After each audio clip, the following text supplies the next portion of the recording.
Hi guys, welcome back to another video. Lots happened since my previous video. Um, so when you're playing League of Dungeoneers, there are three distinct stages to the game. There's the dungeoneering, the actual dungeon diving, and that's the only part that I'm actually videotaping for you folks.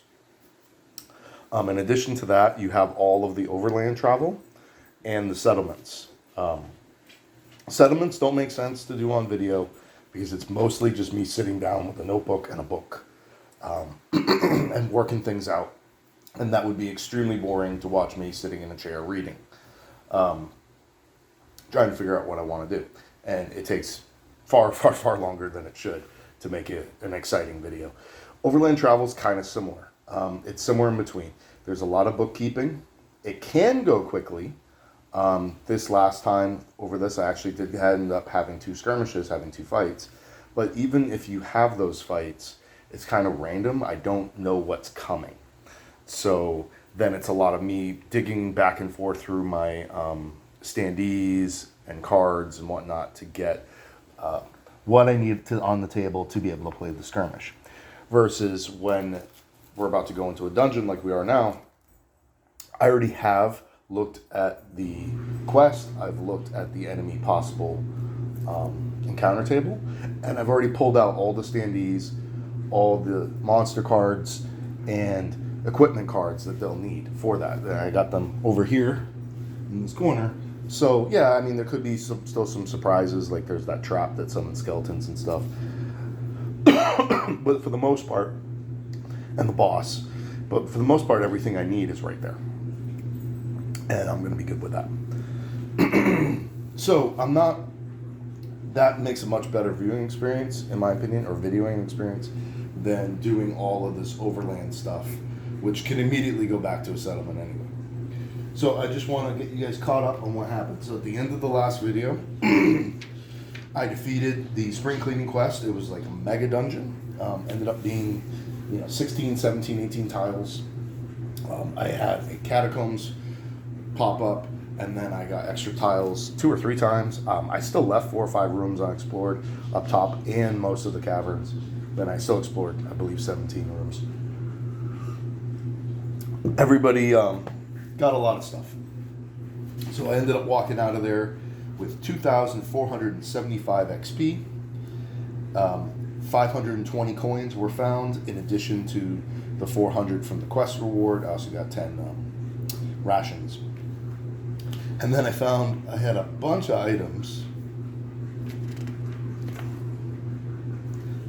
that I ended up selling. A leather jacket -1, padded cap -3. Well, I'll get to that in a second. So then I got the quest reward. Being back in town, I also leveled up. So everybody leveled up to 2, including Splitta, even though it was his first time because it was 2,475 experience. I got really good rolls. So everybody got 2 hit points instead of 1. Choppa gave himself an additional 5 constitution and 5 combat skill with his level up points. So the constitution gives him additional natural armor point, because he was already above 50.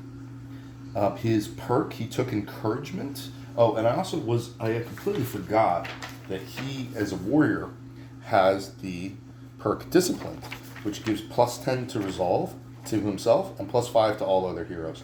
So I was not playing with that bonus that whole time during either of those attempts on the first quest, but that is a level 1 perk that a warrior starts with. So I should have been. That should help with fear tests and for overcoming the spores from fungus warriors. So I got that corrected. I had it on the back, but I hadn't written in the plus to the resolve there.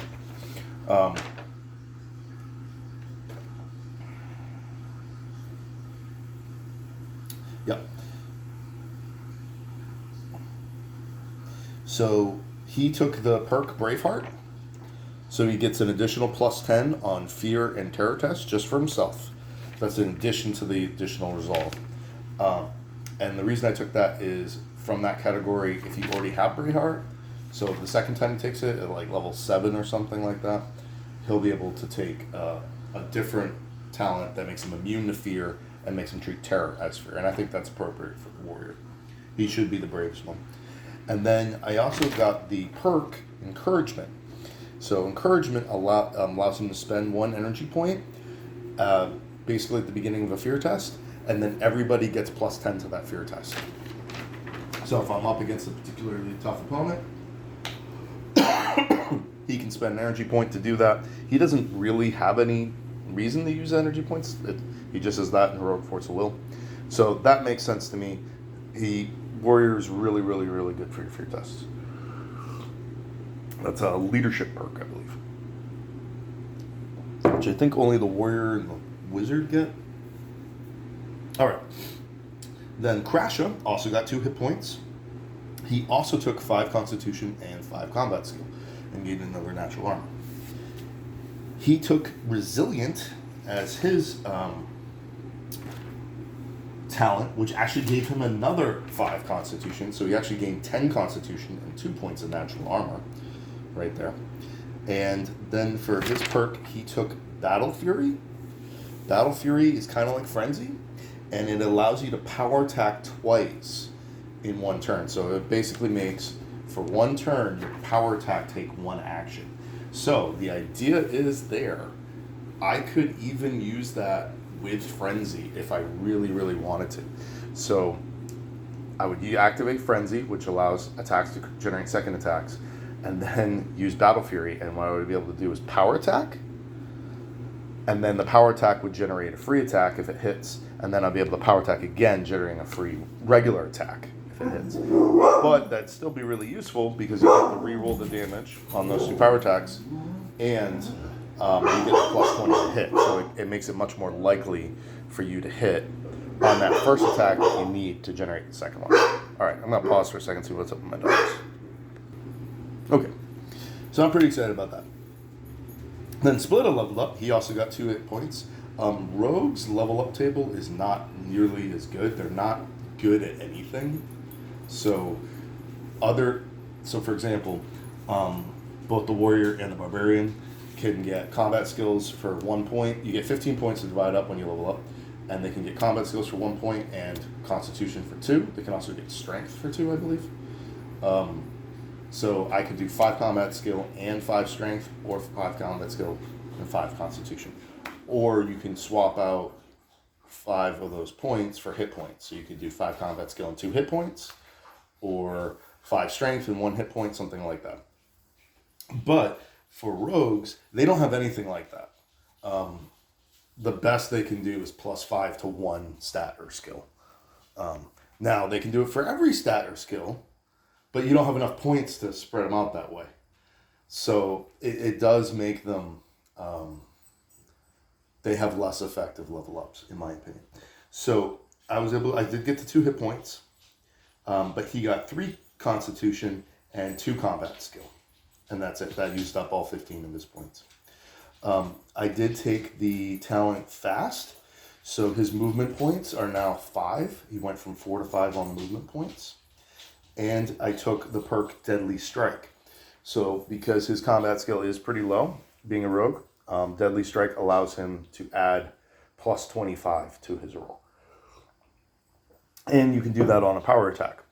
So even though he has a 47 combat skill right now, I can use Deadly Strike for 1 energy point and then use a power attack, and he effectively has a 92 combat skill for that 1 attack.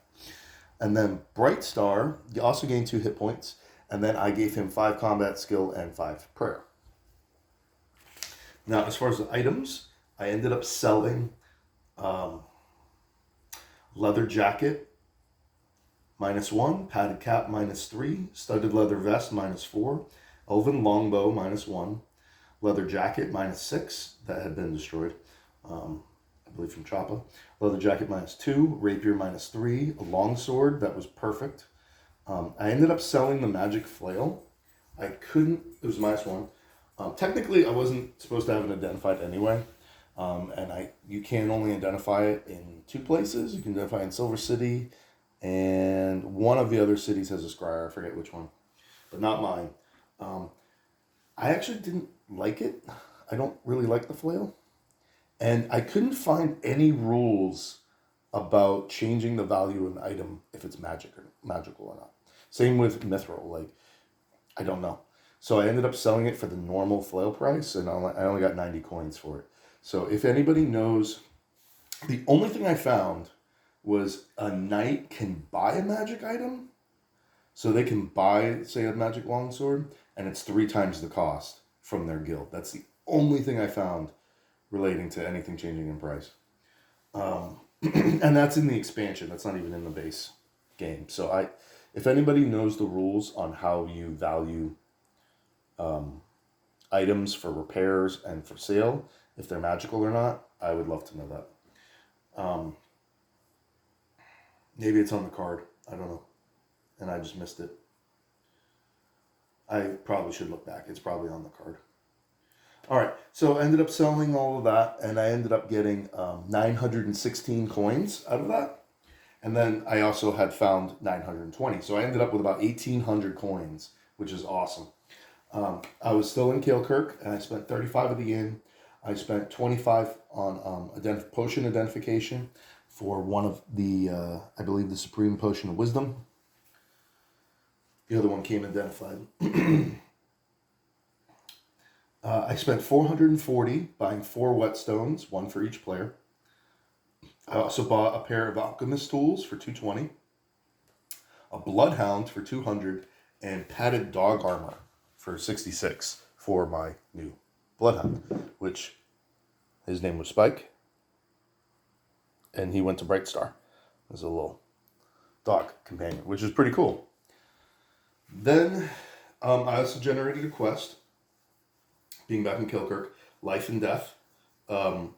Unfortunately, basically, like a griffin or something comes down and like destroys a building and then flies away, but it flies away to position 21 no matter what. So I was up here, position 21 is all the way over here for that quest. So that doesn't do me any good. So it's still active, but it's all the way up there. If I make it down there, maybe I'll check it out. So I ended up traveling from Kilkirk to Freyfell, see what they had going on. On the way, I used up 2 rations. I encountered on the road a travel event and was attacked by shroom folk. This battle was really frustrating. 2 fungoid warriors and 2 fungoid rangers, which aren't bad. They have about 18 hit points, 15 hit points, something like that. They hit reasonably hard, but those spores, basically I ended up with Chopper and Bright Star and the dog fighting off one fungoid warrior, Splitta fighting off a fungoid ranger down here, and then Crasha was up top fighting off a ranger and a warrior by himself. I just rolled really badly. So I was failing my resolve checks, even though everybody now has the plus resolve, the bonus resolve, constantly. And every time I got a low roll and passed a resolve check, I immediately followed up with a really high roll. So I'd get like a 25 or 30, pass the resolve check, and I'm like, all right, I'm going to power attack. And I would, with my power attacks, with my new combat skills, Choppa was hitting on like a 70. A lot of my guys were hitting it like 65, 70, 72, something like that. And I would just roll 90s. 85, 90, like, all right, 32, pass a resolve check, 95. Skip turn, So it went on, it was like 12 rounds of just back and forth, back and forth, back and forth. And unfortunately, my doggy was killed. He was defeated. He's no more. He only took 2 hits for that to happen. He only has 8 hit points, and they hit for D8. The fungoid warrior we were fighting hits for 1d8 plus 2. So even with the armor, he hit him once, got him good, and I was like, okay, I'm gonna back him out. And then I was like, he only had a couple, like 3 hit points left. The enemy, he was wounded, so I was like, all right, I'm gonna try one more time to hit him. And then he targeted him and took him out. I did eventually win Crasha eventually got his ranger defeated by himself. And by that time, I had some backup getting up there. And Split Up basically didn't do anything. He just stood there and kept missing until backup arrived. And what ended up happening, actually, Bright Star was the MVP. So Crasha eventually killed one ranger by himself, but Bright Star basically killed the warrior and this ranger completely by himself.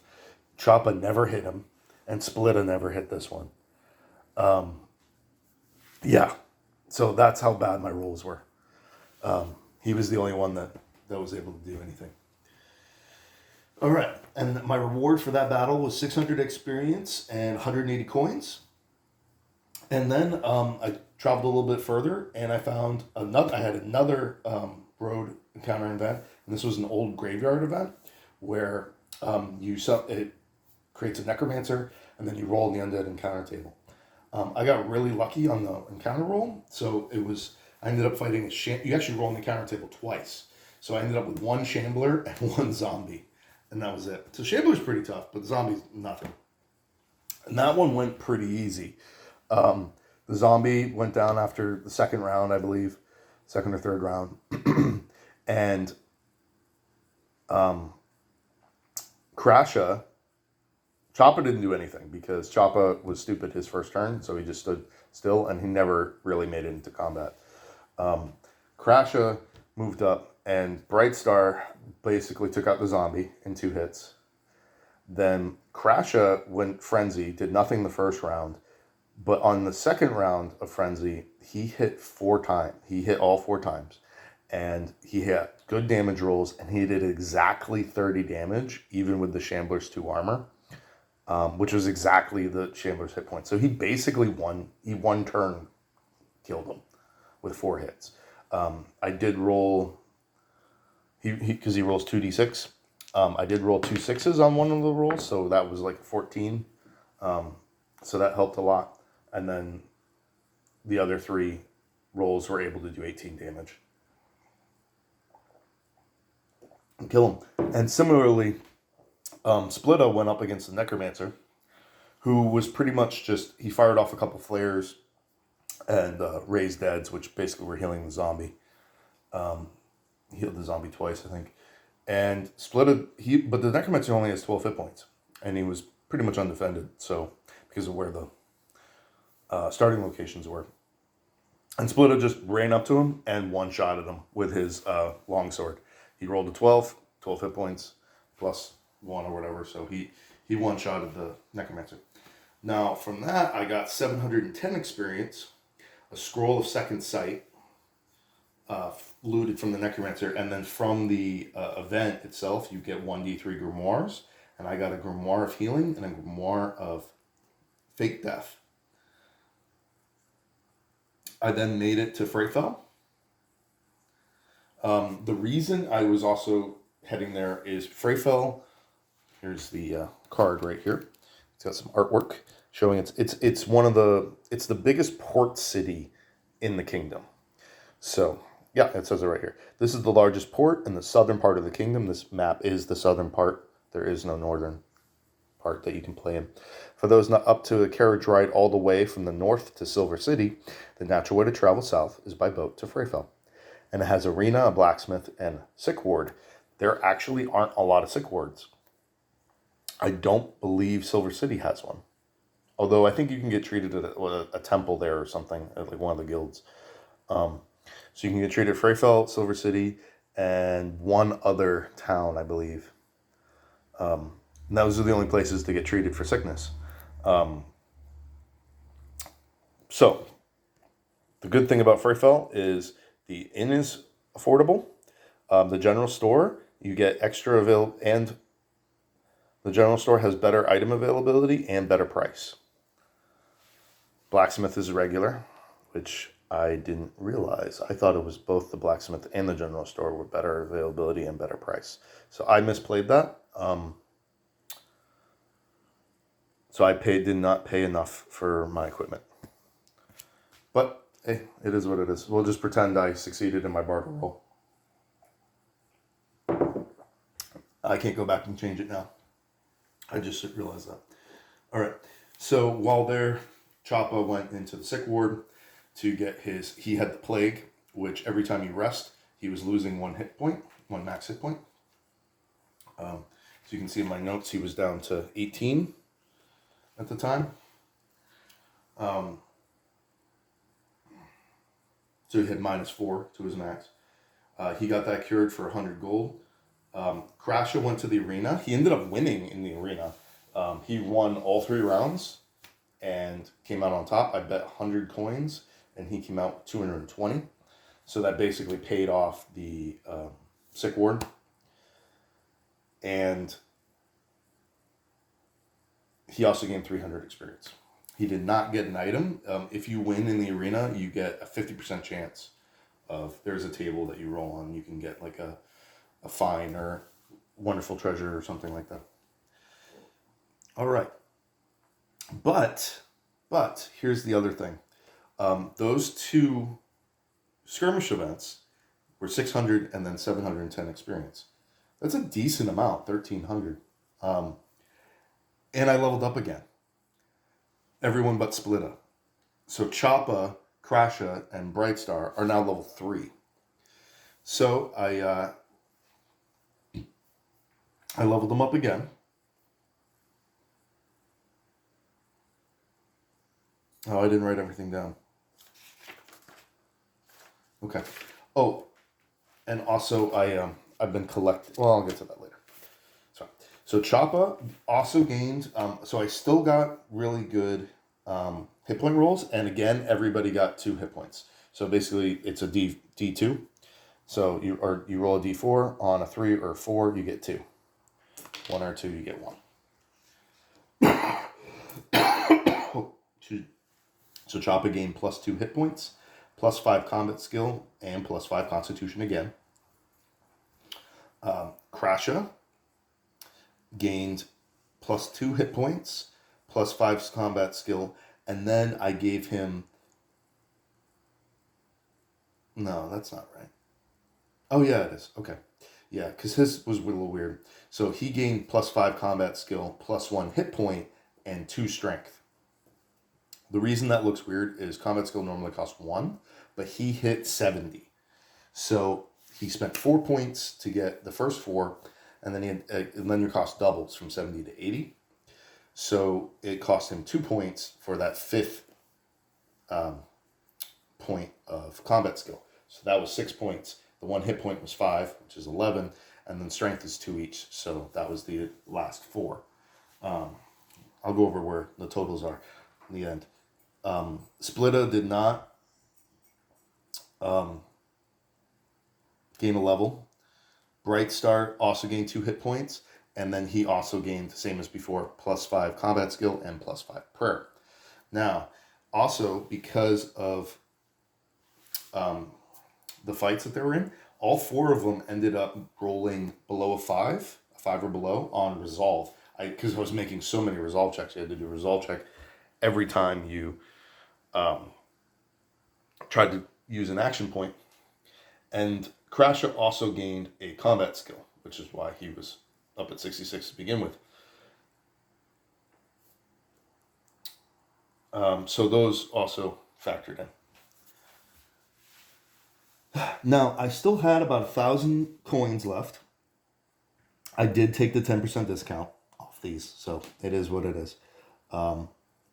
I did roll for availability, and I ended up buying 3 male leggings, 3 for 540 coins, 3 padded jackets for 324, and 2 leather bracers for 216, which ended up being about 1,950 coins, something like that. Or no, it's because I subtracted the 100. I subtracted because I ended up selling studded leather jacket for 100, and I think I sold a padded vest or a padded jacket that was destroyed for like 18 or something like that. So when I factor that in, it ended up being 956 as was the cost. and I had 1,030 total remaining, plus what I have on the characters themselves,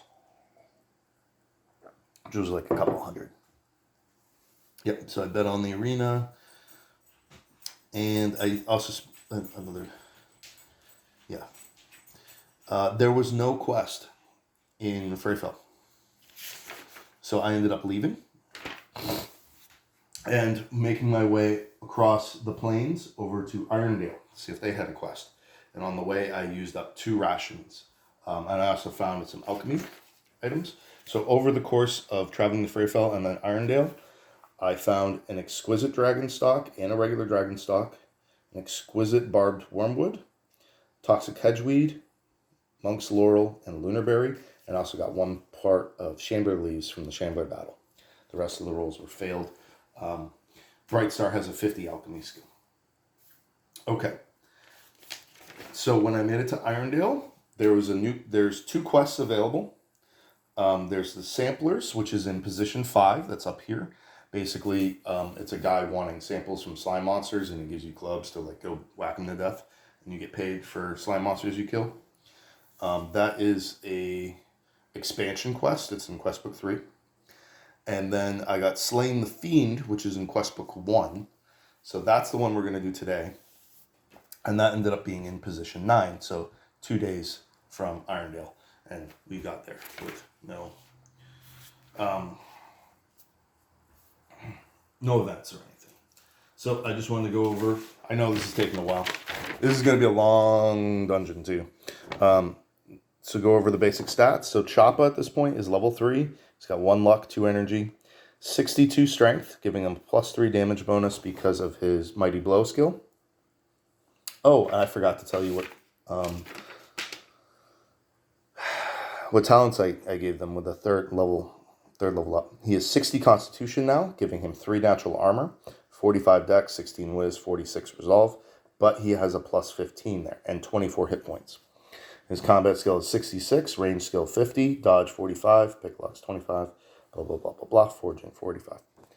So he is still using the great axe. It's going to be a 1d12 +5. He's wearing a leather cap, giving him 3 armor on the head, mail leggings. On his arms, he's wearing a padded jacket and leather bracers, giving him 5 armor. And then on his chest, he's wearing the padded jacket and a mail shirt, giving him 6 armor. Most of my durability is pretty good. His weapon's perfect. He's missing 3 on the helmet and 2 on the mail shirt. And then he's got throwing javelin in his quick slot. So his talent that he gained at level 3 was Tunnel Fighter, which gives him additional 10 combat skill in corridors. And he's looking at 46 out of 62 encumbrance. I'm doing something slightly different with encumbrance. I'm still counting it, obviously. And I'm counting all their equipment, and so everything they have equipped, their quick slots, and then items that they have to have for their character. So like, I have a bedroll on Brightstar. That makes sense that that's attached to his character, as well as the loot. But the general items, I'm keeping a shared, I basically adding up all the encumbrance and then taking whatever's left over and creating a shared backpack, kind of like a video game shared inventory. So that gave me 58 encumbrance, and there's 20 being taken up by 17 rations, 1 torch, 1 bandage, and 1 lamp oil.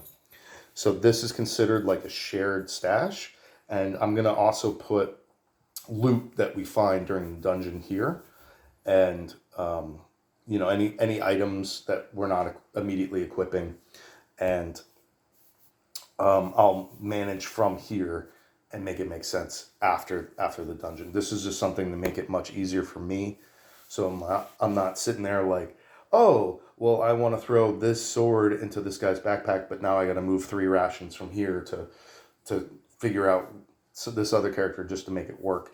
This is the correct amount of encumbrance, and I'm just assuming they're freely exchanging stuff where it needs to be when they need to do. So that's just something I read something about it, shared stash, and this is my version of it. The version that I read about doesn't work this way, but this is what made sense to me. I think it's just kind of streamlining the process. Crasha is also at 62. Now, he also has a +3 damage bonus because he took Mighty Blow, giving him a +1 damage bonus as his new talent. He has a 65 Constitution, giving him a +4 natural armor, 44 dex, 19 whiz, 44 resolve with a +10, and 27 hit points, so quite a bit. His combat skill is 71, so he can actually hit pretty well now. And probably parry, too, if I wanted to. Range skill 44, dodge 49, 24 pick lock, and garbage for everything else. So he's got the Great Sword, 2d6 +3 because of his damage bonus, and it is missing 1 point of durability. They all used one use of the whetstone as we traveled. He's wearing a padded cap, missing 3 durability on the helmet, and he found the scale mill coat, which actually is missing 5 points of durability, but it does have 8. I would like to repair that. So scale mill coat has 4 defense, 8 durability, and it covers his legs, arms, and torso. It's by far the best armor that I have. So he's wearing all 3 of those. And then I also gave him a padded jacket, which he can wear underneath it. So he has 4 leg armor, 6 arm armor, and 6 torso armor, which along with his natural armor gives him 6 helmet, 8 leg, 10 arms, 10 torso. So he can shrug off most damage. He has a throwing axe in his quick slot, an additional one in his backpack. Splitta is level 2. He's got 51 strength, giving him a +1 damage bonus. 50 constitution, giving him 1 natural armor. 44 dex with 5 movement, -5, because of his medium backpack. 27 wisdom, 44 resolve with a +10 bonus, and 18 hit points. He's still level 2. He's got 47 combat skill, hence why I paid extra to give him something. 44 dex, range skill, 44 dodge, 45 pick lock. So they're all okay. Pick lock, combat skill are really pretty low for him. Barter 32, heal 27, perception 27, foraging 50. So he's my best forager, but his other skills need some work for sure. The good thing about rogues, though, if you take the sellsword specialization, which I'm pretty sure I'm going to, it allows you access to the Fighters Guild and the Rogues Guild, and you can use both for training. So you can pretty much train combat skill, range skill, dodge, pick lock, barter, heal, and perception. So basically everything except alchemy and foraging. You can pay 300 coins for 3 stat points, once between each quest. So that's where rogues kind of make up for it, is they get better training from their guild anyway, and then he gets access to fighter training as well, which is going to be really cool, because he can take the special rogue armor, which is like a higher defense leather, and he can add the fighter stuff onto it, like the pauldrons, and he can get slayer weapons and things like that. And he can also, if you're a sellsword, you can also wear, it removes your armor restrictions for your torso. So he could wear plate mail on his torso as well.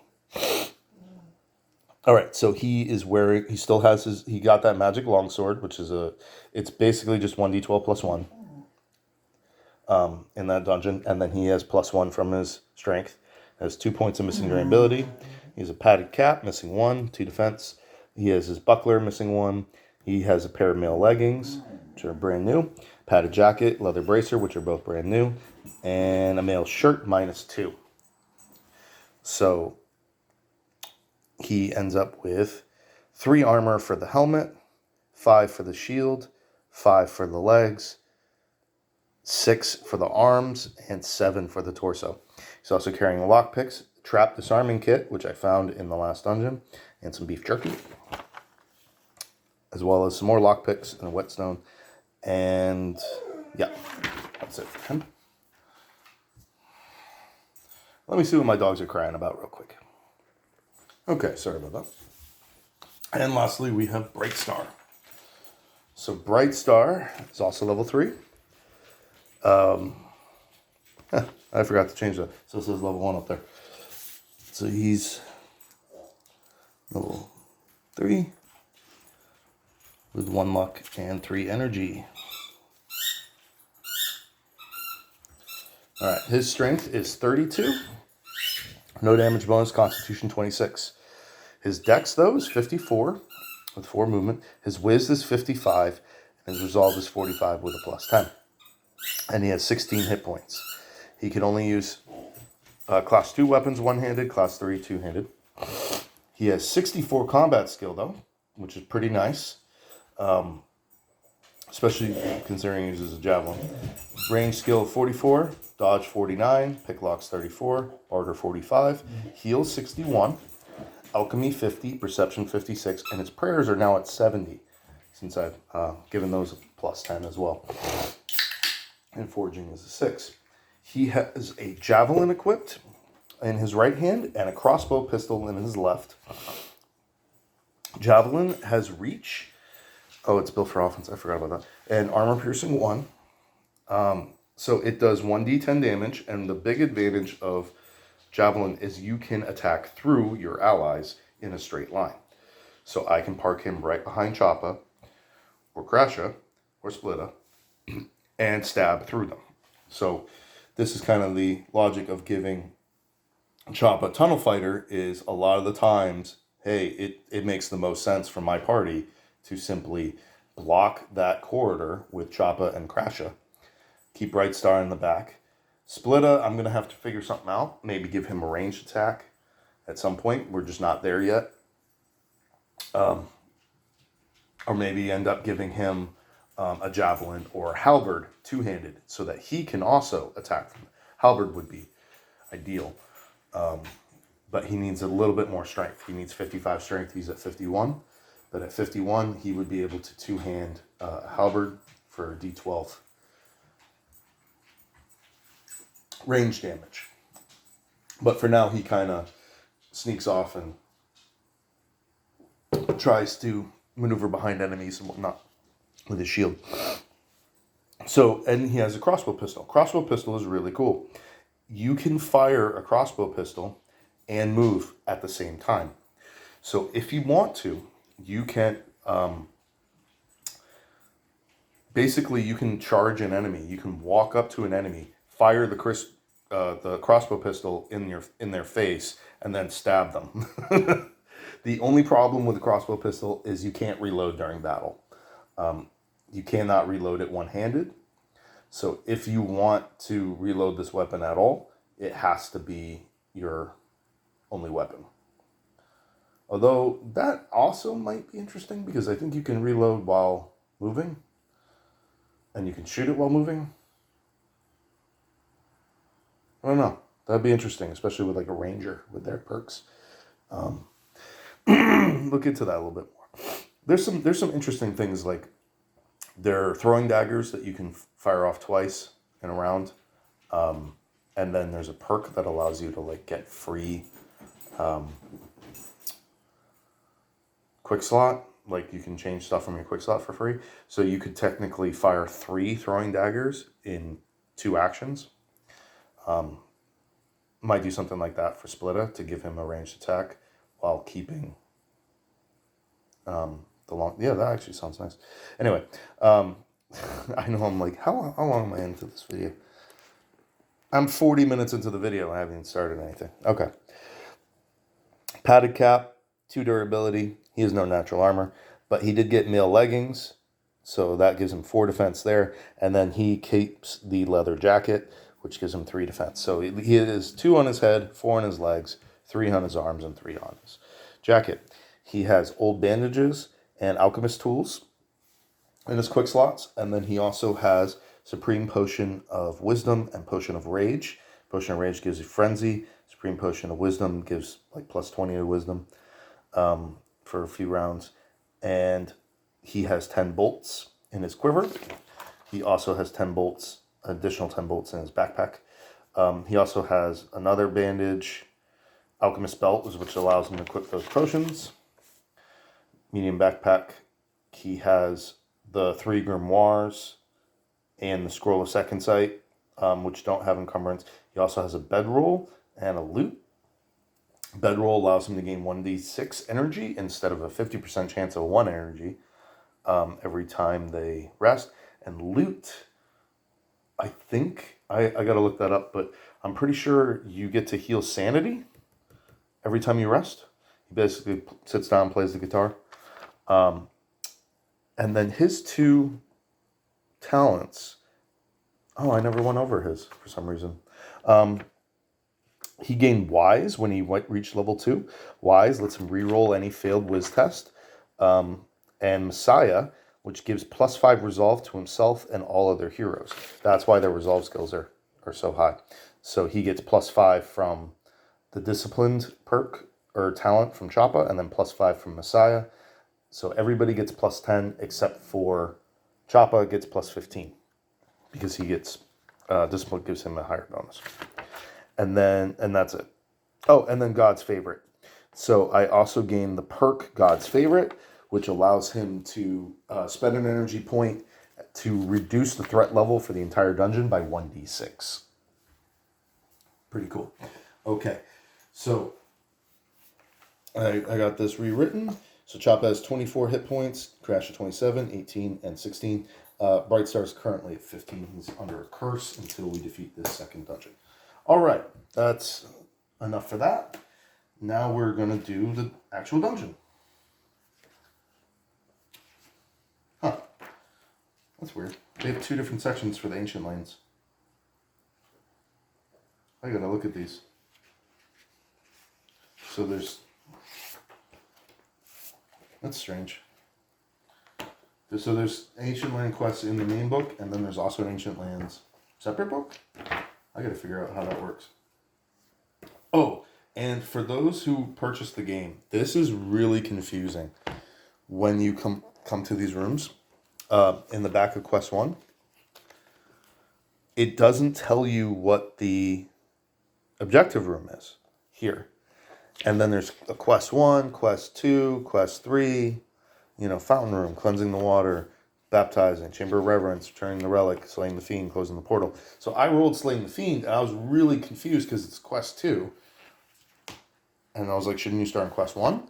Shouldn't it, I thought it was a chain quest. And then it doesn't tell you the objective room. Well, the truth is, the objective room is the Chamber of Reverence, and it's not a number. It's an actual tile right here, and it's labeled the Chamber of Reverence. So, I guess originally we're rolling based on the objective room, and then you roll under the objective room to see what quest you would do. So there's several. So each of these 5 rooms have unique tiles that do not have cards associated with them. So this is the Chamber of Reverence, and this one's double-sided as well, the Lone Tomb. So it was very confusing, and it took me a while to figure that out. But the original, the Lone Tomb isn't even on this list. So it's very confusing. But the Lava River, Bandit's Hideout, Fountain Room, Great Crypt, Chamber of Reverence are those tiles. I don't have easy access to them, or I'll show you the other ones. But that's how that goes. Okay, so let's get the preamble. Slaying the Fiend. Our heroes heard news of some interesting events. A wounded knight is telling his story to a crowd of people, explaining how he valiantly held his ground against overwhelming odds. All manner of beasts had beset him from all directions.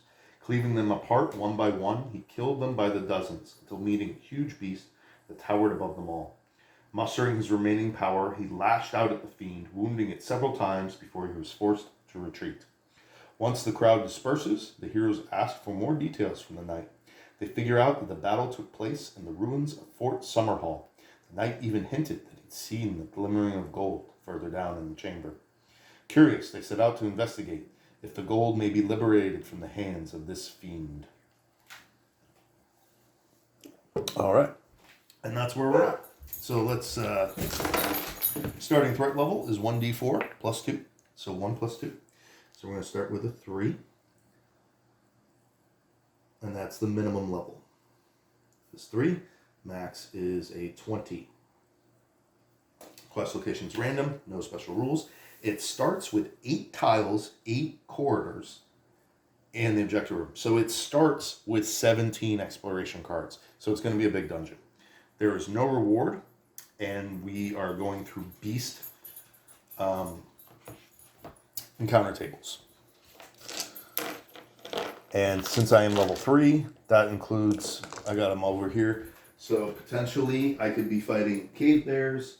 I believe that's the lowest roll. Minotaur would be a max roll. Shambler. We got gnolls, giant leeches, satyrs, beastmen. There's a gnoll shaman, giant spiders, slimes, harpies, and giant centipedes are potential opponents. Okay, so let's get started. We're going to start with Choppa as my valiant leader.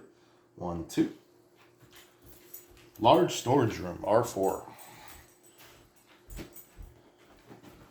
I did at least grab the tiles and place them towards the top so I don't have to dig through everything quite as much. Here it is. We'll start like this.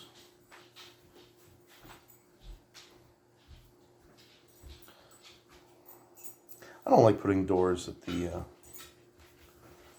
at that entrance. I don't feel like it's appropriate. Okay. Oh, and I'd forgotten to show you Irondale as well. The settlement had some farms as the main suppliers of wood in the area. Situated the road north to the capital, the number of travelers passing by is quite high. Consequently, there's an unusual number of shops and inns for such a small village. So this has a really cheap inn, 15 coins per night. General store, blacksmith, but it has temples, which I didn't visit. I didn't do anything with them. But anyway, okay. So we roll for our room, and we roll for an encounter. 50% chance, 29. That is a encounter. 18. So remember, higher is worse. So because we're level 3, we add 20 to that. So that's a 38. So we get 1 giant centipede.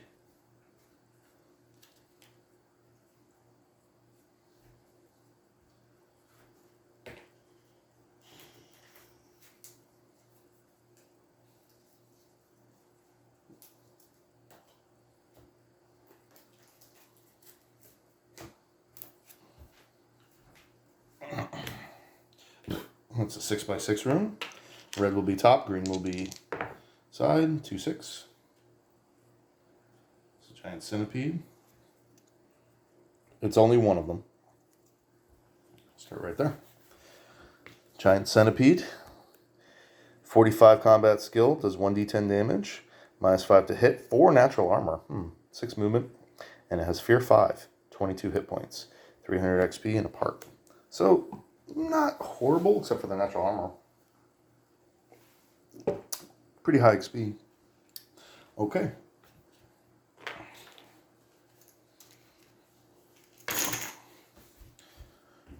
So we're going to start with 4 white tokens.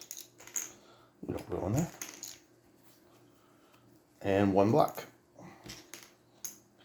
And we will all roll a fear check.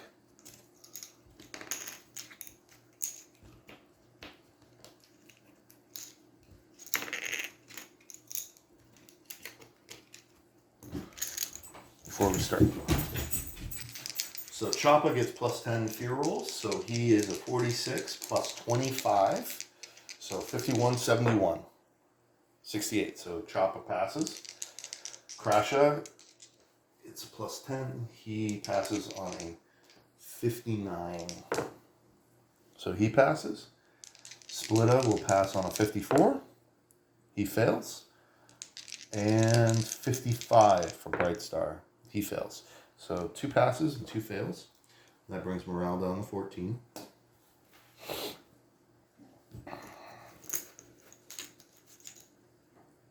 All right, we're going to start with Choppa.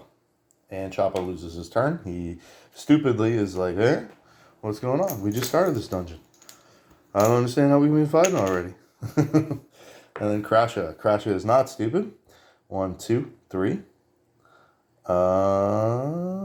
He's already in the... Oh, he was... No, he was here. Yeah, he's already in the zone of control. So he will face him. And he will attack.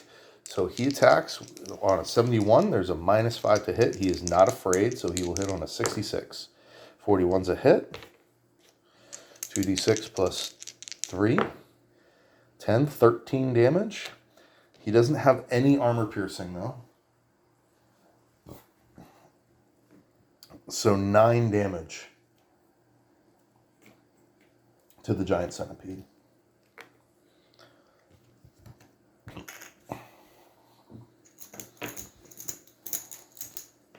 Ogres are awesome. All right, Splitta, can you move? Yes. 1, 2, 3, 5.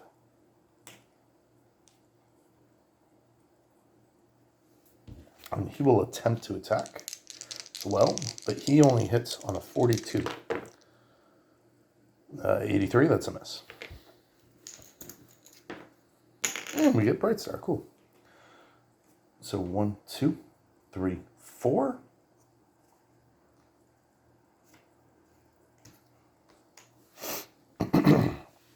And he will attempt to attack, and he will hit on a 59. 002, awesome. So Bright Star gets a combat skill, and that bumps him from 64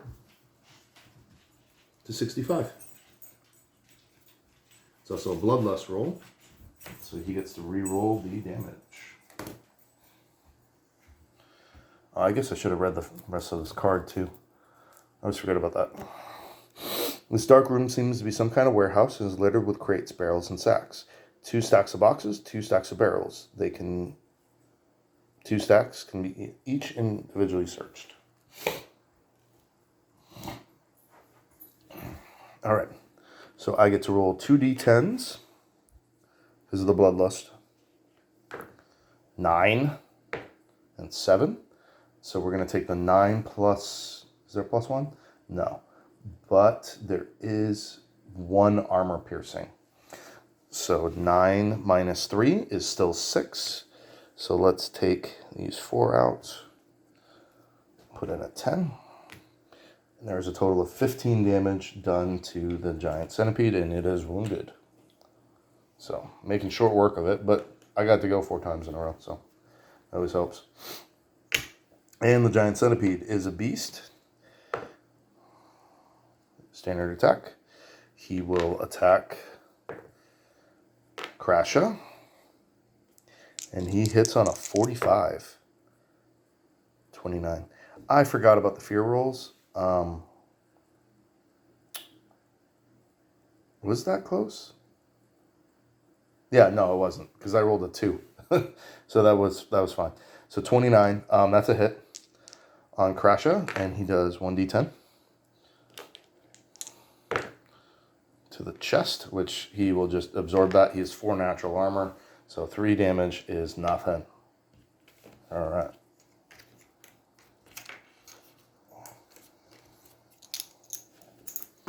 Okay, so now we're going to roll scenario die. 5, nothing. Oh, he gets to go again. All right. 7.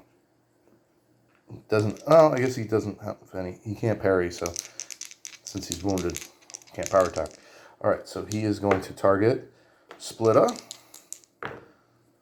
And that's a 26, that's a hit. Splitta is going to attempt to dodge. 44, miss. D10, right?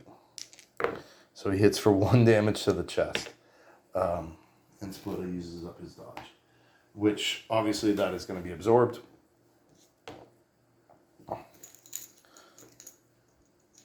Then we're going to start with Crasha.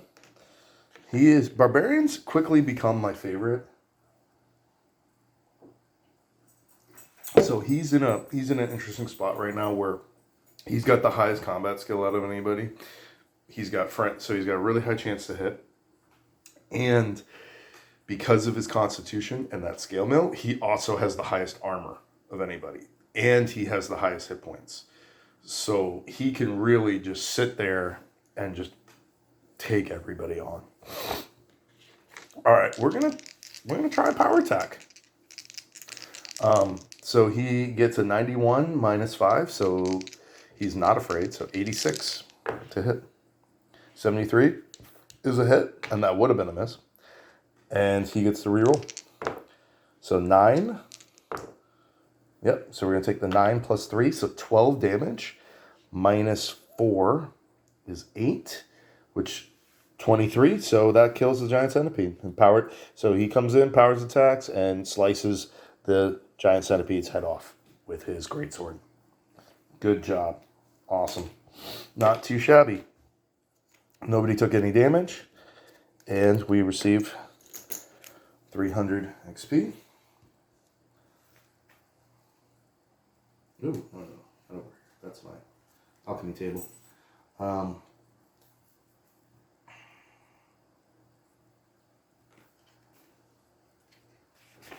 Next page.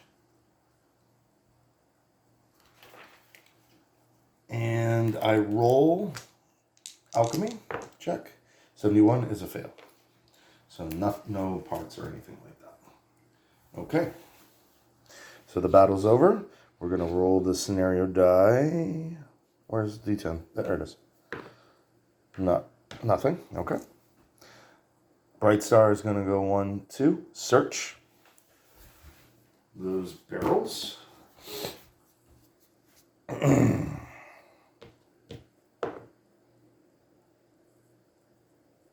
Nothing.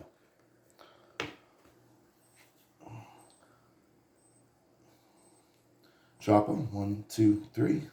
He's going to search those boxes. That's going to be nothing. Yep. Split up. 1, 2. Search those boxes. Nothing. And then Crasher will search those barrels. That's nothing. So I didn't find anything there. And then Crasher's going to move 1, 2. And I got to put a door in somewhere. I forgot about that. I'm going to use the plastic doors that come with the game. I know they're not painted, and that really upsets me, but they're so much more stable. And once this fills up, it's really hard for me to grab stuff without accidentally tapping the top of a door, since they're higher than all the other standees, and I kept knocking them over, and it's very frustrating. So I will get them painted up at some point. I don't know when. It might be a while. All right. So that ends that turn. New turn. Again, no roll. We're going to do what?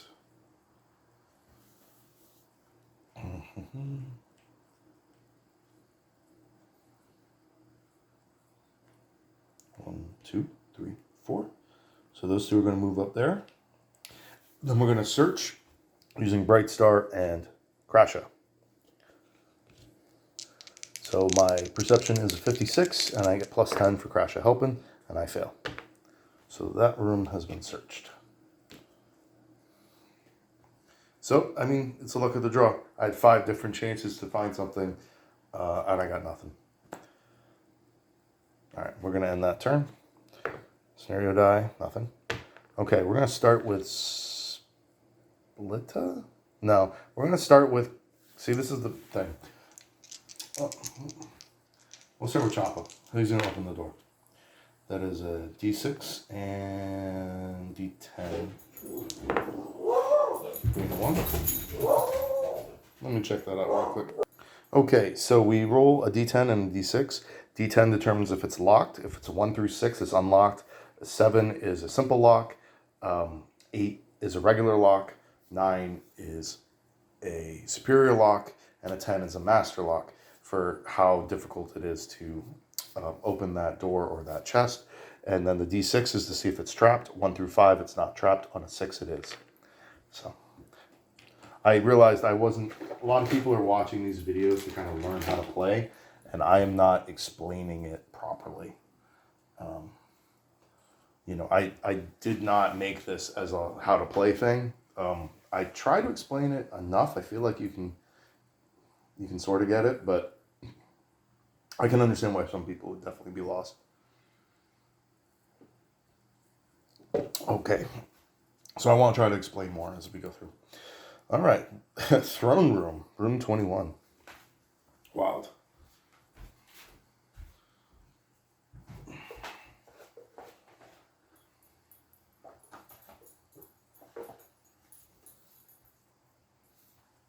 Okay, we're just gonna do that, and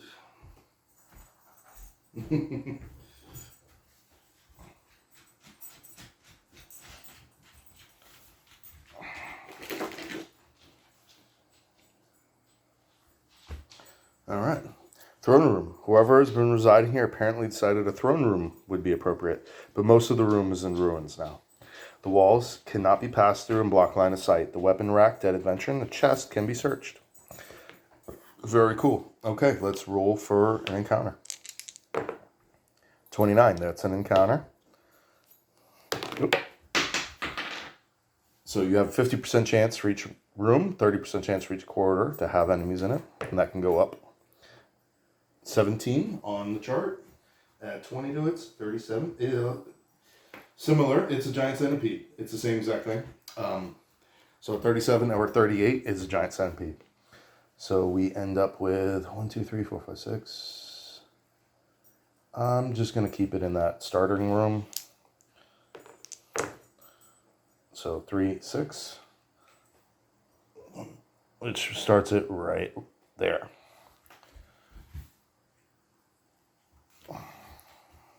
And combat starts.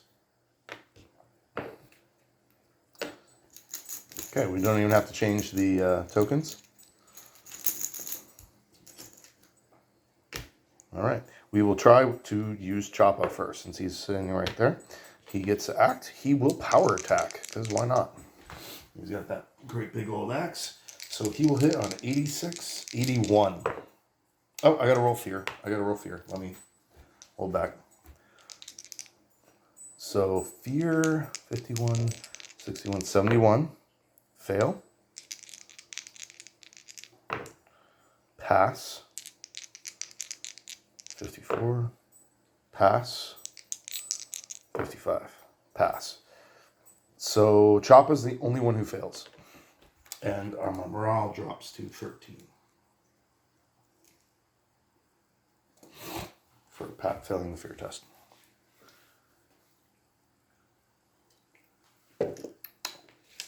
Okay, so now Choppa will power attack. He has a 66 plus 20, and he's going to get a minus 15, so 71. 28 is a hit, and it's a D12. 7. 11. So 11 plus 5 with 2 points of armor piercing. So 16, 2 points of armor piercing, 14 damage. Crushing it. So the centipede's right in front of him, and he just immediately slams his two-handed axe right down on top of his head, nearly dealing him a mortal blow.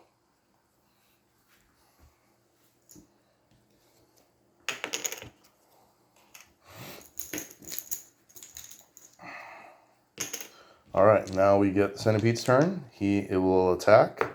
He will attack Splitta and miss. That's all he gets since he's wounded. Now we will try Splitta. He is stupid and loses his turn. All right, so we will try Bright Star. Bright Star will move behind Choppa, and he will attempt to stab from behind. Now, he did not fail his fear test, 65, so he hits on a 60. 95, that's a miss. Okay, and then lastly, it's going to be Crasha.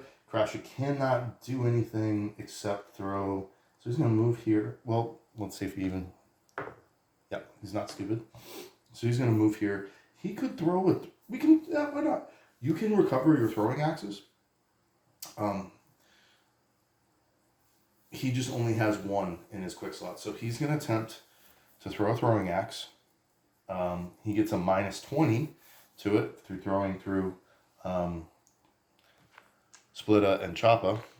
So he will only hit on a 24. Actually, on a 19, he will hit. 66. So he misses with his throwing axe, and that's it. He can't recover that until after the battle.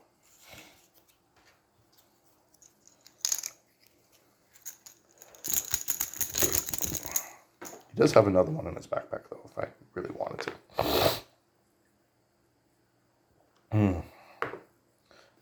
No threat die.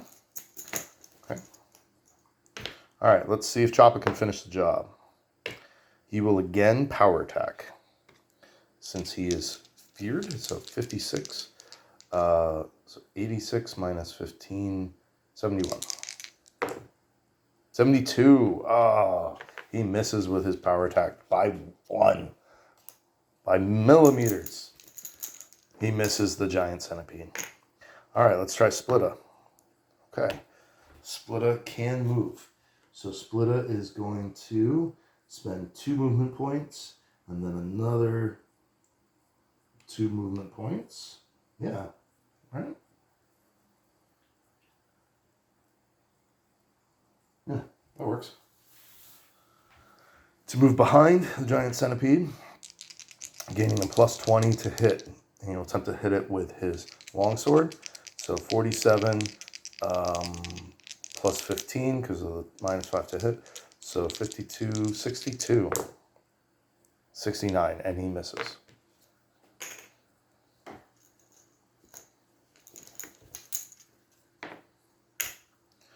Now let's try Choppa. Or I'm sorry, Crasher. And then that's 2 movement. And no, we'll just finish up by moving up again. And then he will attempt to attack. He is also not afraid. He hits on a 66. 005. That's a hit. That's going to be a kill. So that's going to bump up his combat skill from 71 to 72. And then I get to re-roll. So 4 or 6. So 6 plus 3 is 9. Minus 4 is 5. And he has... Oh, he's still not dead. But I did 5 more damage to him. And he has 3 remaining hit points.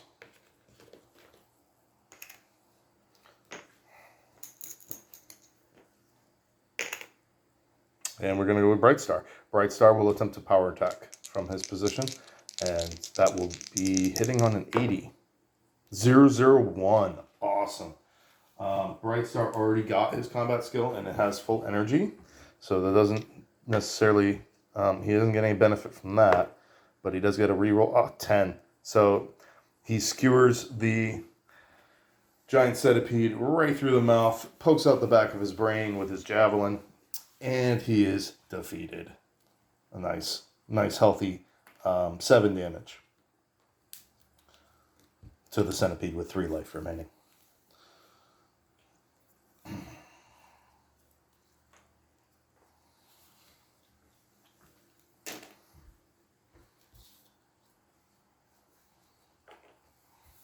Very well done. Bright Star is kind of becoming my favorite in a lot of ways. Oop, sorry, I didn't mean to hit the camera. So we'll roll again on the alchemy chart. 006. Yep, that's a pass. So let's see what we get for a... Yeah. So we pass giant centipede. Chitin, 1.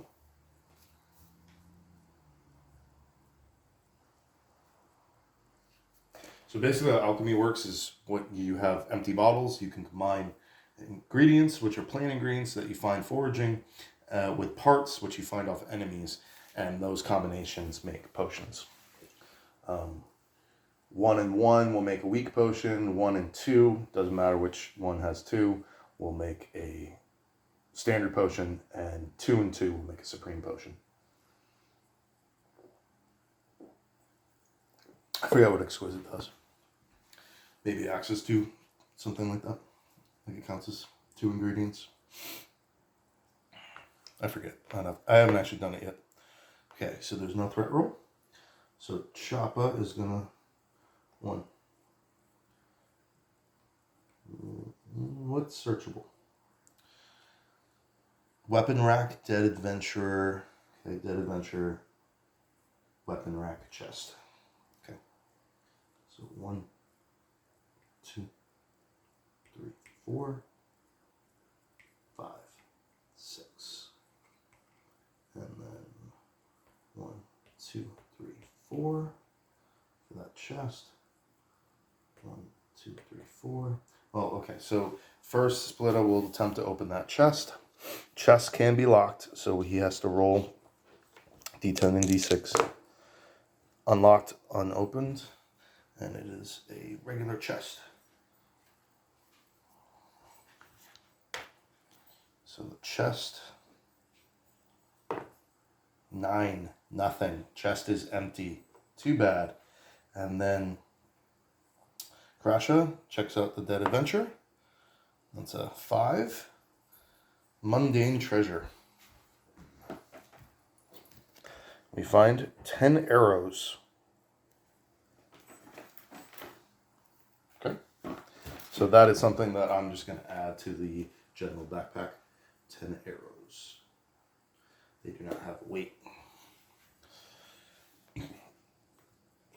And then Bright Star. 1, 2, 3, 4, 5, 6. So we do not currently, nobody has taken any wounds. Nobody has lost any energy. This has been very easy so far. All right, so next turn, we're going to have Choppa. He's going to search the weapons rack. 5. Nothing. So again, pretty bad rolls overall. But it's okay, it always evens out. All right, and now we're going to have everybody else search the room. We're going to start with Bright Star, which is 56 perception, and then Krasha and Splitta will help, adding a plus 15, giving me 71. Ooh, missed as well. So, nothing to see here, folks. All right. No. All right. So now we're going to move forward. 1, 2, 3, 4. Come on. There we go. 1, 2, 3, 4. 1, 2, 3, 4, 5, 6. 1, 2, 3, 4, 5. 1, 2.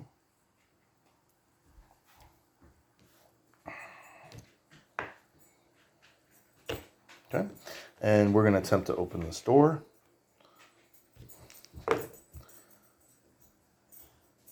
Unopened, unlocked.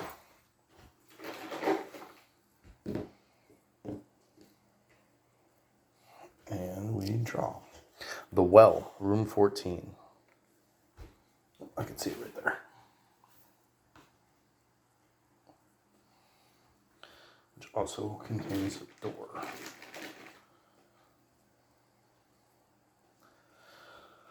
In the middle of this small room, there is a round well.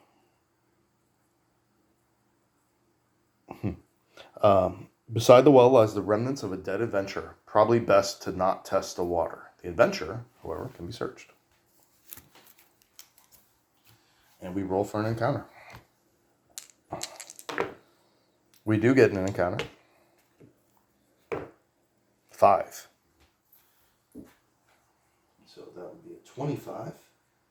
1d2 harpies. 1 harpy. And 2 slimes.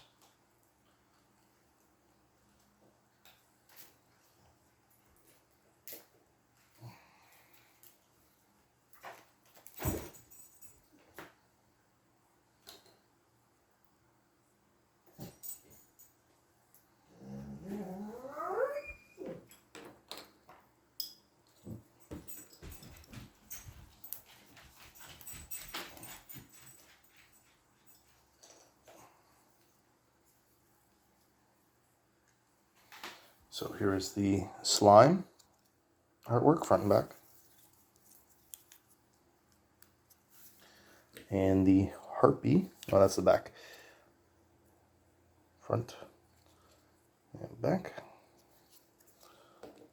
Okay, it's a 4x4 room, so start with harpy, 2, 2,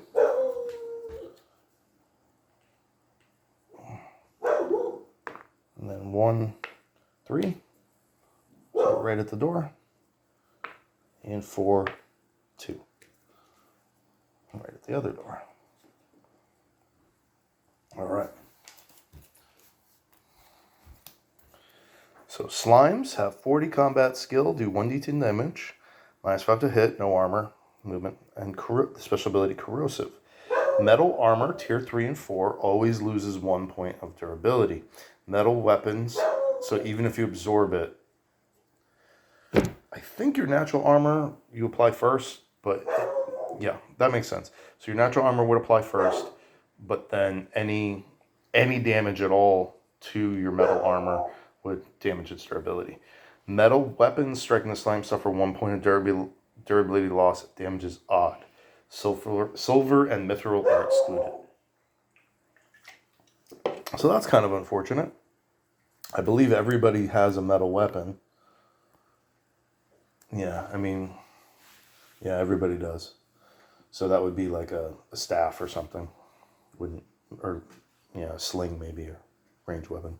And then harpy, but they're not too tough. 12 hit points. Harpy, 50 combat skill, 25 ranged, 1d10 plus 1, 50 resolve, -15 to hit, so okay, pretty evasive. 1 natural armor, 6 movement. Flyer, move through other squares with other models and ignore zone of control. So this guy can fly right through me and attack me from behind. Pyrophobia, scared of torches. Okay. It's still not too bad.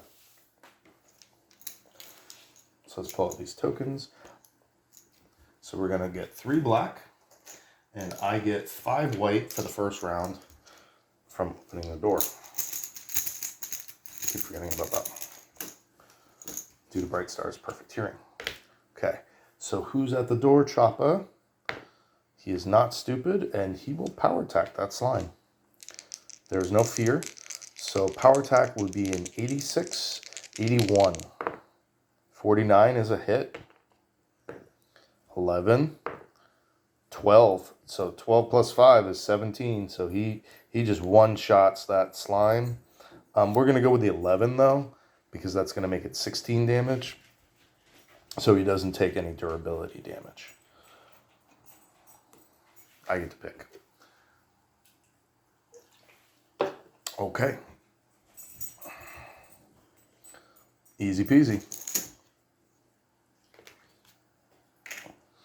All right, so now we're going to choose between Harpy and the slime. It's going to be the slime going first. So he's going to 1, 2, 3. He's going to end up in that same position, and he's going to attack Choppa. He hits on a 40. It's a 20, so that's a hit. So D10 to the chest. We're going to attempt to dodge. So 45. Yep, we successfully dodged the slime's attack.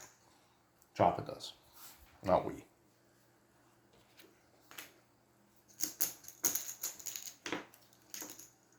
Okay, and Harpy. Harpy gets 6 movement, so it's going to go 1, 2, 3, 4, 5, 6. And it's going to attack Splitta from behind. It doesn't want to go into the middle because it's surrounded, and it doesn't want to put itself in a position where its own back can get hit. So it's going to attempt to hit Splitta, and it will hit on a 70. It does hit. D10.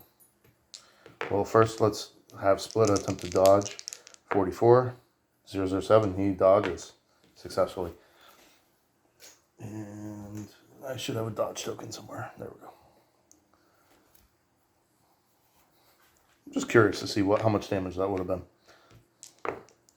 10 damage to the head. So, yeah, Splitta turns around and does a phenomenal job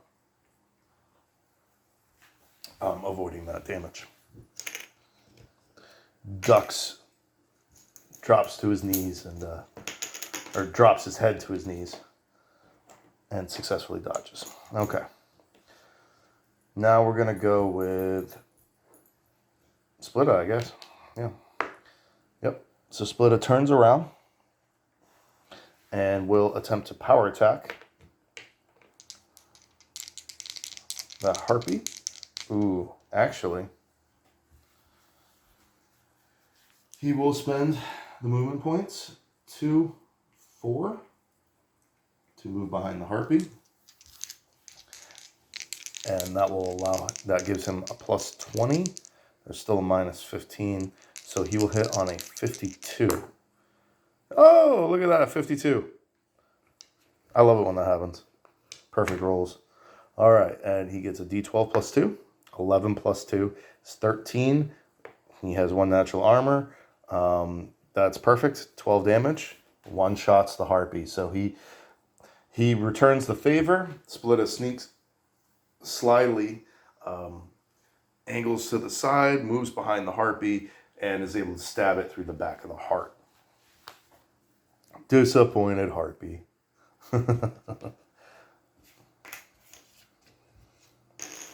My guys are too good, too strong. Now that I said that, I'm gonna get a total party wipe because that's just how this game is.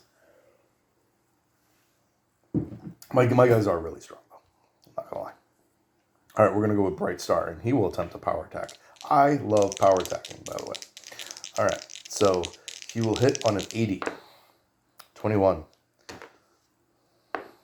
5.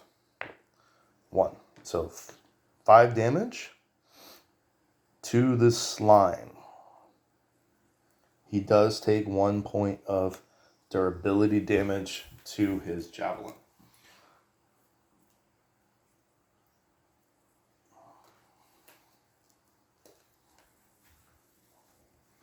That's going to end his turn.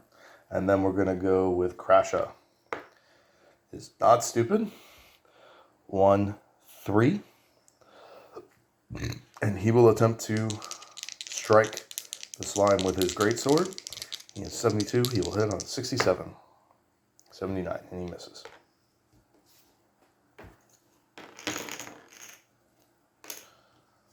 And now we go to 4 and 1 for the tokens.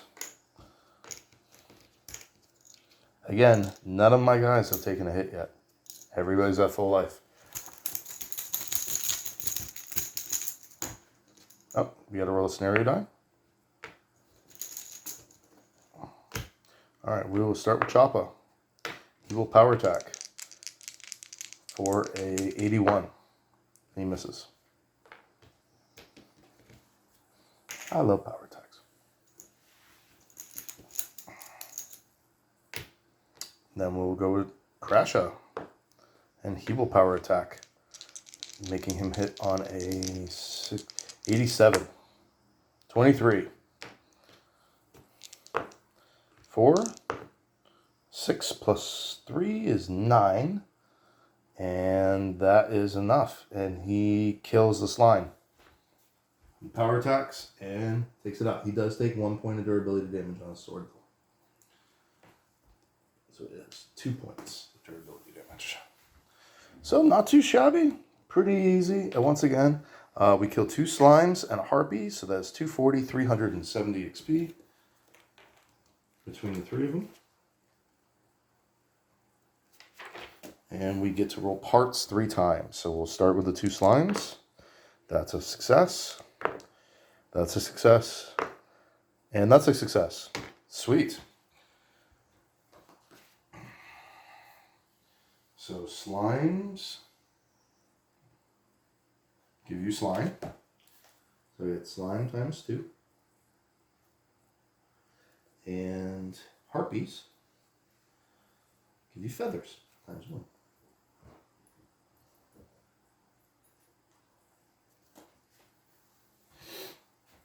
The way alchemy kind of works is you just combine random ingredients and then it gives you a random potion. But once you've done that, that becomes a solidified recipe. And you can then recreate that random potion you made whenever you wanted. And then there's 6 potions at the start of the game that already have known recipes, like healing potions. And Potion of Experience, I think, and a couple others. That you have to follow those recipes, pretty sure. Anyway. Alright. That combat's over. No threat roll. So, 1, 2, 3. And he's going to search the dead adventurer. That's going to not be good. Nothing. 1, 2, 3, 4. 1, 2, 3, 4. 1, 2, 3, 4, 5, 6, 7. So I do have one question for you guys. If you know the answer. Now that he has 5 movement, if I use movement twice, it's half. So half of 5 is 2.5. Is it rounded down or rounded up? Do I get 2 movement on a second movement or 3?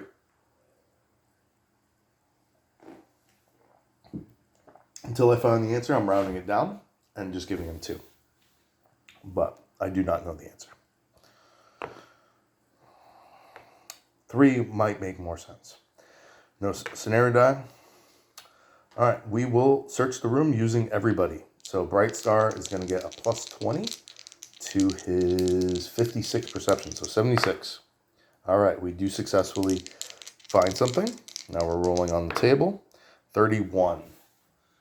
And a 31 is a mundane treasure. We find bandages. Ooh. Linen bandages. 1d2. 1. But that's still very useful. And I will equip those immediately. He actually has an open spot.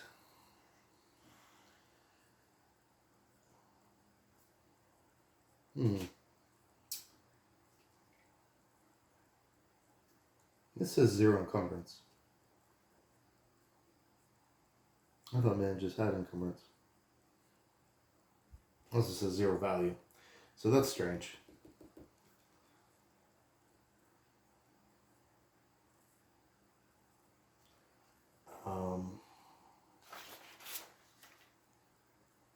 I literally don't have any encumbrance to give. So he's gonna move an old bandage to the group backpack.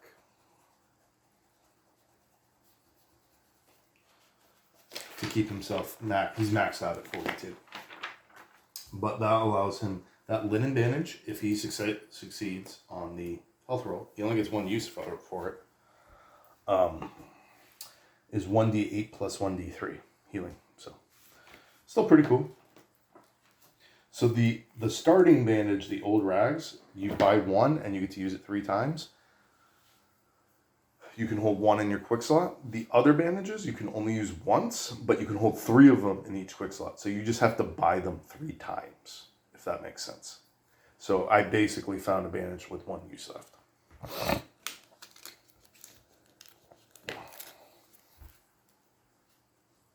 And then the top tier one, I think, is D10, and then it actually gives you a bonus to your heal skill as well. So it's less likely to go off. But my heal skill's at 61. It's not too shabby. What's that doing there? Okay. And that room has been searched.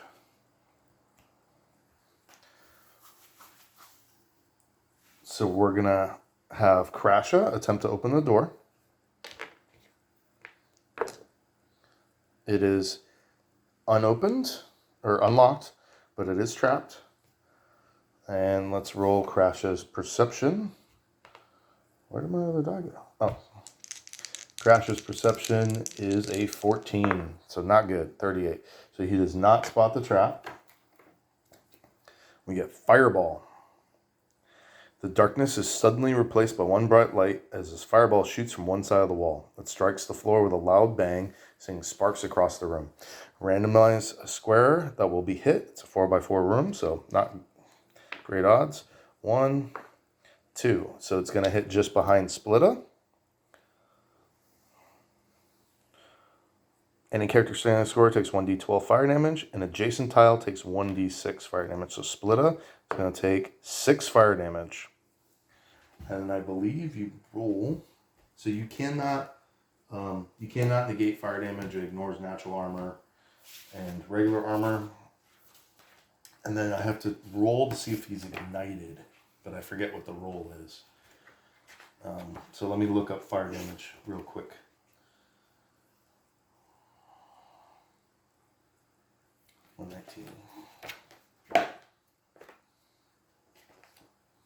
Fire damage. Roll a 1d6, 1 to 3. Fire's been extinguished, so he's all set. Okay.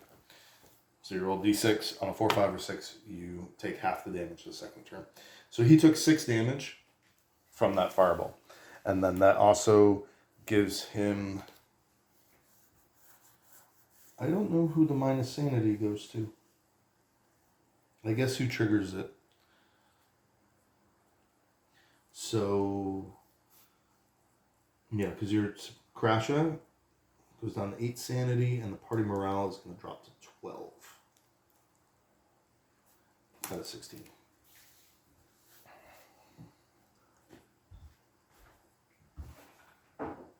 But good news is, door was unlocked. So, let's see what we get. You're supposed to put the cards by the door, but since there's only one opening right now, I'm not worried about it. Large dining hall, for 18. Okay. Using up all the big tiles right in the beginning.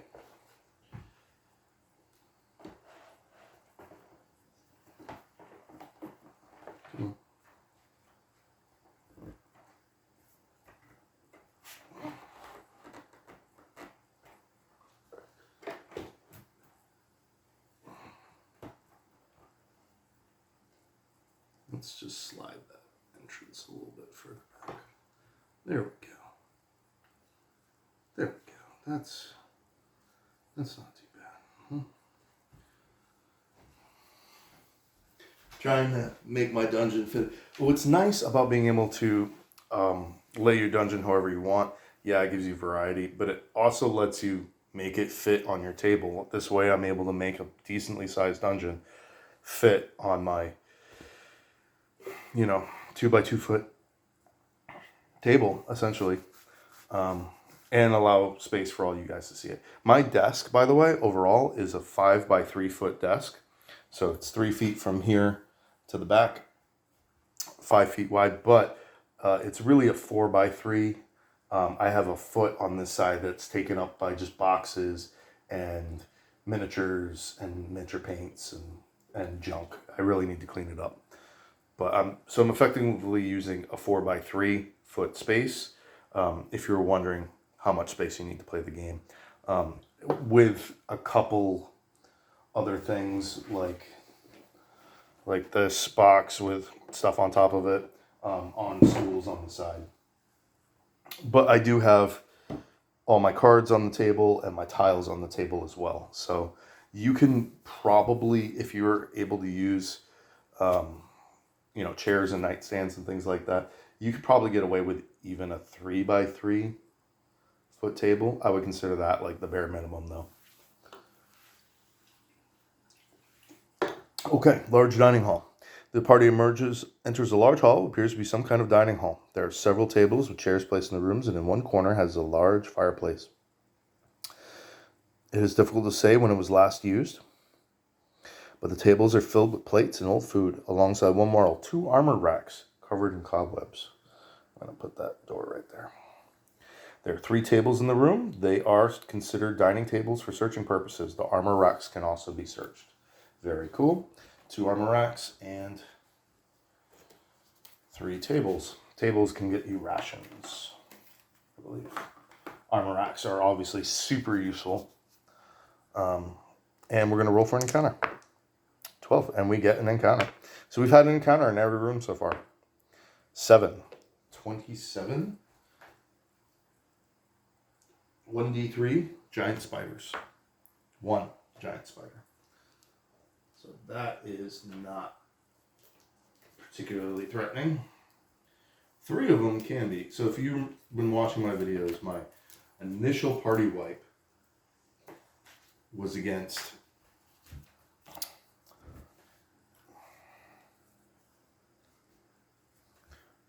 so 6 and 12. My initial party wipe was against 5 ratkin, 5, 7. 1, 2, 3, 4, 5, 6, 7. That's it. So it was a pack leader and then 4 soldiers all with javelins. So they were able to really stab, and then 3 giant spiders spawn behind. And they can be dangerous, especially from behind. They can maneuver around, they can poison you, they have 25 hit points, they do decent damage. But when it's only one of them, it's not a threat really much at all. Just gonna grab a drink real quick, guys.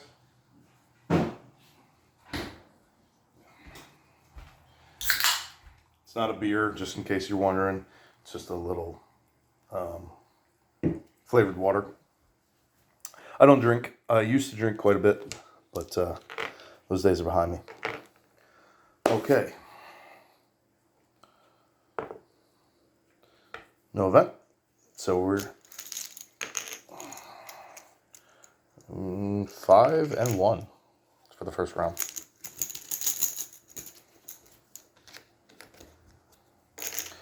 Okay, we will start with Crasha this time. And Crasha is stupid and will do nothing. Did I search the adventure? I think I did. Yeah, I did. Alright, and then the spider gets to go. Spider gets 6 movement. And then it's a beast. Oh, and I got to roll Fear 5. I forgot about that. Yeah, it's got web. So these things are actually pretty tough. So 5. The fear rolls are what kill me. So I'm actually going to use an energy point from Choppa to give everybody plus 10 on this check. The reason is I've already lost 4 points of morale, and I don't really want to lose more. If I lose 4 more points, then I'm at half. So this gives him a plus 25, so that would be 51, 71. So Choppa passes, and then 69, that's a fail, and then 64, that's a pass, and 65, and that's a fail. So I still failed twice. All right, so my morale drops to 10. And Crasha and Brightstar are both afraid. Oh, and then we get to 1, 2, 3, 4. He's the closest, so that makes sense. And I think it's just a regular attack. So we're going to regular attack, and the giant spider will hit on a 50. 33, he does hit. We were going to attempt to dodge with Crasha, and that is a 49. Well, that's a pass anyway. 16. So that's another thing. People get worried about the rolls. A lot of the time, you don't even have to look a lot of the time at your stats before you roll a D100. You can just roll the D100. If it's below a 40, you passed. You know, it depends on what it is. If it's like a combat skill, for example. But you know, if you roll like a 26 and your combat skill is a 70, you know you passed. Or a fear check. If you have a general idea, like, okay, that's in the 40, 50 range, that's 60, 70 range, you can just have it. And if you roll an 80 or a 90, you know you failed. Right? So what I do a lot of the time is I'll just roll. And if it's like a 32, that's a pass, you know, unless I'm doing like a heal check or an alchemy check or something or a barter check, something where I have a lower skill, pick locks. But in combat, you're probably going to be good with stuff like that. Roll it. If you get below a 40, it's a success. If you get a 75 or higher, it's a fail. At least starting out. And if it's anywhere close to your numbers, then you check. Oh, I rolled a 52. What's that? Okay, yeah, and you do the math. So you don't have to do the math every single time if it's a little daunting for you. Yeah. You could always round too.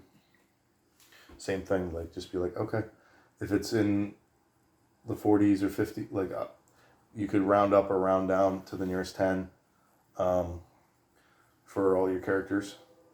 And just be like, okay, if it's in the 70s, it's a fail, it's a pass, whatever.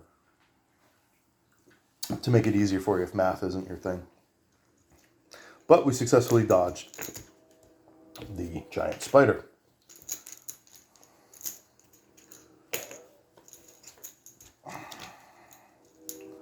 All right. Bright Star is going to go next. He is afraid, but he's going to power attack since he's already in position. So power attack will bump him from a 65 to an 85.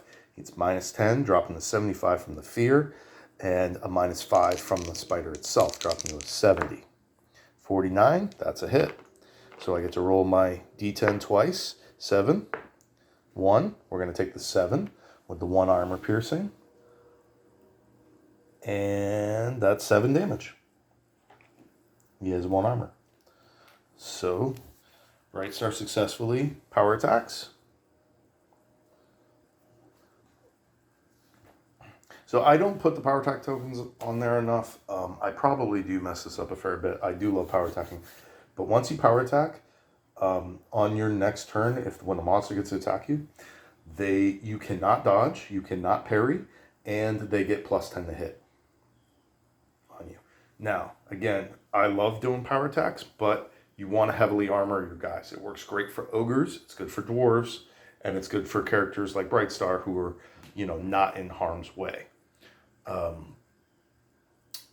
Because I'm effectively counting on now I can't parry anyway with these two because they are using two-handed weapons. So unless they enter a parry stance, they can't parry anyway.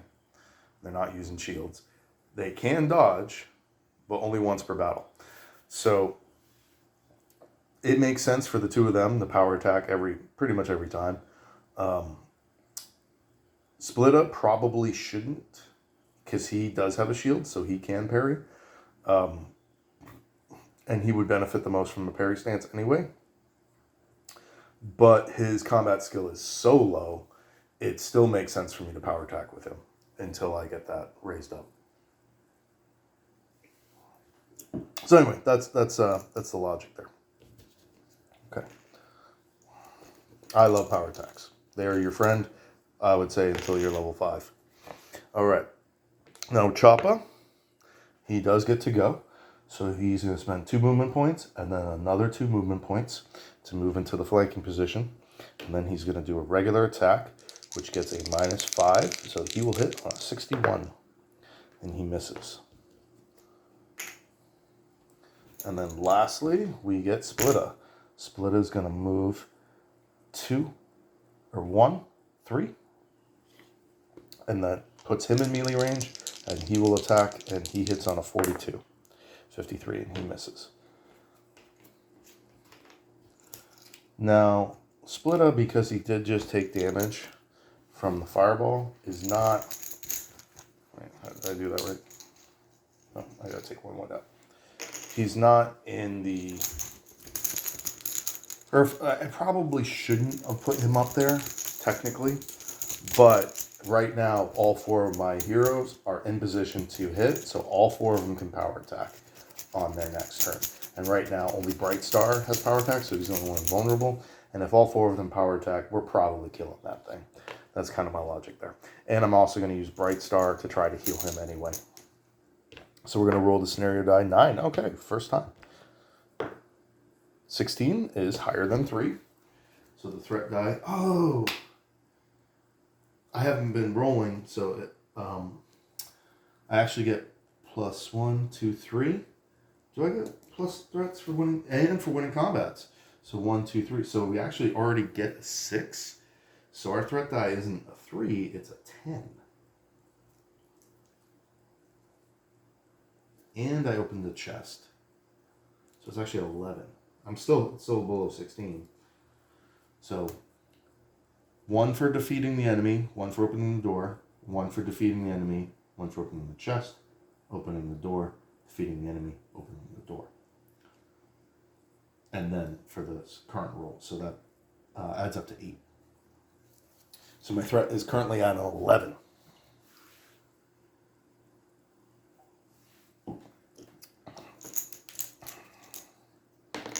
All right.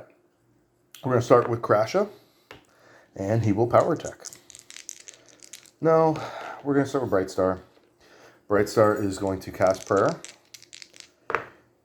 and fail. So Brightstar loses 1 point of energy. Drops to 2. But he will still power attack.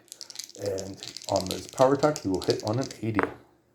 83, so he misses. I tried. All right, Spider gets to go. All right, he is in melee range of 3 characters. So we're going to roll to see what he does. 7 is a special skill. So he does have web. So he will attempt to web Choppa. So that's to hit a 50. He fails 70. So that is his first action. And then he will power attack, standard attack. He will standard attack Choppa as well. And that is also a miss in 95.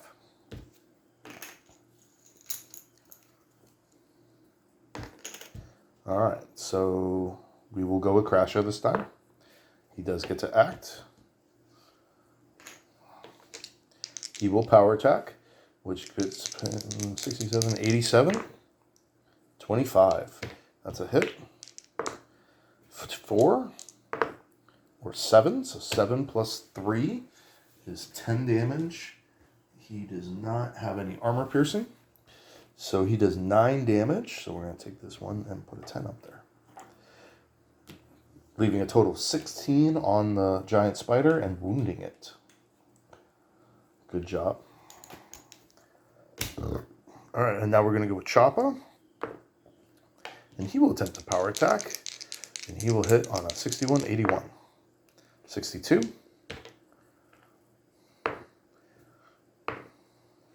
5 plus 5 is 10 with armor piercing. And that's enough to kill the giant spider. That brings 26 damage. And he is defeated. So having 2 ogres like that is just crazy. It's probably, this team is probably a little cheap. Ogre Warrior plus Ogre Barbarian is just super powerful. The Elven War Priest is also likewise got really high heal score. It's got high prayer, good combat skill, even a good range skill. I just need to get him like the mule combat talent to like uppers encumbrance and then focus on strength for him so that he can wear heavier armor as he levels up. And then Splitta, I would probably swap him out if I was going like pure power party with maybe like a human ranger to have like a really strong archer character. Or a thief.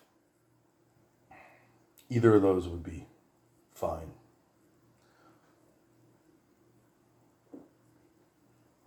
He could also make a good, tomb guard, or tomb robber, if I was going to go that route, if you wanted to have a rogue. But in that case, I would probably go with an elven rogue, so that he'd actually have a high pick lock skill and perception and things like that. So ogre rogue doesn't really make sense for a tomb robber. He makes much more sense for a sellsword and is basically a second fighter. So I basically have 3 melee fighters and a healer, is effectively. And just one of my melee fighters happens to have like a decent pick lock score. But that's really it. And honestly, I'm going to have to invest points in that to even make it decent. Points are a lot of money. Okay. Giant spider, we're going to roll for a part. 005. Hey! That means my alchemy skill gets boosted from 50 to 51. Not too shabby. And from a giant spider, we get Spider Fang. Times 1.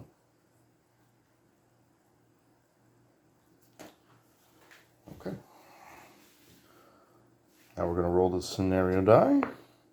7. Oh, and 170 XP. Gotta make sure I write that down. It's about 750 XP total so far. I need 1,300, 1,200 for split of the level, and 4,500, for about almost 5,000 for the other 3 to reach level 4. So I should reach level 3 for Splitta, no problem. And I'm hoping I'll be below level 4 so I can start one more dungeon at this encounter level. Okay. 1, 2, 3, 4. He's going to search that armor. 5.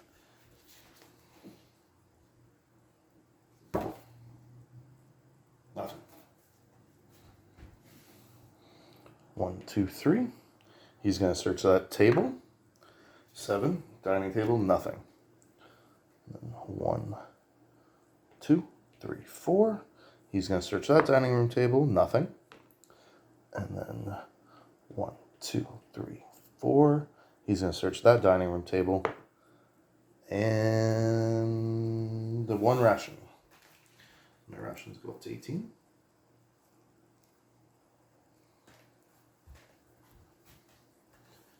And that should go up to 21. Actually, 22. I forgot to record the bandage earlier. And that's going to be that turn. No scenario die. So then Choppa will attempt to search that last armor rack. Ooh, and that is nothing as well. Damn, that's too bad. It's funny. Armor rack is you get a 40% chance of finding 1d3 armor parts with 1d4 loss for ability. It's super, super powerful because you can find 3 pieces and one of them can be full scale mail. I think I don't love that. It's all or nothing. Like, I feel like it should be like 3 or 2 or 1, depending on, do you get a 1 or 2, 3 or 4 or 5 or 6 or 5, and then the other 50% is nothing. That's how I would do it, but it's fine. The other 3 will search the entire room. So Bright Star will get plus 15, which would be 71, and nothing. So no luck in my searches. But you know what? This is my karma for doing that other dungeon and just continuing to look through and find other rooms. These are great rooms. Like, I haven't even gotten a quarter yet. This had 4 things to search, 3 things to search in there. Dead adventurer, 2 armor racks. Like, that's crazy. 2 boxes, 2 barrels, a chest, 2 dead adventurers, a weapons rack, 2 armor racks, and 3 tables, and I found nothing. And 4 rooms. And I found 10 arrows. That's it. And a bandage. Alright. New scenario die. Oh, we roll. Yep, that's definitely lower than 10. 20. That's actually a good roll. It's the only time it's a good time to see a 20. So +1 on scenario die for the remainder. Oh. No, it's not. So I get -10 to my threat, so my threat drops to 3. But I get +1 on scenario die roll for the remainder of the dungeon. So this is different than what I thought it was, because I originally wasn't using the scenario die, I was just rolling the threat die. So I thought it made it harder to trigger, but it doesn't. So increased my odds of the threat die being rolled from 20% to 30%. So I should get more effects, more wandering monsters, things like that. That's confusing. Because it also says this is the... I remember reading that if you get a natural 20...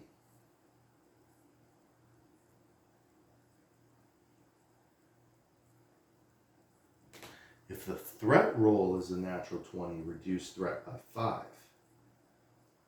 Okay. My threat die was a 3. The result was a 20. That's why I was getting those two confused.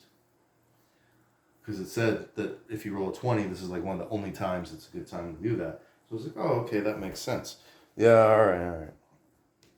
Okay. Yeah.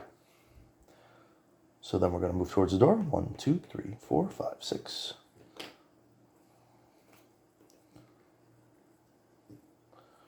One, 2, 3, 4, 5.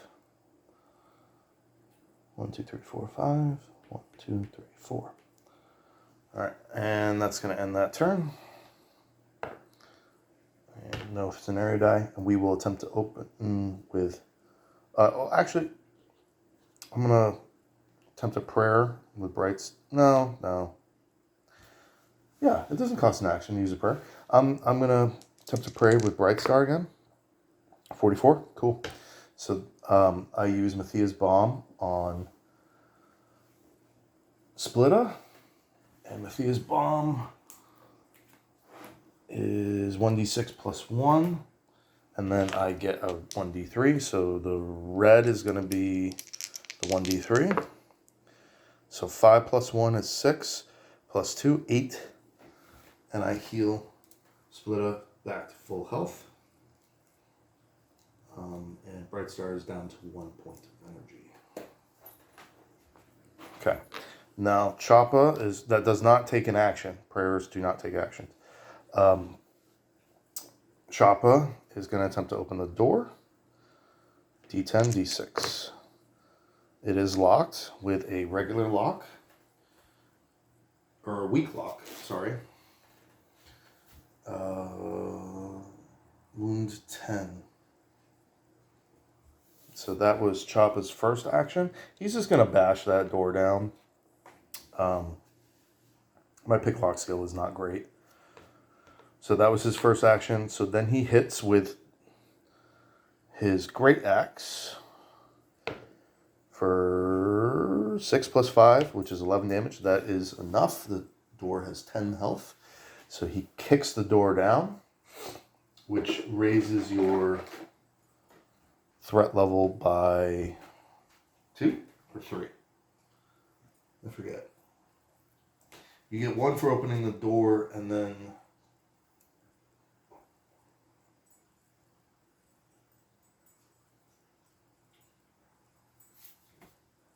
you definitely get at least 1 for bashing it, but he bashed it in 1 hit.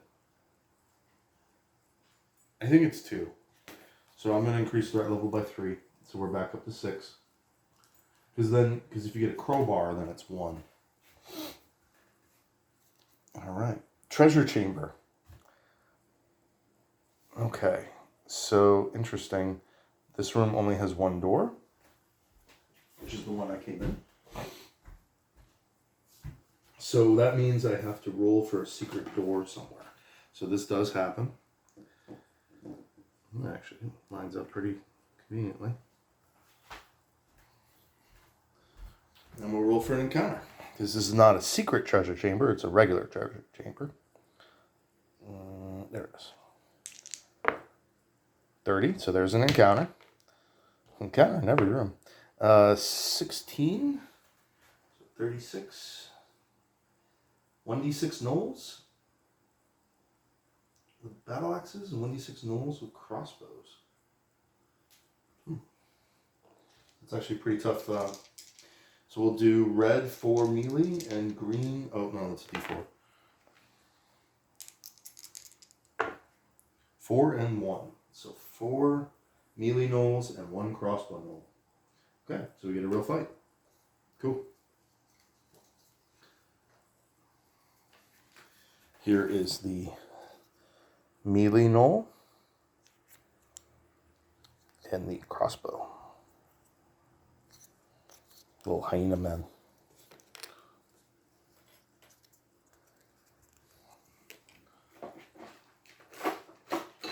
I'm getting hungry. I haven't had breakfast yet today. I'm pretty much doing this first thing in the morning on a Sunday. Haven't decided yet whether or not I'm gonna stop filming to go make it to church or not, or if I'm just gonna skip it. We'll see how it goes. I got about an hour and a half before I have to make that decision. Okay.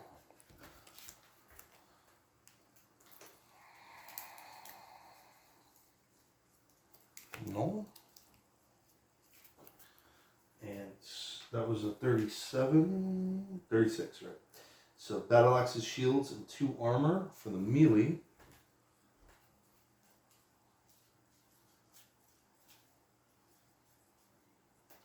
Battle axe, shield, and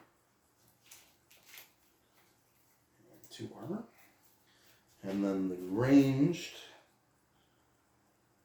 crossbows, daggers, and 2 armor.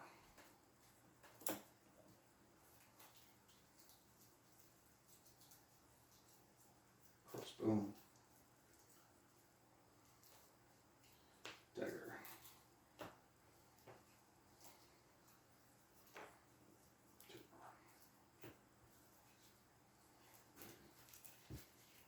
Okay.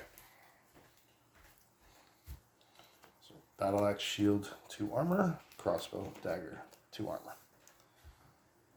Now we got a 4x6. So we'll start with the crossbow. 3, 6.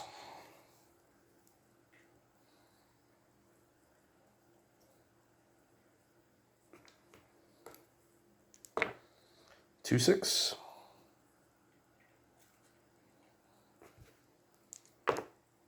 3, 4.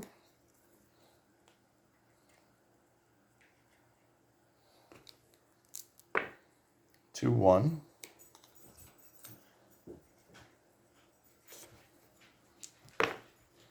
2, 1. Reroll. 1, 3.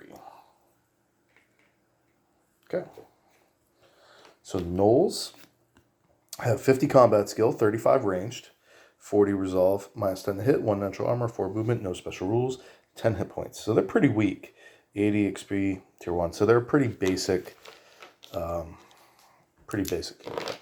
So these guys shouldn't be too much of a problem. They do have 3 natural armor. And just so you guys know, this can happen where you get all rooms like this. And I did shuffle them, I swear. I did shuffle. That's just how it worked out. I'm probably going to get all corridors in a little bit. So because there's no doors remaining, I end up rolling. So I got 1, 2, 3, 4, 5. So I'm going to roll a d5 to determine which room is now going to add a door onto it, effectively. I'm actually going to skip those tops. So I'll just roll d3. So either the treasure room, the dining room, or this room right here, because I don't want the dungeon sprawling out in that direction. And then we'll just continue on from there. Okay, let's do this fight. 8, so that is a threat die because of that debuff. And 3 is a threat. So we roll and we get a 2. Greenish tint. It suddenly dawns at the heroes that the greenish tint or blade or claws of the enemies is some kind of poison. The enemy gains the poisonous strike, the poisonous special rule. Doesn't say one enemy. It says all of them, I think. Of the enemies. Yeah, okay. So all enemies now gain poisonous. And the threat drops from 6 to 4. So that's actually a little dangerous. Okay. But I don't know. We'll see. We'll just try it out. So that's 5 enemies. So we're going to start with This first turn is going to be 5 white and 5 black.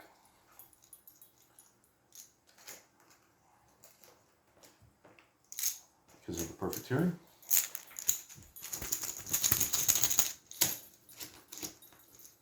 Alright, start with black. So that's going to be the knoll. So the knoll is not in line of sight, so it's going to move 1, 2, 3. And then attempt to shoot straight at Crasha. Hits on a 35. 24 is actually a hit. Wow. Damn. And it's a poisonous crossbow at that.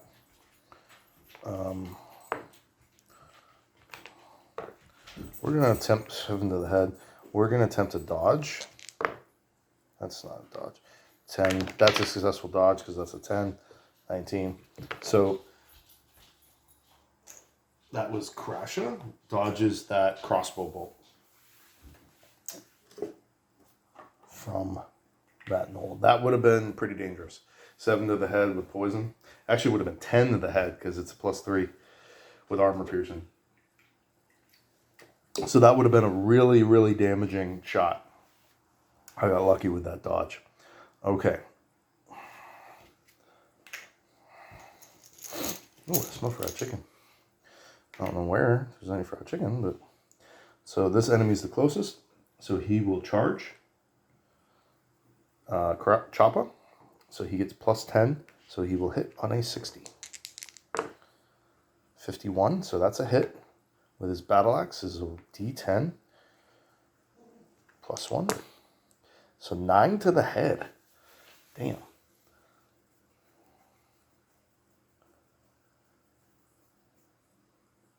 With 9 to the head with 1 point of armor piercing on Choppa, which is gonna, he absorbs 6 of that, 1 obviously, or 5, and he takes 4 damage, and he drops to 20 left. So that was a pretty solid hit. I don't know if charges count as power attacks. I think they do. I'm gonna count them as power attacks. In terms of negatives. So he's going to lose his 2 hit value for this next turn. Alright, 1d3. So this guy, 1, 2, 3, 4. And he's going to regular attack. Well, I guess if he could parry, I guess. So 5, standard attack. He's going to standard attack Choppa. And that's 98. That's a clear miss.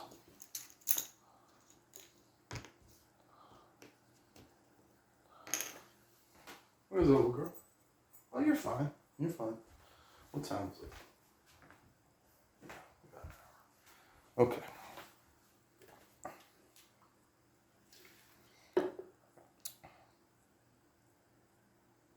Wait. So we're going to start with Choppa. He is not stupid. He will power attack. Or he will regular attack. I got a feeling I want a regular attack. So this guy had just power attacked. The shield and the battle axe, because it's got built for offense, cancel out each other's hit. But he's still going to lose the -10. So I'm just straight up going to hit on a 66. 85 is a miss. Would have been a hit as a power attack, though. So he's going to swing again. I'm going to re-roll that one. 59. Okay. So he gets 1 hit.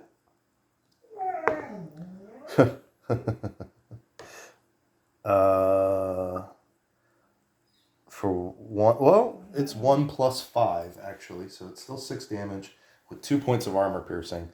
So he still does 5 damage to the gnoll. Wow, that's crazy. And wounds him. It's kind of wild. It's that great axe is that powerful. I think I'm gonna get both of them great axes. They're awesome. They're much better than the great sword, I think. The biggest problem with them is You get -10 to parry. Or dodge, which I always forget to do anyway. Alright, so now we will do Crasha. Crasha gets to attack. He will power attack.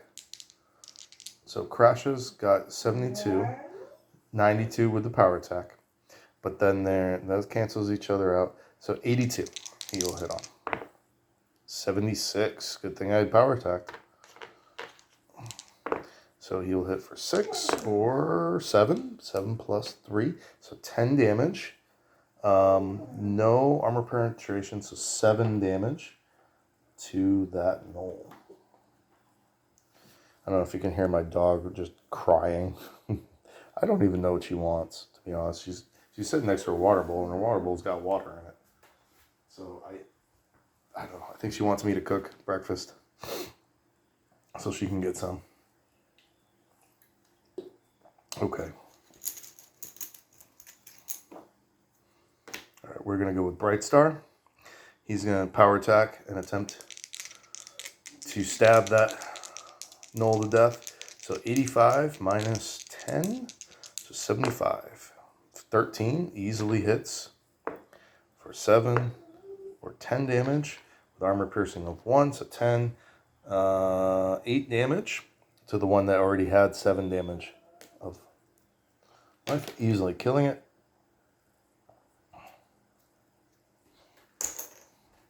Good job, Bright Star. Bright Star gets a lot of kills. Javelins, I think, are kind of overpowered in this game. This is going to be split up, but he can't do anything, so he's just going to hang back for now.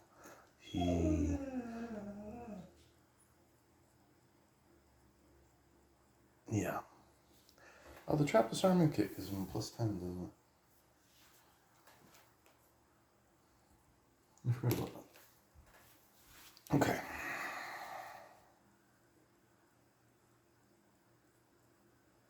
Yeah. So then the last guy's good to go. We're going to get a 1, 2, 3, 4. He's going to attempt to... Well, let's see if he parries. 10. Nope. He's going to regular attack Choppa. 76 is a miss. And then this guy is 1, 2, 3. He's not going to move in front of the knoll with the crossbow, but he will move kind of in position. It's okay, little girl. Nothing to cry about. Alright, so we're going to remove 1 white token and 1 black I already removed. So 4 and 4.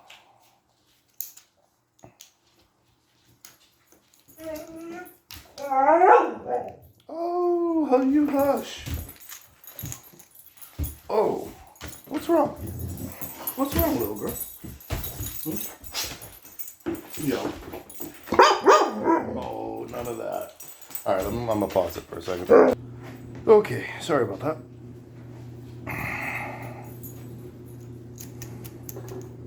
Where the hell was I? That's a new turn, right? So... yeah. Threat die. Okay. 15 is higher than 4. So threat goes up to 5.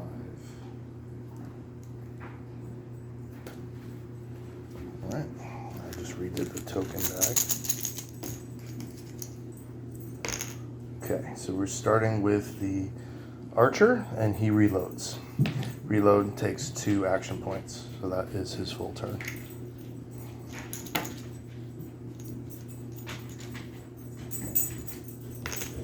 Then we start with one of the 2. We're going to start with the unwounded one in combat. And he rolls a 6, which is standard attack. Or no, that's a beast roll. Power attack.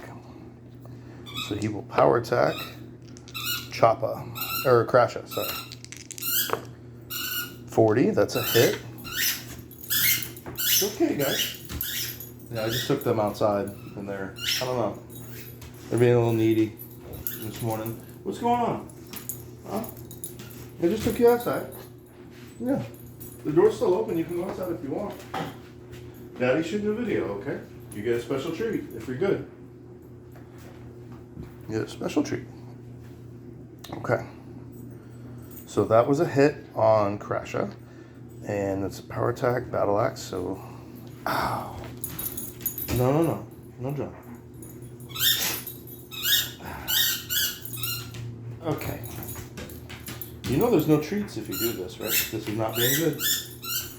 I gotta trim her nails. She's punching me right now. Ooh, those nails are sharp.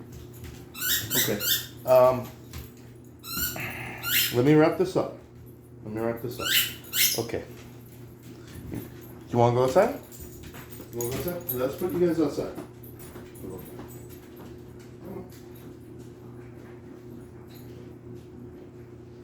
Well, that's not.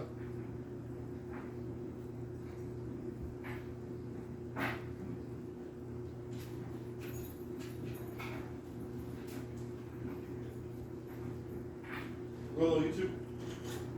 Yeah, it's fine.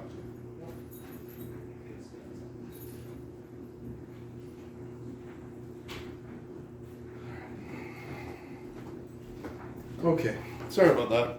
These guys are being needy. I think I'm gonna, after I finish up this battle and do the treasure, I'm gonna call it a day on this video. Yeah, you go outside too. Go on.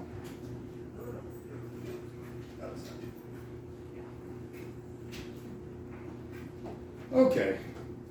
So sorry about that, guys. My dogs they're basically my children, and they're very spoiled. They demand a lot of my time and energy. But I put them outside. But, yeah. Okay. So, we're power attacking Chopper. It's a hit. Chopper. Or Crasher. Right? No, Chopper. Because it rolls 6. So Chopper does get to dodge. It's a 45. But he gets a minus 10. So 35. Ooh, 34. So he successfully dodges that power attack. So the minus 10 that I keep forgetting about is from his battle axe. It's slow and built for offense. So he gets a minus 10 to parries and dodges. The great sword that Crasha has gets a minus 5. That's really the only advantage the great sword has over the battle axe. Battle axe does much better damage. And I guess it's a little less swingy because it's 2d6 instead of 1d12. But it loses out on the plus 2 damage and the 2 armor piercing. So, okay. So that was that guy. All right. Choppa is going to attempt to go first. He does get attacked. He's going to regular attack the guy in front of him. So he had power attacked. Correct? Yeah. So he loses the minus 10 to hit. So he will hit on a 66. 14's a hit. For 12 damage, 17 damage. Choppa hits this gnoll and easily kills him. But that was a regular attack, so he's going to attempt to do it again. 66, and this one was also a power attack. So he loses his minus 10, so he just straight up hits on a 66. 92 is a miss.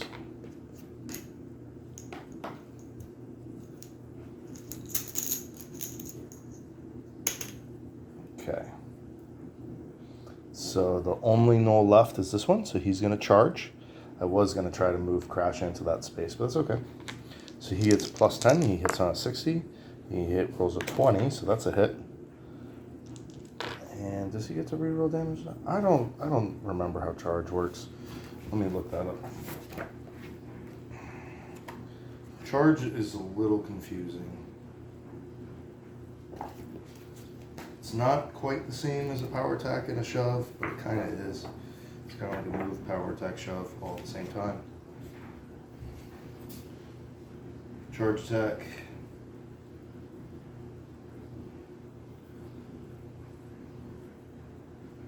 Your momentum give you plus 10 combat skill. Okay, so instead of, yeah. So it's a move and shove, move, attack, and shove with plus 10 combat skills. He does not get to reroll damage. So he hit, and he rolls d10. So 8 plus 1 with 1 armor piercing to the chest of Choppa.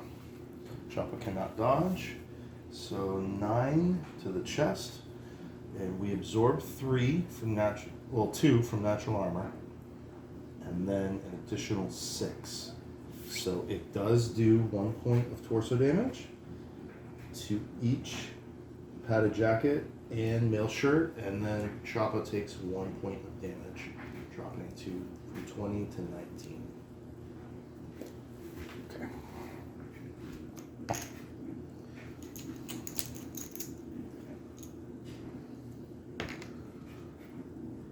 Yeah, and only Choppa's the only one who went. Okay, so Crash is going to go next. And he will regular attack.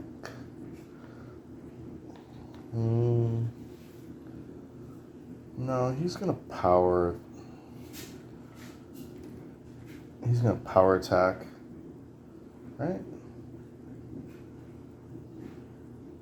You know what? Bright Star's going to go first. And Bright Star is going to power attack. Hit, so an 85. 72 is a hit. 5, 7 with 1 armor piercing. So 7 is going to do 5 damage. I don't remember who that was for. That guy's dead. Pretty sure. To that one up top, wounding him.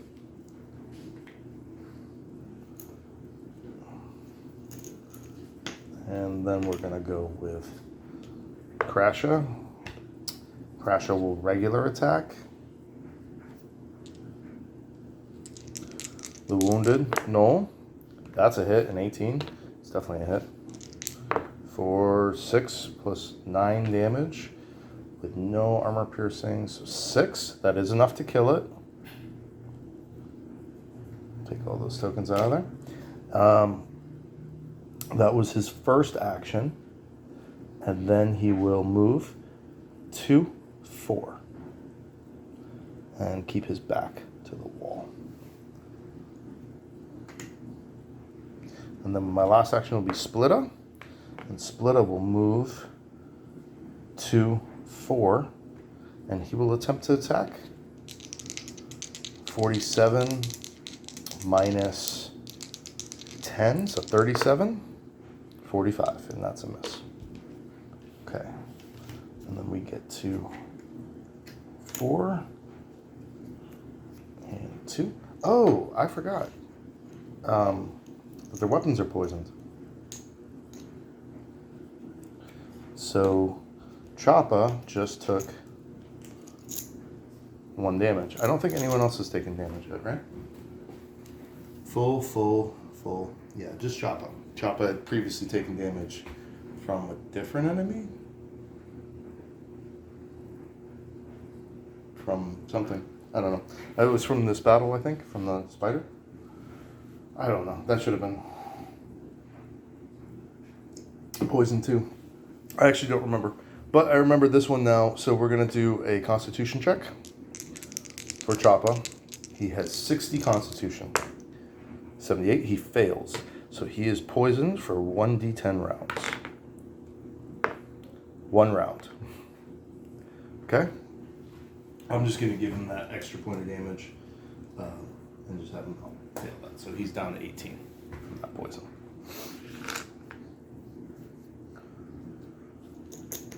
Okay. So now we roll. Sorry, I'm not fully into it today, guys. Scenario die does activate. 2. And we do get the threat die once again. Okay, so now we roll a d10. 1. Disturbance in a void. There's a sudden shift in the void, and the sudden shift leaves any spellcaster in shock. Spellcasters may do nothing during a coming turn, not even dodge or parry. So I'm gonna take a white token out of here. We're gonna take away Bright Star's turn. And that also lowers the threat level by 2, bringing us back down to 3. Just some unlucky rolls. It's fine. Okay. Black is going to be the Gnoll with the crossbow, and he's going to fire at Krasha. Now he only hits on a 35. And he does, at 30. So, and Krasha has already used his dodge, so he can't do anything about this. So 10 damage to the chest. Oh my god. So that's a 13 damage to the chest of Krasha. So the first with armor piercing, right? With 1 point of armor piercing. So 3 points of natural armor, 6 points on the chest. So absorbs 9. And that is 1 point of durability to each scale mail coat and padded jacket. So absorbs 9. He still takes 4 damage. So 23. And he has to take a constitution check for poison. His constitution is 65, so he passes the poison check. Still pretty nasty. And he is unloaded. Can't believe he hit twice. Okay. Speaking of that, Krasha wants revenge. He gets to act. He is going to move and attack. 72. And you'll hit on a 62. Well, technically, it's a charge, right? Yeah, he charged. So that gives him the plus 10. 72. That's a hit. 2d6. 3 plus 3 is 6. Minus 3 is 3. So he does 3 damage to the Gnoll Archer. And pushes him back 1 and follows up. Because that's how charging works. Okay. This Gnoll right here, he gets to decide what he wants to do. He is going to parry. But before that, he's going to attack Choppa and hit.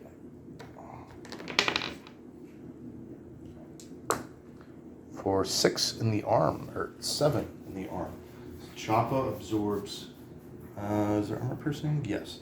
So he absorbs 2 natural armor. How much was it? 6? 7. So 2 gets knocked off the natural armor, and then 2 padded jacket, 3 to leather bracers. So I guess the leather bracers take 1 point of durability. Padded jacket's fine.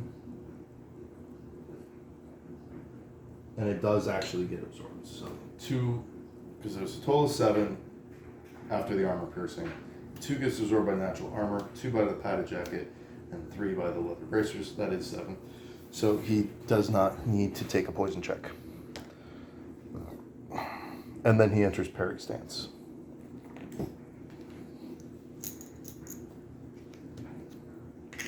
So armor is amazing. Armor is more important than levels.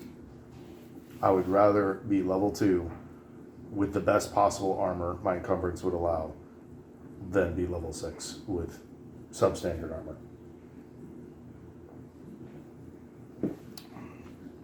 All right. There's no more black. Just the 2 of them. All right, so we will attempt Choppa. He gets to go. He's going to power attack. Because he's in parry stance, that gives him a plus 10. So Choppa is going to go to 86, and then minus 20, 66. 59, he hits. For 10, or 15. Yeah, 10 plus 5 is 15 with armor piercing. So he one-shots that gnoll. No problem, easy peasy. That's his turn. And then Splitta gets the last remaining turn. He does get to act. 1, 2, 3, 4. Or 5, technically. And he will regular attack 47, 37. Zerzer 3. Awesome. So Splitta gets a bonus combat skill going from 47 to 48. And he obviously, that's a bloodlust roll. So he gets to roll d12 twice. 2. 1. So we're going to go with a 2. Plus 2. So that's 4 damage. There's no armor piercing. There's 3 armor. So he does 1 damage. With that critical, almost perfect roll, he does 1 damage and fails to wound. Oh, Splitta, what am I going to do with you?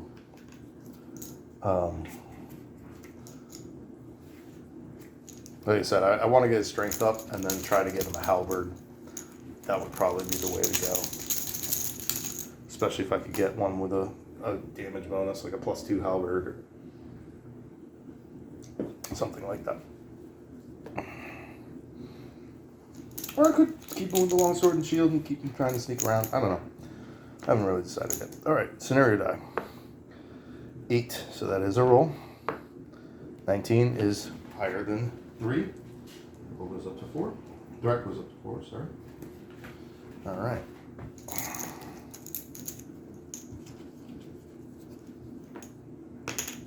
We're going to go with Krasha since he's already there. And he will power attack. Now this guy does not have a shield, so he just gets the minus 10. And power attack is going to put him in 92, 82, 77.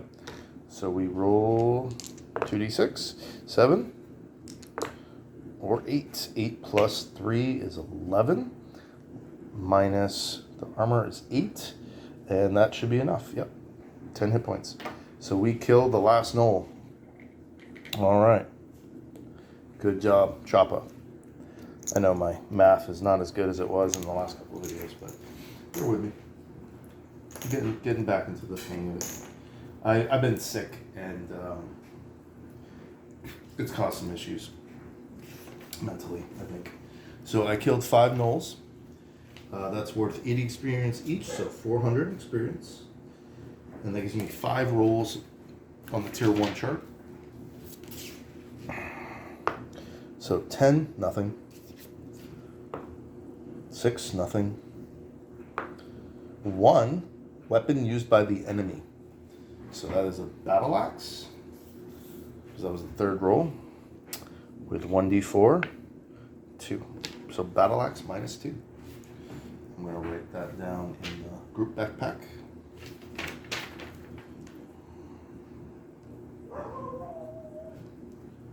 Battle axe minus 2. And the battle axe is...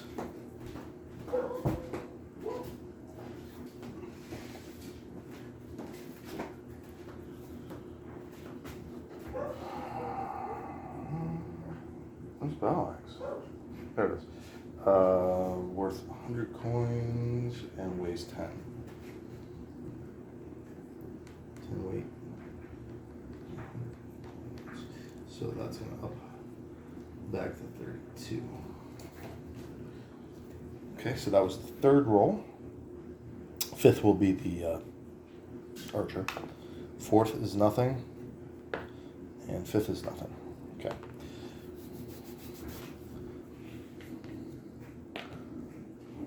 So I am going to cut this short in a little bit. I'm gonna play a little bit. I'm gonna finish up this room. Okay, so now 2. So no scenario die. So these can all go away.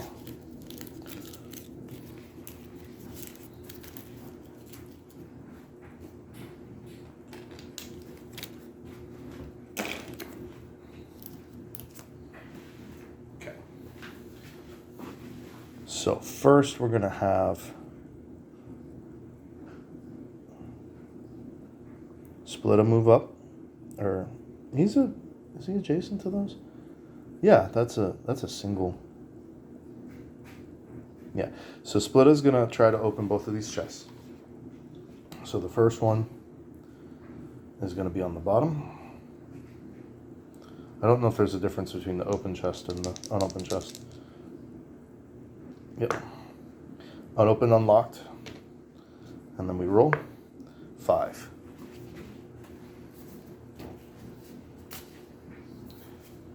Well, 1 is considered an objective chest, yeah. So this is the regular chest. So 1 fine treasure. I messed that up last time.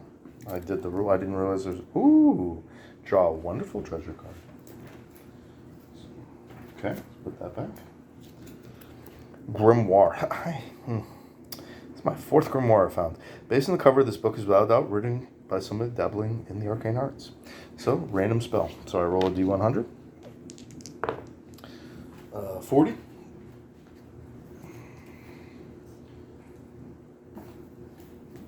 So grimoires are not particularly useful for me. So it is a grimoire of open lock.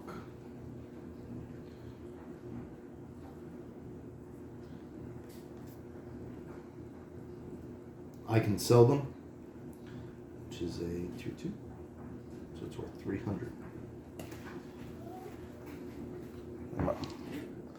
All right, and then he will attempt to open the objective chest, which is the one in the center. This is Splitta again.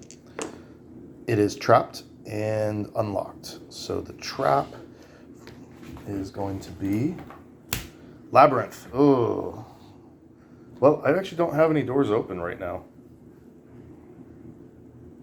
So, yeah, I still have to, all right. I still gotta add two on top. Well, I gotta see if it triggers first. Perception for Splitta. There's no bonus.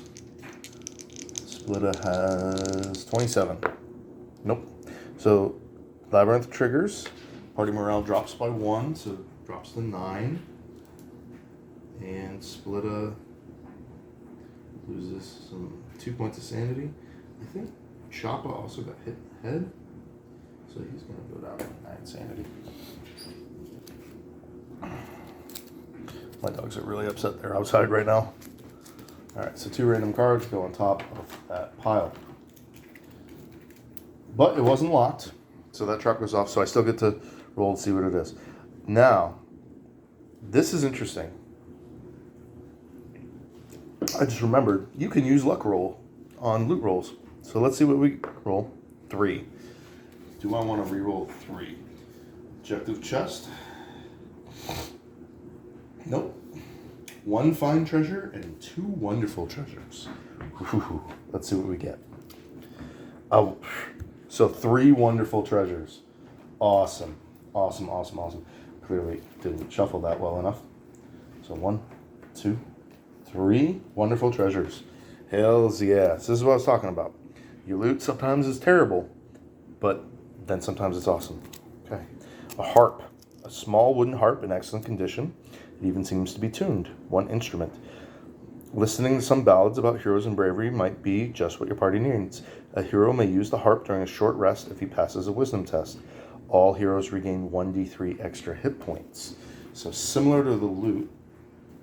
So we get a harp. And it weighs 2. 3, 4.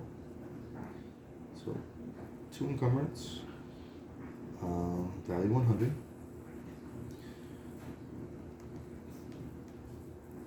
Pass whiz for 1d3 extra HP. So definitely want to give that to Bright Star at some point. So that's really cool. Mithril plate armor. Ooh. 2d6, 2d6. I gotta decide what it... Oh, it depends on the dice roll. Okay. A shining plate armor made of pure mithril. All right, let's roll the d4. 1. Helmet. Cool. Mithril plate helmet worth 600. We're going to equip that immediately onto Choppa, replacing his leather cap. So leather cap is going to go into, actually, here's what we're going to do. So we're going to switch the leather cap with Crash's padded cap. So it's got 4 durability versus 3. And so Crasha gets 1 extra point of helmet armor, but the padded cap can stack with the helmet, the plate helmet. So Crasha gets that, and then we get padded cap. Although I do gain the clunky special rule, padded cap 2, 1, and then mithril helmet, plate helmet,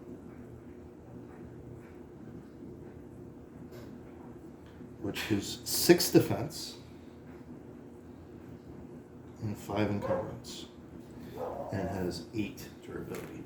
So now Choppa, and he gets the clunky rule, I believe, minus 10 to his dex.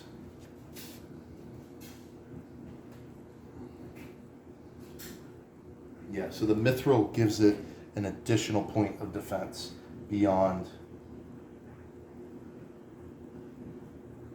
Oh no.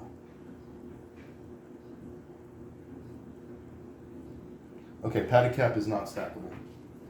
So he doesn't get. So the padded cap is just gonna minus 3 is just gonna go into the general inventory.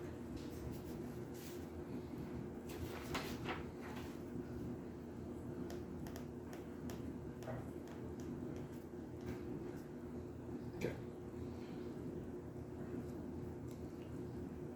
So the mithril helmet is stackable. Now it has 6 defense. Crazy for a helmet. But it's only stackable with a piece of mail. So he can actually get 10 helmet armor in addition to his natural armor. So very, very, very cool. Super excited about that. And, ooh, huge backpack. This has to be the biggest backpack you've ever seen. The amount of loot you could fit in this bad boy is insane. So there's small, medium, large, and then huge. So this backpack increases the carrying capacity of a hero with 35 encumbrance points, but lowers the dex by 20. So that's obviously going to go to Brightstar. So he currently has a medium backpack, which gives him 10 additional encumbrance. So this is going to give him an additional 25.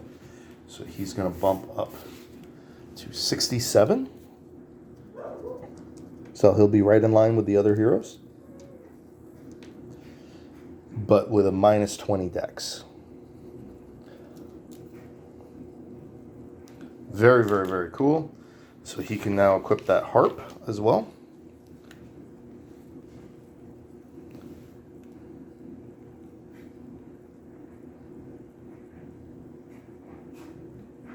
Wisdom score. I gotta look at the loot rules. And the harp had 2 encumbrance.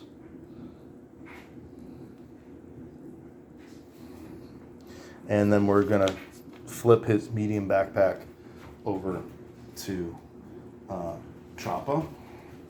So he's gonna get minus 5 to his dex and a plus 10 on his encumbrance, bring him up to 72.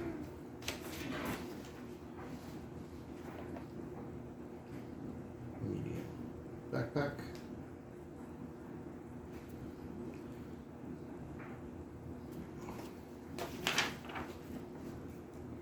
And then he added another 4 for the helmet, so that's a 50.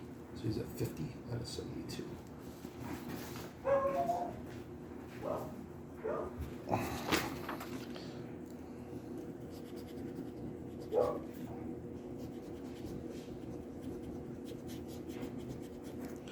Huge backpack. So you can't even buy these? So I didn't even know these existed, honestly. So that's really cool. So grimoire, whatever, it's fine. That's kind of lame. The harp, really, really cool. So I've gotten 4 wonderful treasures out of 2 chests. Mithril plate armor, helmet, awesome. Huge backpack, awesome. Harp, pretty cool. That basically acts as a second cooking set. So very cool. He also has the Matthias, the all healing. I don't know if that would affect cooking healing. I don't think so. But anyway, very, very cool. Krasha will then attempt to open that last chest, because there's still another one. Let's see what we get. Is definitely locked and definitely trapped. All right. Skeletons. Suddenly small niches appear in the walls. Number of dusty old skeletons. So 1d6 plus 2 skeletons. I get 8 skeletons? My lord. Okay. So attempting to open that last. Well, let's see if he passes his. I didn't even bother to do a perspective check on perception check because it's so low. His perception is a 14. Yeah, no. So 8 skeletons are gonna appear.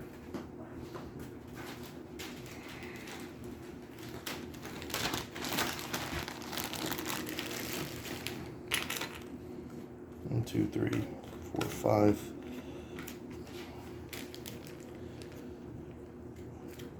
6, 7, 8.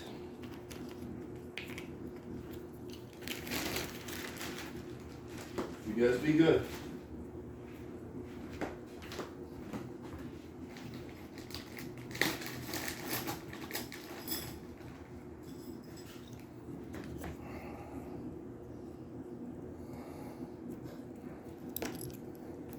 Oh, who's this guy?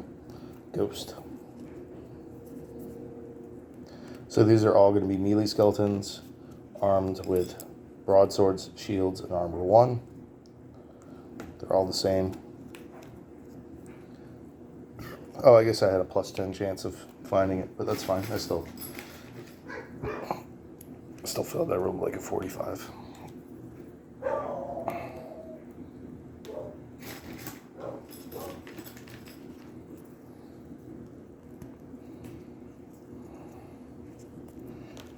Okay.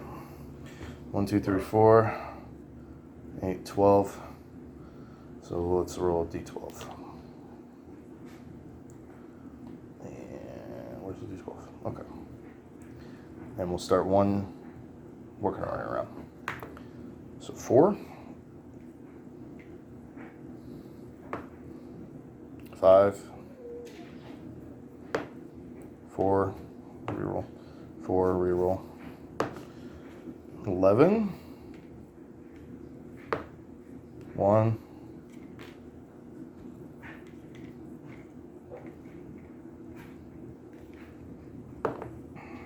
9, 5, reroll, 7, 3, and 7, reroll, 8. Okay. So we have a ton of skeletons popped in to say hi.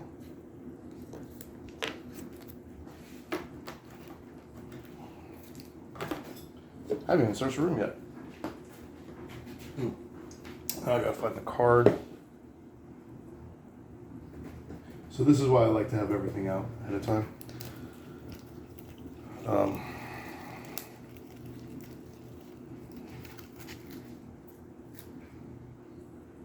It just takes a while if you don't have stuff ready.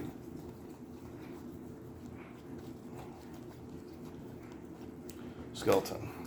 10 hit points, 80 experience, tier 1. So similar to the Gnolls, except there's 8 of them, and I'm not in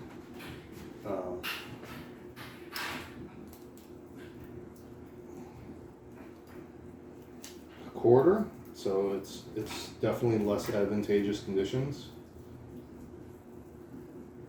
Broadsword. Yeah.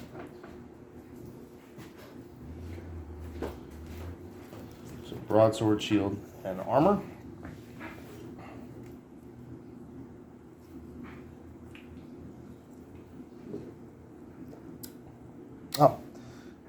Fear check, level 2. So only Splitta has to take the fear test.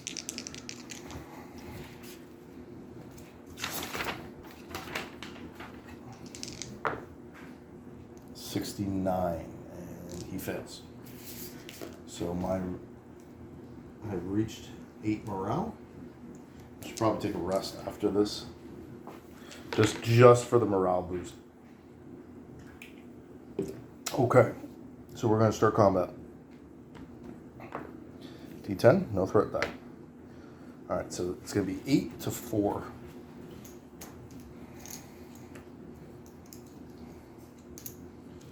So 4, 5, 6, 7, 8. I know some of those standees are archers and some are regular skeletons. They're all regular skeletons with broadsword, shields, and additional armor.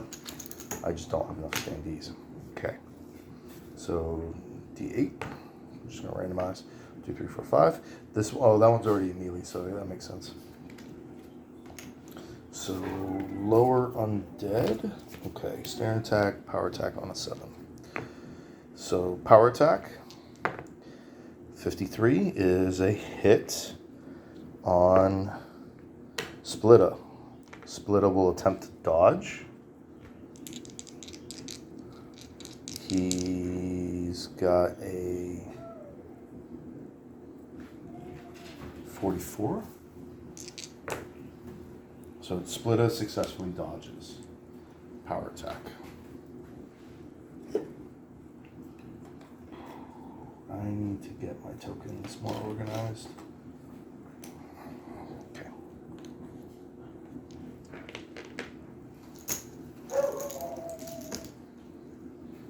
Okay. 1. So they just basically march. So 1, 2, I guess. And he's going to attack from behind. 78 is a miss, even from behind.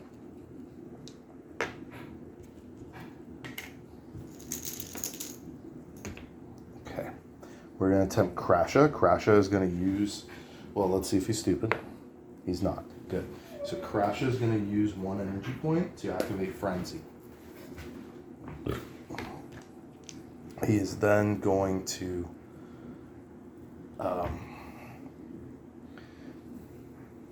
attack this one that power attacked. And so he'll hit on a 72, but he loses his bonuses, so he'll just hit on a 72. He does lose the shield, that's right. 72. 49, that's a hit. For 9 damage, he does 8 damage.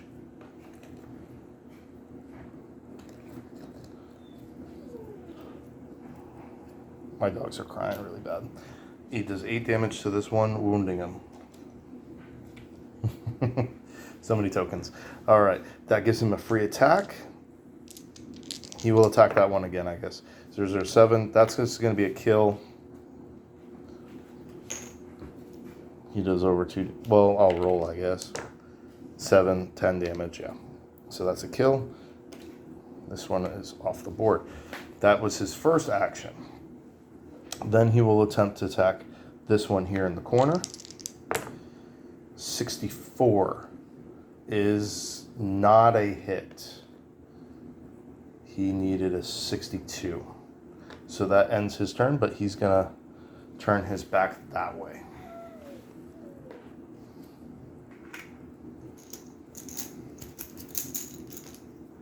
All right. We're going to go with Choppa, see if he can get it. Choppa is stupid and does nothing.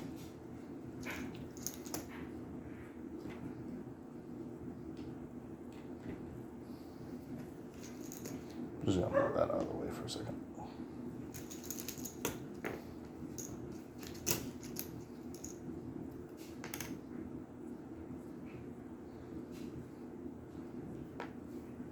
All right, I roll D8 to randomize. Well, actually, no, this one's our 1d3. So it's going to be this guy is going to attack Splitta. 1 is a standard attack. So 62 is a miss, and 68 is a miss. Right, I'm going to let my dogs in real quick. They're crying really bad. Are you guys going to be good?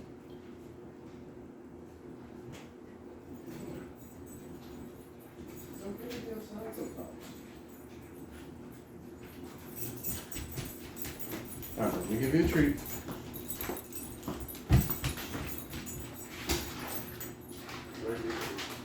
That'll be good. I'm still filming, okay?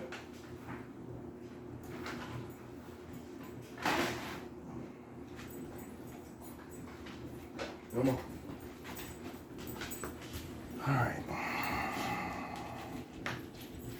So that guy missed twice, yeah. Okay, so on this one, no. I'll throw you right back outside. You'll be good. Regular attack.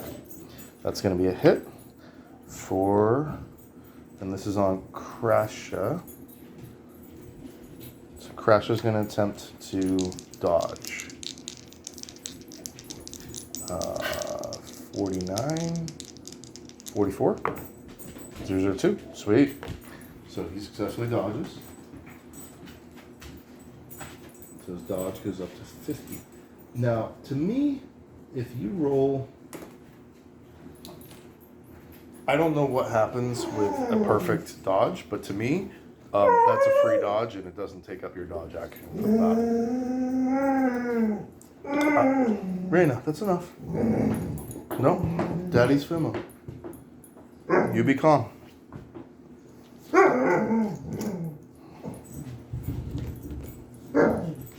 So perfectly dodged.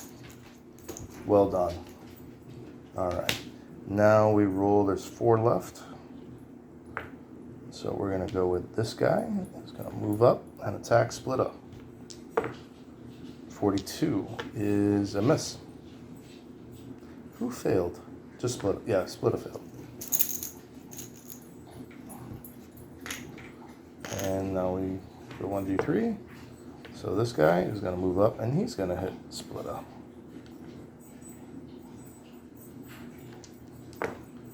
And 41 is also a miss. They're not very accurate unless they power attack. Alright, and then we get a 1. So, has Splitta gone? I guess not. Splitta is not stupid. He's going to turn this way, but he's going to attack this one in this behind position. He's going to attack once. So he will hit on a 38. So he misses, and then he's going to go into a parry stance.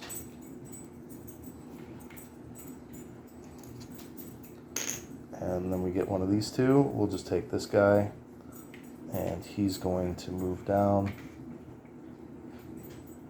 and attack, and he'll hit on a 40.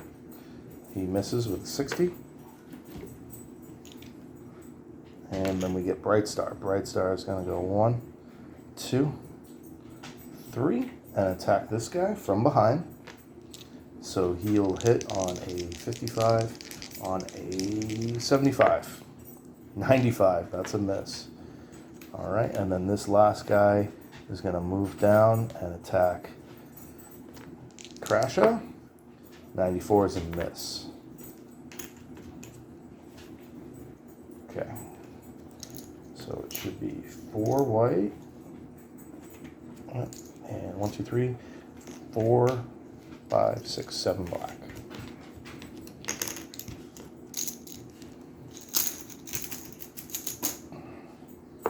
So Scenario die. Okay, so we're good.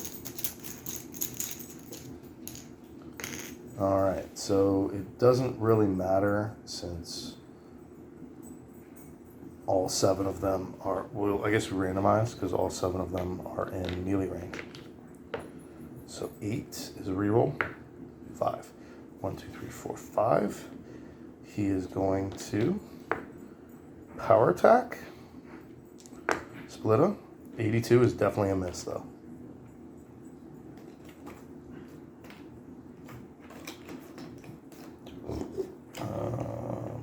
I'm out of power attack. Where did all my power attack tokens go?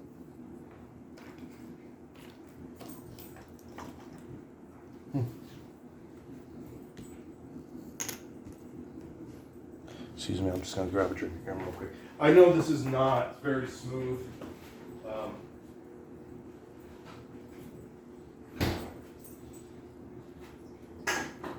I've been a little, like I said, hazy brain.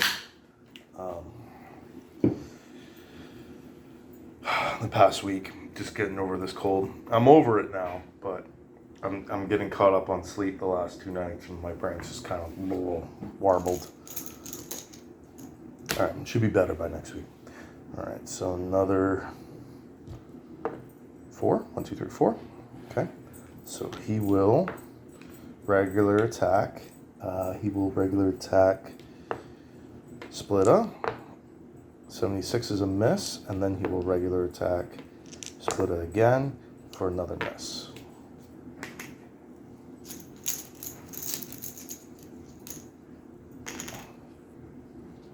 Okay, we will go with Crasha. He is currently in Frenzy, and he will attack this one all the way in the corner.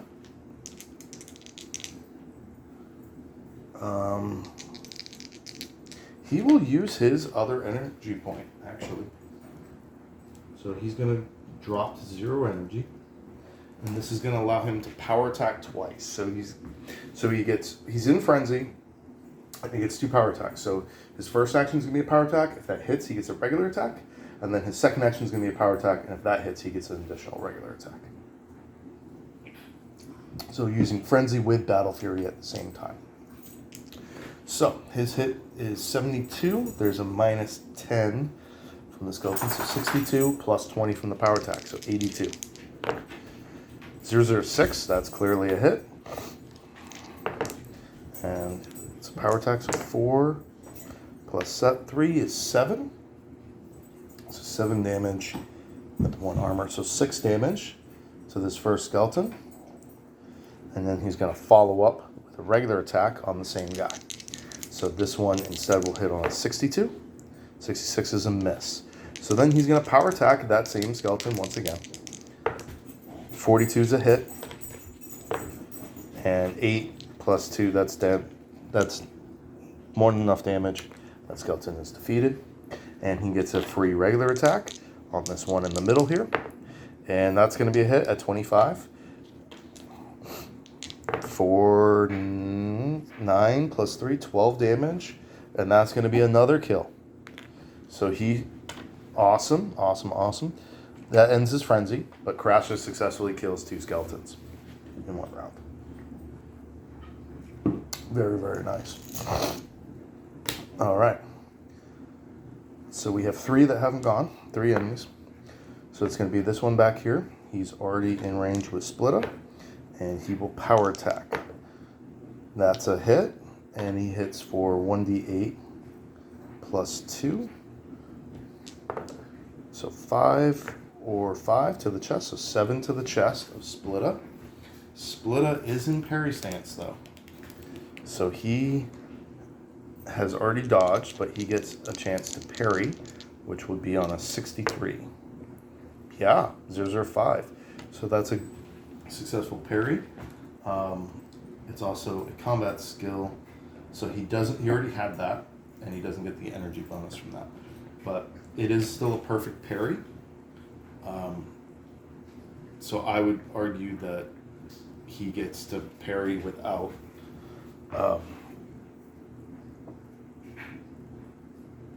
losing durability on his shield. you know, and it blocks any amount of damage. That's how I would argue it. Perfect parry. You could either do that or, I guess, allow him free parry so that he can parry twice in the same turn or something like that. But I would argue the durability would make more sense. So he successfully parries that power attack. And do I have another power attack token? I keep looking for them. It must be. I must have something somewhere.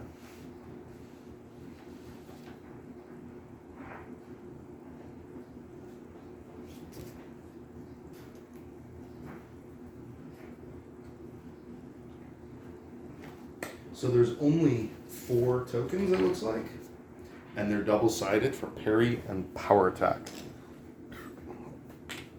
So it's very easy to use up all, and I'm missing one. I can't find one. But it's fine. Okay.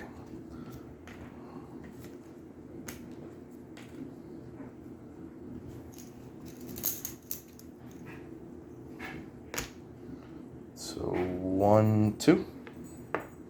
So it's this guy down here. He is going to also power attack and hit. I don't think I can parry again, because even though that was a perfect parry, I don't think it's fair to just get free parries. You know what? I'll allow it. He had a perfect parry, so it doesn't take any damage, and he's allowed to do it again. That's how I see it. And that's a parry. It's not perfect though. So he power attacked and hit for, what was it, 1d8 plus 2 for 1 damage to the chest. That's fine. So that gets absorbed by the shield. 3 damage to the shield. That makes sense to me. I think whenever you roll a 5 or under, something special should happen. It should be, it's like a natural critical in D&D, right? Something cool should happen with that. Okay.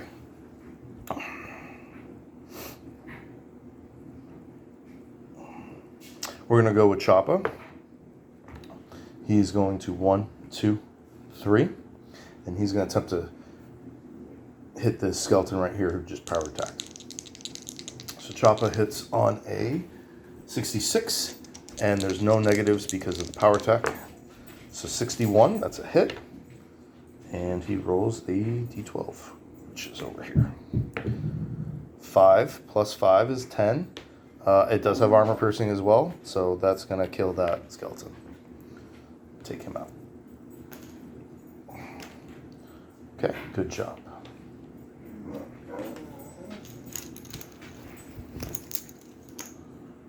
Alright, so this is the last skeleton left. He is engaged. He will power attack Crasha. And that was definitely a hit. This is 003. Bloodlust effect.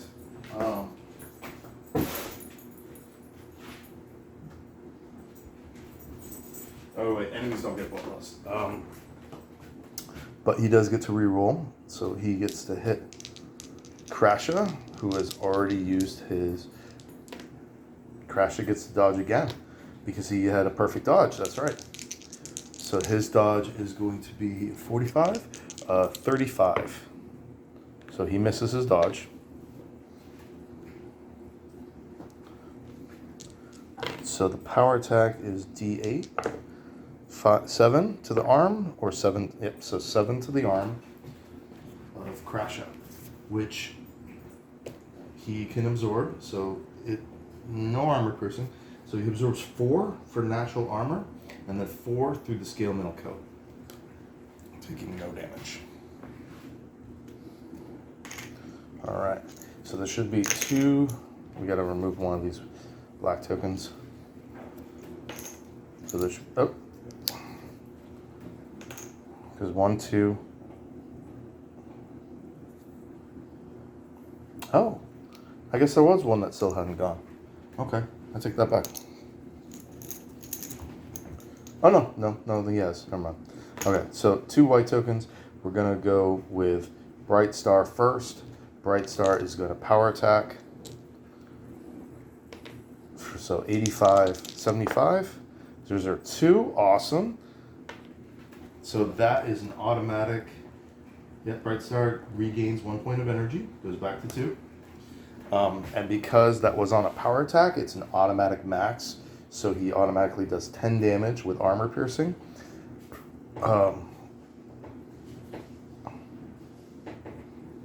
Which is enough to kill that skeleton. Yep. I'm going to put that black token. And then Splitta gets his turn. He's not stupid. He will face downward. And he will attempt to attack, regular attack, this one with the power stance. So 48. And yeah, he just hits on a 48. So 15, yeah. And we roll a d12. So 4 plus 2, so 6 damage. No armor piercing, so he does do 5 to it and wounds it. And he will actually attack again. There's enough. 41 is also a hit because of the power attack. And let's see. Yeah, and that's a 6. So that's 8 damage. -1. And that kills that skeleton. Very cool. So we're down to only 2 skeletons remaining.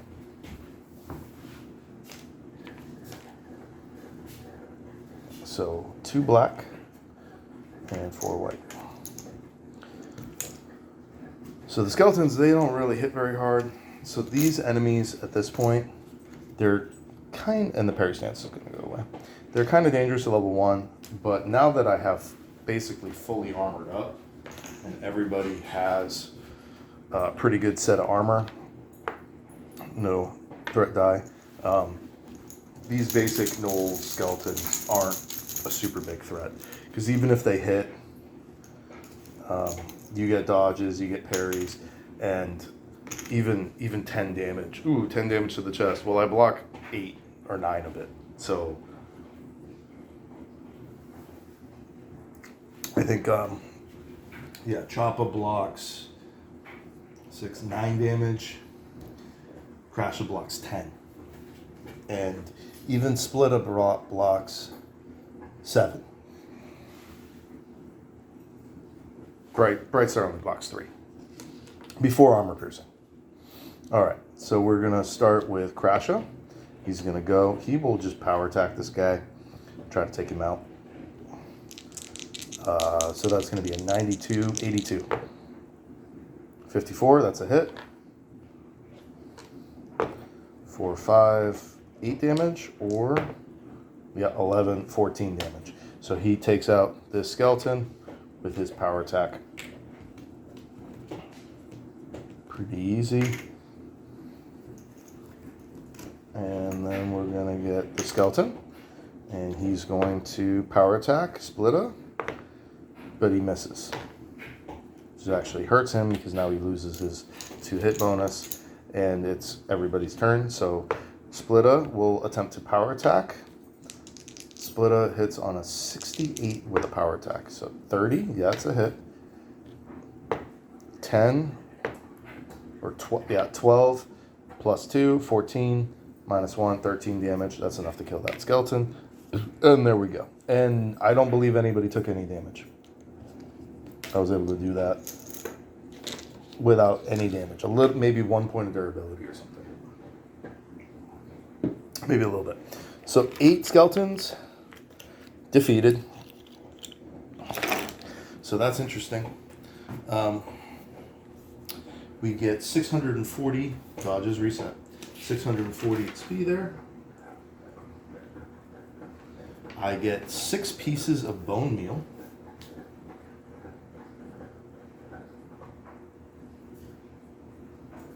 So that's going to be useful for alchemy, regardless.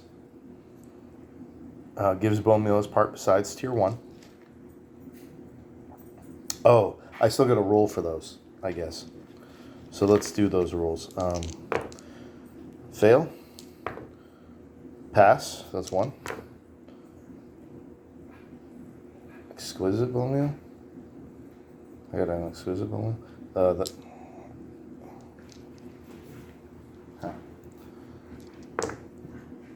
Fail. Fail. Fail. So 1 pass and 1 exquisite.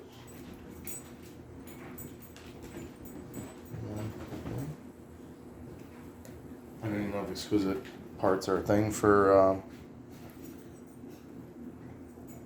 parts. And then I'm going to roll 8 times on... Oh, and I did 6. I actually get 2 more rolls. Pass. Fail. So I got 2 pieces of bone meal and 1 exquisite bone meal. And now I get 8 tier 1 rolls. So tier 1, 5 is a fail. 5 and up is a fail. Fail. 10 coins.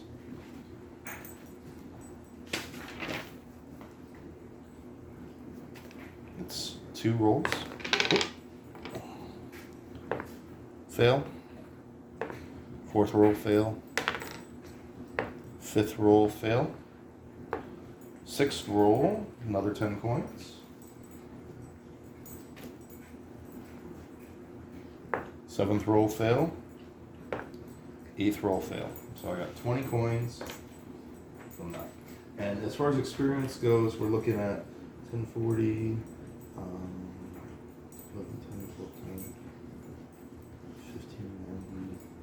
15, 1,890 experience so far. So almost 2K. So it is possible I may actually level up to level 4 after this dungeon. All right. So these are gone. Now the good news is that chest that I didn't actually finish rolling for is now unlocked and untrapped. I just kind of resolved that immediately. So I do get to roll a d10 on that regular chest, which is, where's my d10? Where's my d10?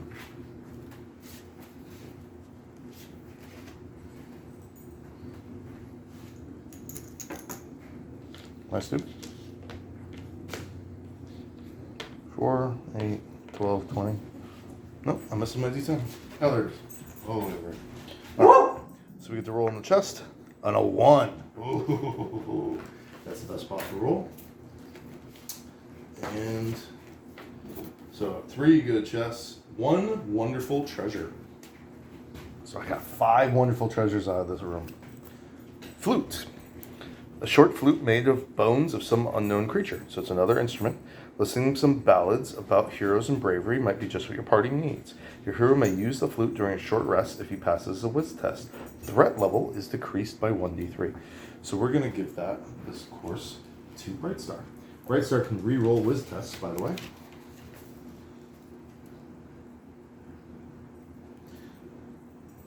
Threat level minus 1d3.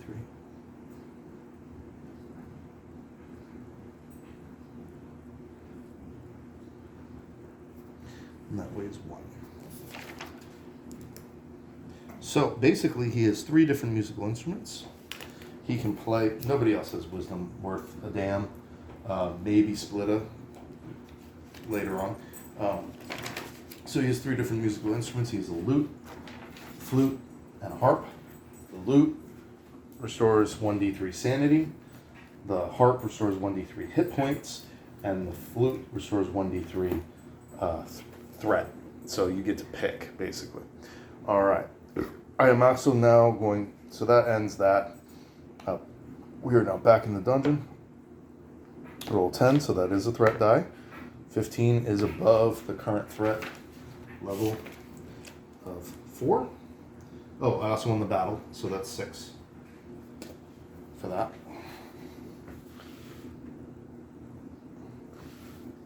Oh, and 3 chests. So 9. 2. All right. Now, I'm going to search the room using everybody. 31, that's a pass. 12 gives me a new treasure room. I'm just going to not do that, I guess. Reroll if tile is in use. Yeah. So reroll. Oh, 82, nothing. Oh, so close. You don't get a treasure room off a treasure room. It should just bump up to the next highest, I think. So, I don't... it does say reroll if in use, though. Because it's such a powerful room. I kind of get that if you... Yeah, you shouldn't be able to get multiple. Well, so what I'm thinking is, it does say reroll. I rerolled and I got nothing. But it should just probably bump up to the find treasure.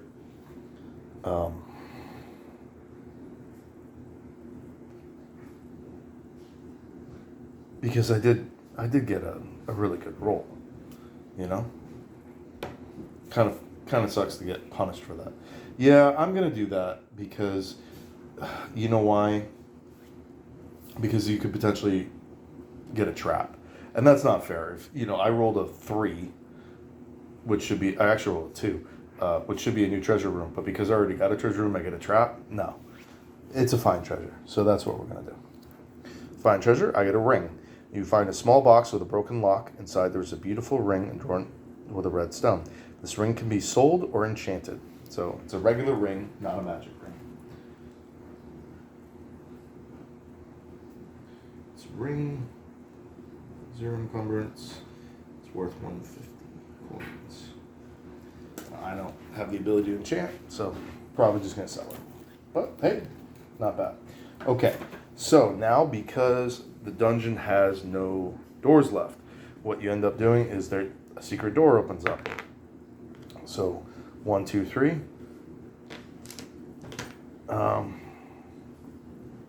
Is that right? Pretty sure. Let's see what this is. There's definitely a rule there. Dungeoneering, exploring, people do such.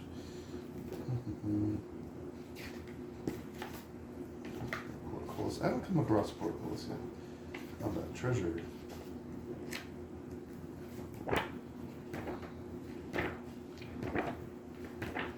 Generating the dungeon.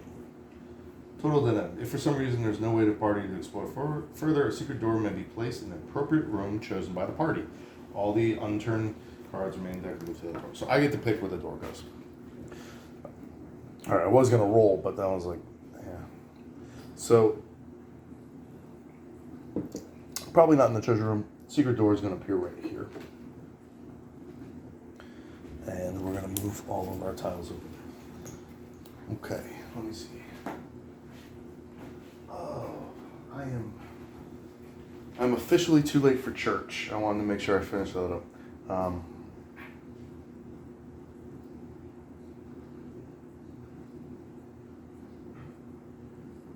I'd have to rush out of here. I got 3 minutes before they start, and it's about 7 minutes away. So I arrive during the songs, which is okay, but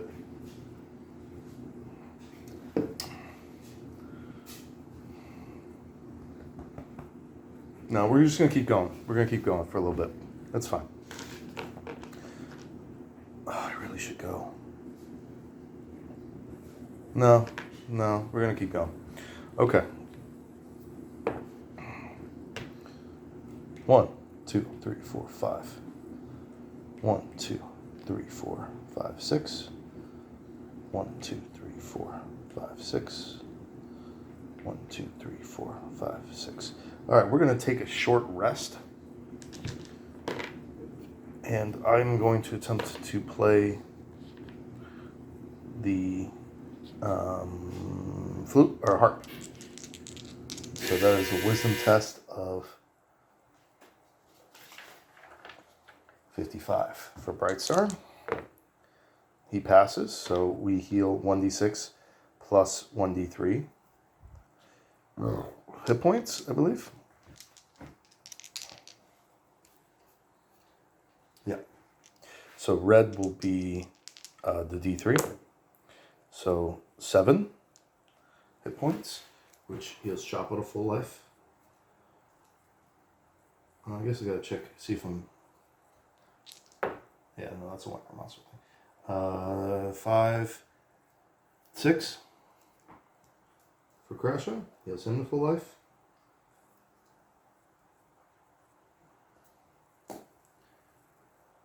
And everybody else already is. And then we roll energy. Choppa does not restore energy. And Brightstar does. So Brightstar goes up to 3. Everybody still has their luck. We're not doing sand. And that's going to raise morale by 2. Here's up to 10. Oh, I also found 4 wonderful treasures. And wonderful treasures raise morale by +3. So my morale is maxed out from finding all those treasures. Everybody's super happy, super motivated, which makes sense. And now I got to roll for an ambush, which has threat levels at a 9, so 14% chance of being ambushed. 44, no ambush. And that was my first rest. So rest times 1. Okay. I get to rearrange people as well.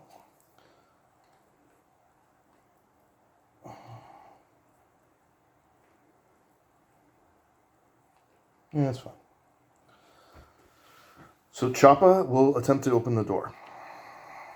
Oh, first we got to roll threat. Okay. 8 is below 9.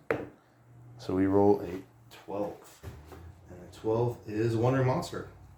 And that's going to decrease the threat level by 5. So I'm down to 4. So a Wandering Monster has appeared.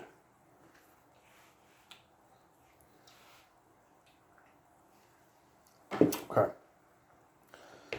Now he will attempt to open the door. D6, D10. It is locked, but not trapped. And that is a standard lock. Pick lock -10, 15 wounds. We will attempt to pick lock. He needs a 35. 76, that's a fail. And that basically ends their turn. Yeah. So 1, 2, 3, 4. Right there. And then we're going to roll. Okay, we're going to attempt to pick lock one more time. 59, that's another fail. So he loses 2 lockpicks. Goes from 8 to 6. And then we're just going to attempt to bash the door down. So bashing the door down is going to do D12 plus 5, 6 damage. And then the second attempt is going to do 8. Ooh, it still has 1 hit point left. And that's plus 4 to my threat. So we're up to an 8. And 1, 2. Oh, and then I roll. See. 1, 2, 3, 4. Wandering Monster is making its way towards the players. And new turn. Locked doors are just really annoying. Okay, well, I'll attempt the lockpick one more time. Why not? And that's another fail. So lose another lockpick, down to 5. And we will bash one more time, which is just automatic success because it only has 1 hit point remaining. And that's another plus 3 onto the threat die. So our threat is up to an 11. After I just got it down to 0. All right. And we get R1, the pit.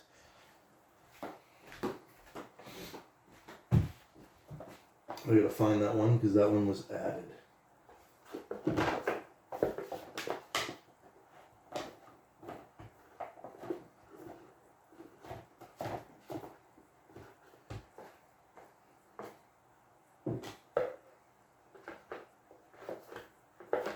There it is.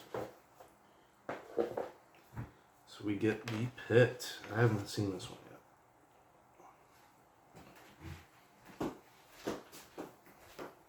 All right. Just inside the door is a steep ledge. Carefully peeking over the ledge, you see a pit so deep that you cannot see the bottom. You drop a small pebble down the cham, it's supposed to be chasm, and wait for the sound of it hitting the bottom, but there is still no sound after a minute of waiting. Luckily, there is a rickety bridge going across the other side, and a door you've seen. Fighting on the bridge is treacherous. Any hero reduced to 0 hit points must make a dex roll. Failure sends the hero over the edge, plummeting to their death. Okay. Oh, I gotta roll for an encounter. Yeah, no encounter. Okay, cool. So whenever there's no, this is the first room with no encounter. So whenever you get no encounter, you roll scenario die. 1. On a 9 or a 10, you get a dungeon event. So, did not happen. So there's really nothing in this room. Technically, I can search it, but that doesn't make sense to me. It just doesn't. So, he bashed that with his first action. I think he lockpicked again. 1. I can't even tell the tiles. 1, 2, 3, 4. I'm going to just say 6, because that makes sense. And then 1, 2, 3, 4, 5, 6. And then 1, 2, 3. And then he's back here. And then we roll for the wandering monster. 2. So 1, 2, 3, 4. And then next turn. 1. So scenario die. So we'll roll on the door. It is unlocked and unopened. So we're just basically skipping this room. And we get Monster Den. Room 17.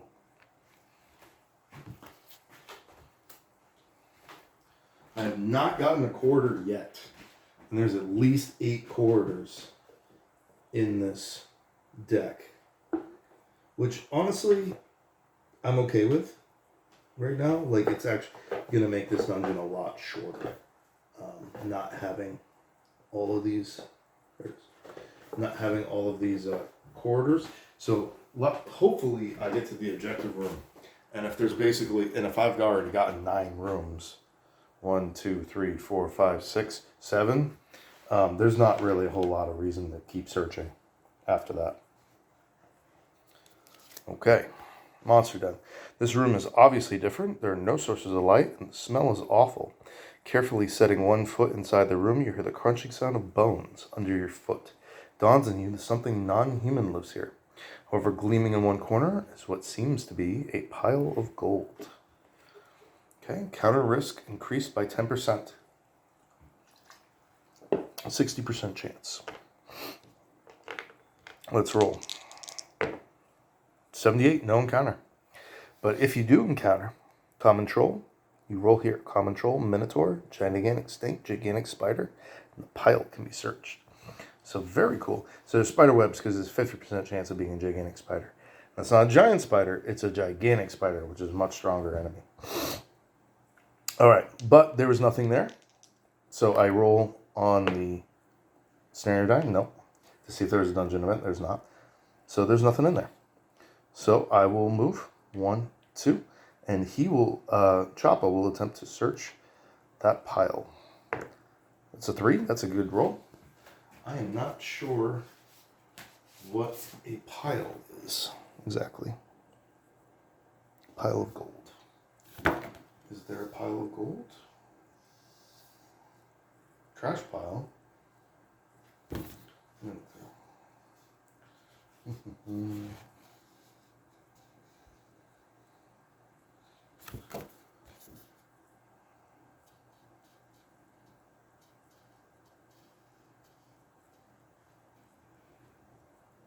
There's a treasure pile. That's got to be it. It's got to be a treasure pile. There's a trash pile and a treasure pile. And it says the pile can be searched, so... Which makes sense. It's the reward for defeating, like, a powerful boss, right? It's pretty good, though. So a 3 on this is 1d3 times 100 coins and 2 fine treasures. So pretty cool. So 1d3... 6, so I find 300 coins and 2 fine treasures. Awesome.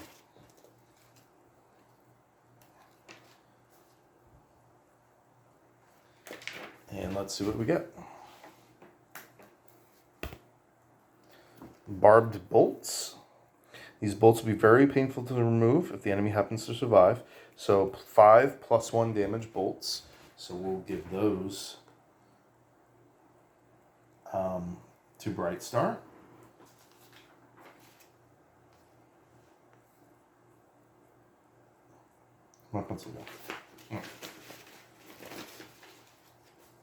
So he's got plus 1 damage. He's got 5 of those. So then his bolts in his backpack are going to increase to 20 for his regular bolts. And then I found a piece of scale mail armor. Awesome. So vest, jacket, or coat. Roll 1d4. 1. Vest. So that is the worst one, but that's okay. So it's an upgraded chainmail vest or chest piece. So it's a better version of a mailed shirt, effectively. Although, yeah. So we're going to give that also to Bright Star.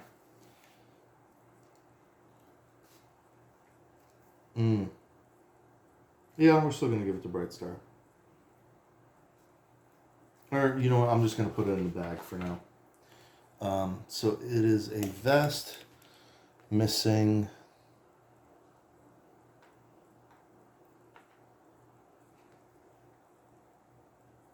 I was going to do 4. Oh. 2. So it is scale mail vest minus 2. Well, it says plus... I'm confused about the plus 1 there. Yeah. So I'm going to say it's a scale mail vest. Minus 2. Which weighs 7. Brings me up to 42 out of 58 in my common bag. Actually, common bag went up because... But that's alright. So that was a bad roll. But... I mean, that scale mail coat would have been amazing. But that's what it is. It's 50% chance of that. So pretty cool. Still really useful. I didn't equip it because he's current Bright Star. So Splitters already has a mail shirt. So does Choppa. Crasher already has a scale mail coat. So it is better for one of them, but only in terms of durability. Not actual defense. And while it is better than Bright Star's shirt, Bright Star has leather jackets, which also guards his arms. So it doesn't make sense for me to gain 1 more point of torso armor to lose 3 points of arm armor. Okay. 1, 2, 3, 4, 5, 6. 1, 2, 3, 4, 5, 6. And he's going to end up here. And that ends that turn. So 1, 2, 3. Oh, I got to roll. See first. Yep. And the one-air monster ends up in the well room. And then we roll 10. So there is a threat die. And we roll a 20. That's the natural 20. So that reduces the threat level by 5. Brings us down to 6.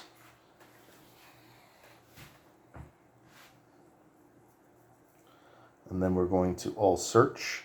Splitta is going to move from that door to that door. And then the 3 of them are going to search, which is going to be a 56 plus 15, so 71.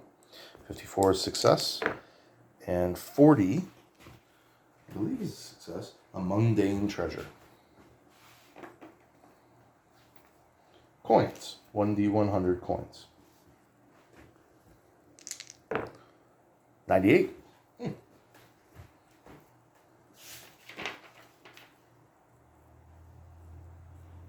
So I've currently found about 400 coins in this dungeon, in addition to any of the items and stuff I found. So, not too shabby. So then we roll again for the wandering monster. 4. 1, 2, 3, 4. I think we're going to try to open this door. It's going to still take the Wandering Monster a little while to get here. I don't want to march back and fight it. I just don't. 9 is a threat die. 2, well, that goes off again. So we get add 1 exploration card on top of each pile on the table. Okay. With a -5 to threat. So my threat drops back down to a 3.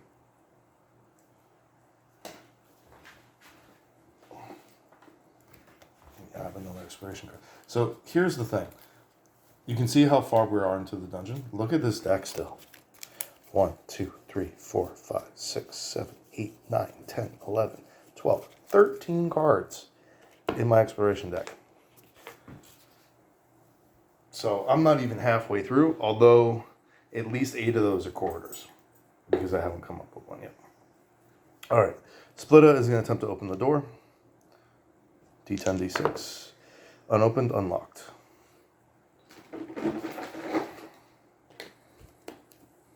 Library.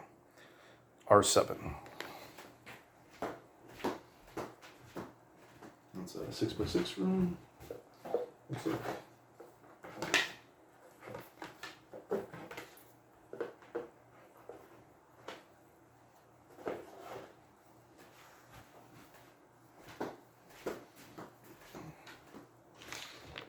That was no encounter, no encounter.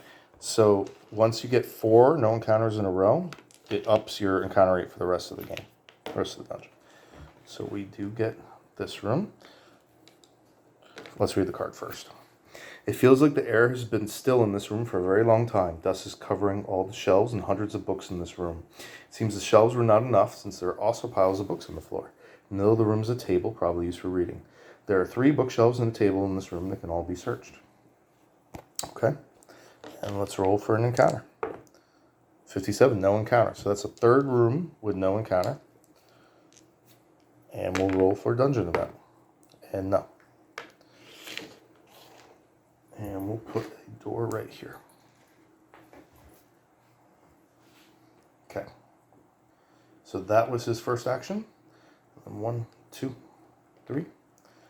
1, 2, 3, 4. He will attempt to search that bookshelf. 4. And the shelf is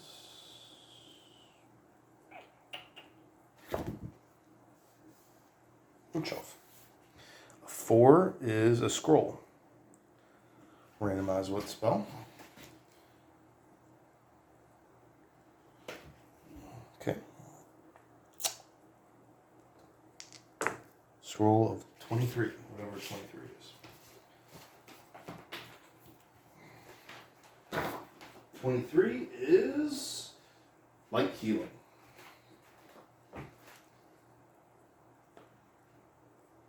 So scrolls are more useful than grimoires if you don't have a wizard. Grimoires I can only sell.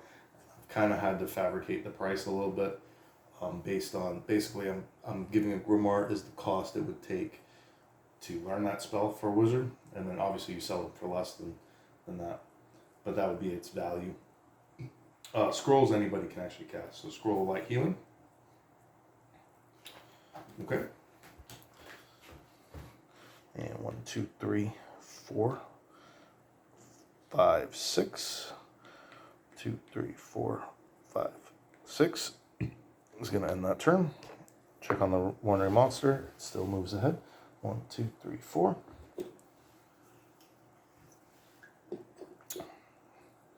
All right, new turn. 2, so no threat die. 1, 2, 3. We're going to search that bookshelf. 2, find treasure. Hammer. You notice that there's still leftovers from the last unfortunate souls to be struck by this hammer on its smooth surface. May it serve you well, as it obviously served its previous owner. So battle hammer or warhammer.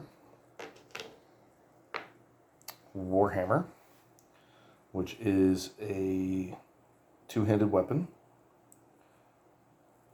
2d6, 20, 20 encumbrance. 5. I don't know what that means. Oh, class 5. Yeah. So, and it's 1d4 minus 1. Durability. So it's minus 1. So I got a Warhammer minus 1.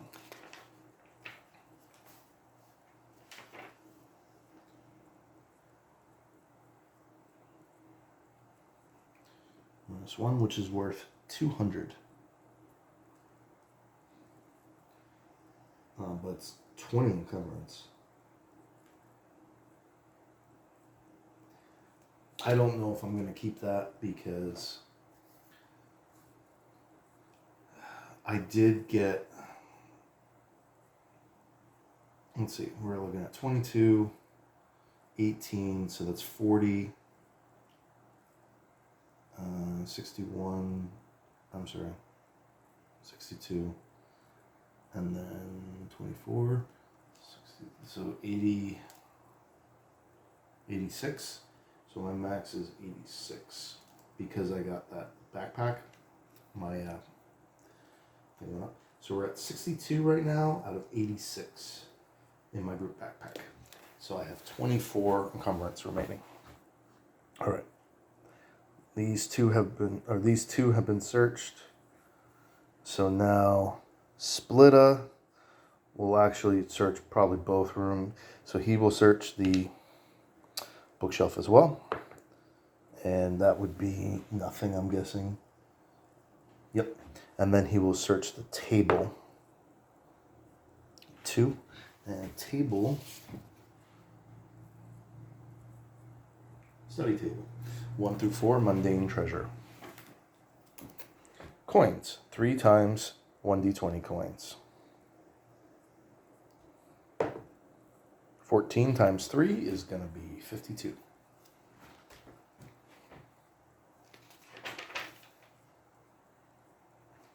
Yeah, it actually works out because I had 98 from the other one. So 52, 98 is 150.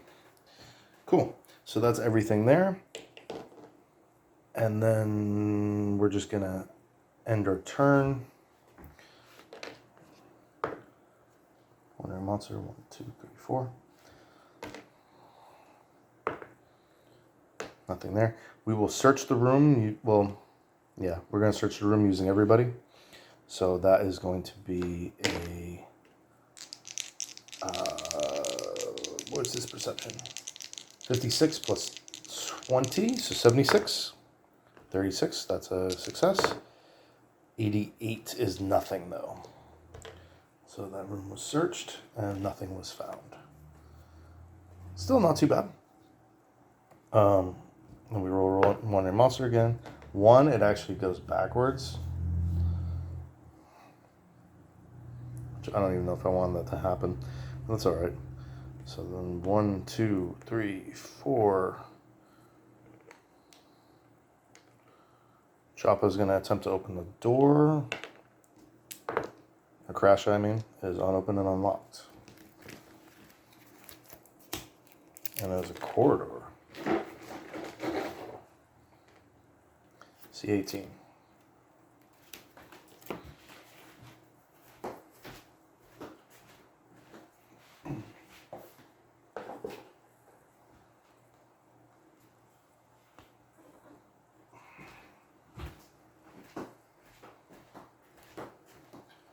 Okay, and we'll put door right here. Now this only has a 30% chance of having an encounter. 36, it does not. But because of that, that raises the encounter rates.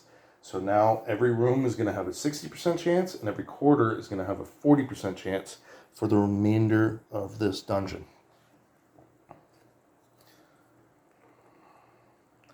1, 2, 3, 4, 5. And he's going to attempt to open that door. Why not? Wonder Monster's still a ways off. And it is locked, but untrapped. And that is with a level, an advanced lock. So it's going to have pick lock minus 15 or 20 wounds. 1, 2, 3, 4, 5.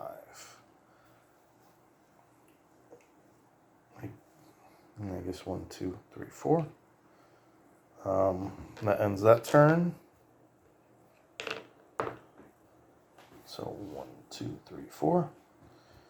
And then we roll. Scenario die, 7, nothing. Alright, we're going to attempt to pick lock. Pick lock. What is it, minus 15? Minus 15. So he will pick lock successfully on 30. Nope. So we're going to attempt to bash, because it's going to take forever to pick locks. So 12 plus 5 is 17. And 6. So 23 damage. That's enough to break open the door. Yep. It does take both of his actions, and it raises the threat level by 4.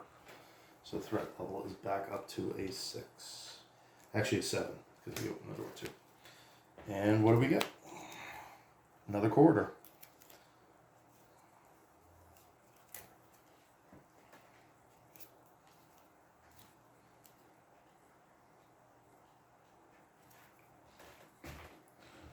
My hammer's going to go back in here. All right, and that is C4. I don't think I did a very good job shuffling these. But that's how it goes sometimes. I swear I really did shuffle. I took the 8 cards, and then I don't know. I did shuffle them. This is what it is. All right, 40% chance encounter, no encounter. Now in quarters you don't get to roll for dungeons. I think I'm gonna put the door here, and we're just gonna lay over as we keep going. Yeah, that ends that turn. 6. 1, 2, 3, 4. Call that. He's up here too. 8. We do roll threat die.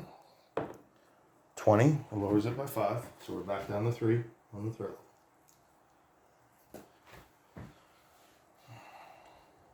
1, 2, 3, and he's going to attempt to open that door. It is unlocked, but it is trapped. So what do we get for a trap? I get sinkhole. I might want to remove that from the game. I had read about some people just, because the mega dungeon thing can really get you, between labyrinth, sinkhole, the levers, the threat die, I don't know what else. There's probably dungeon events that can add tiles. Some people just remove all those from the game, which I understand. This dungeon is already 8 rooms, 8 quarters, and objective. It starts as a 17-room dungeon. So then when you're adding all this other stuff on top of that, it gets a little crazy. There's no possibility of seeing the sinkhole. Well, let's roll perception. I think I'm gonna use a luck point too. Perception is a 27. Oh, he spots a sinkhole trap with a perfect roll. Cool.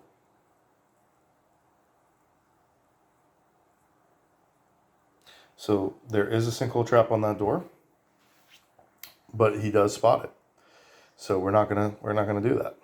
1, 2, 3, 4, 5. 1, 2, 3. Well, I'll leave them up there. 1, 2, 3, 4, 5. Let me grab a drink. My throat gets really sore with all the talking. You guys are being such good babies. All right.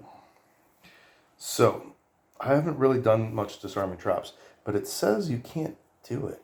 It says there's not. I think that's an error. I'm just going to count those as zeros. So there's no bonus to perception and there's no bonus to disarm. But you have to be able to disarm it. It can't just be an automatic fail.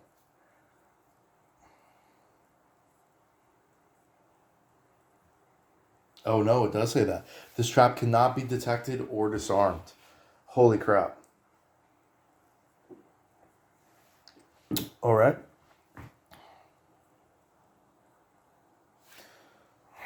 Okay. 2 heroes fall to the... I'm just gonna ignore this for right now. That's too much. That's too much to have.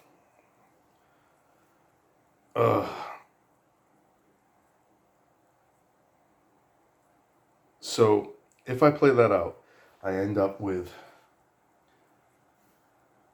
like 2 to 5 cavern rooms getting added. I literally just don't have space on the table right now for that. 2 of them will go down there, 2 of them will stay up here randomly. And then I gotta fight through those rooms to find stairs, which will lead up to a random room in the... I guess, no, I should do it. Oh boy. Okay. It's a lot. But that's the game. Alright. Catacombs.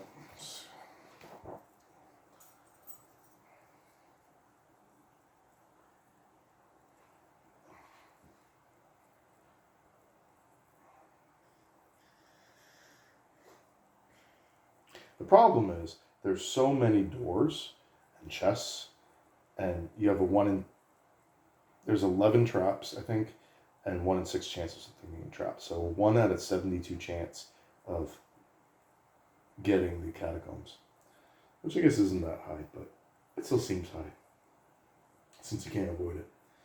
All right. 1d4 plus 1 exploration cards. 1, so 2 cards. That makes me feel a little better.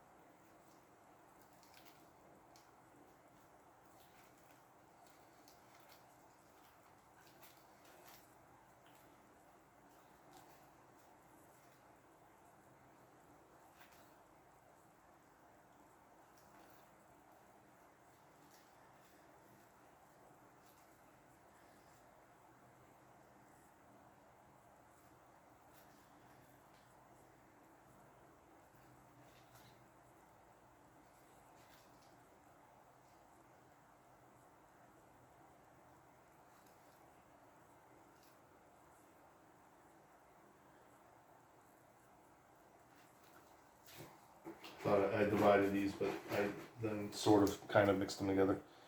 Okay.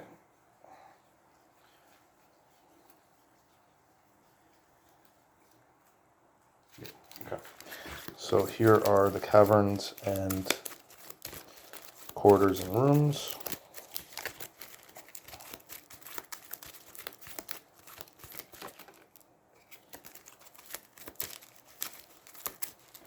I don't need to find the side quest card. Okay.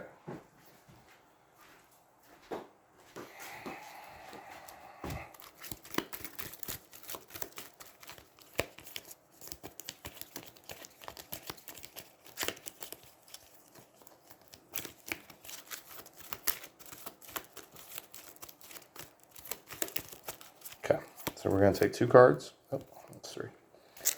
All right, 1's going to stay on top, and 1 mixes with the side quest card.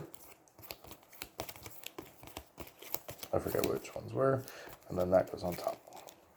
And we're going to do the caverns up near this top section here.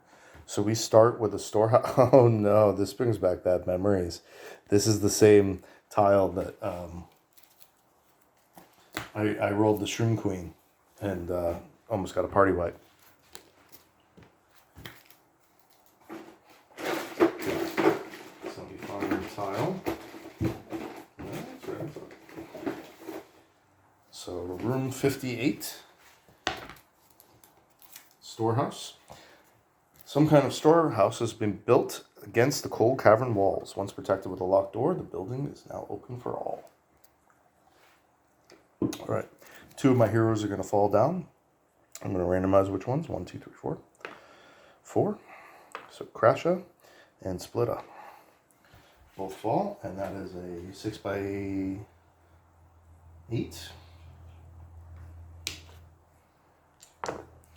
So 1, 2, 3, 4, 5, 6, and 5 and 3.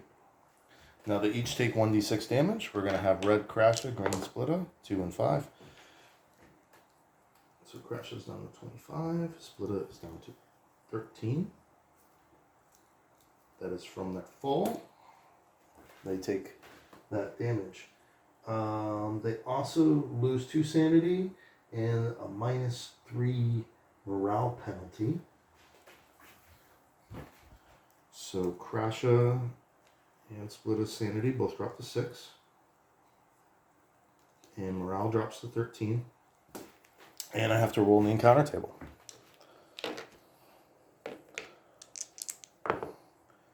Ooh, 10.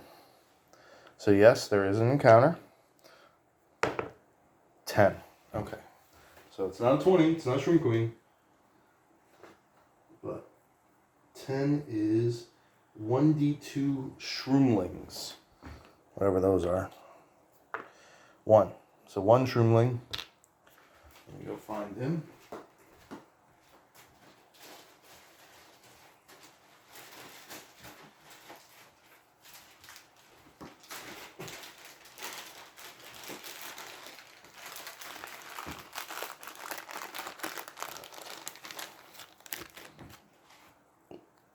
Cute little guy.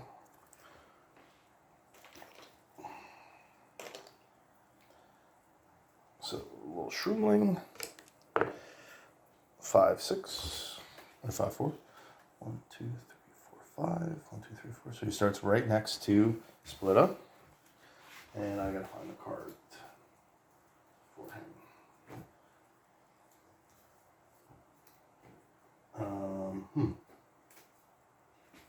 I don't see a card there. Awesome.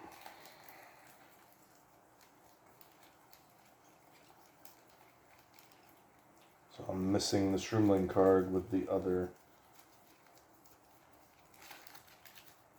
fungoids. So it's mixed in somewhere.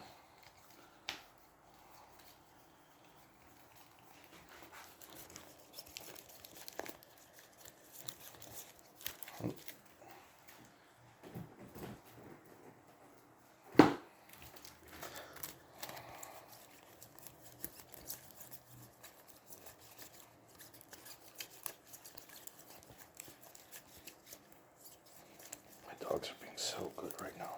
They're sleeping. I can hear them snoring. Okay, so it's not in any of those 3 piles. So Shroomling's a mage, apparently. Let's look at the quest pile, I guess.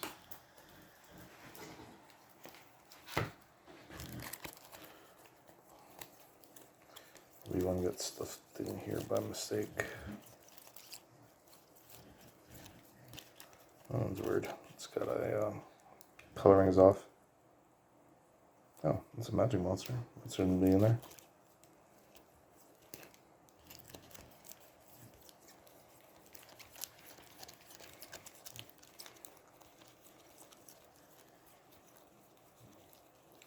Okay, that's a problem.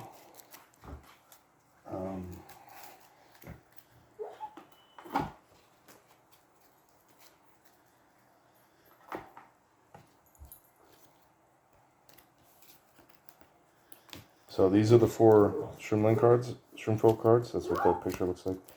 Maccabi Titan, Shroom Queen, Fungo, Warrior, Ranger. And that little yelp is my dog dreaming. He's snoring and yelling at something in his dream. It's really cute.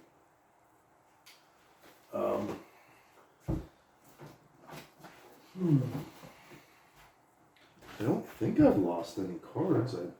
This game's pretty new still. So that's pretty unfortunate. Maybe it's mixed in with these mercenary cards.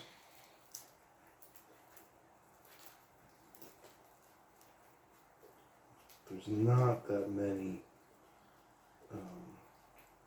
shroom folk.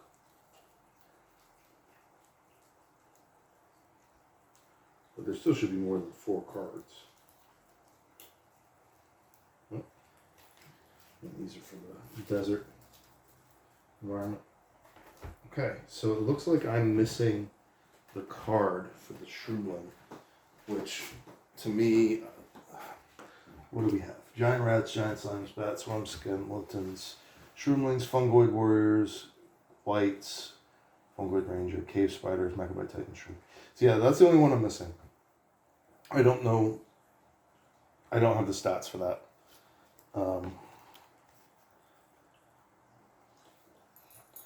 I don't have the stats for that. So I'm just going to re-roll.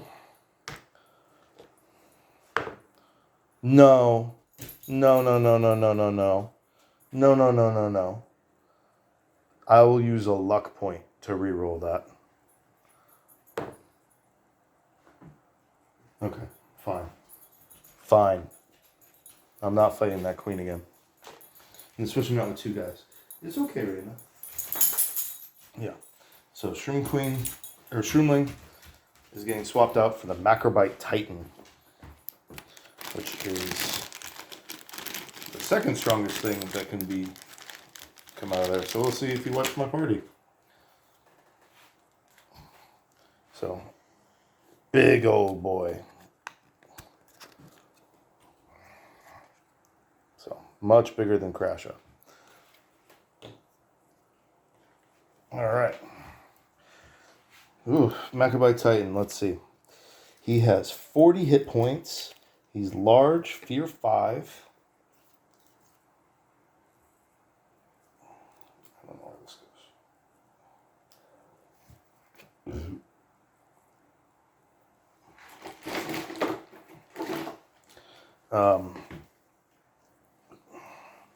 Has the spore rule, so that sucks.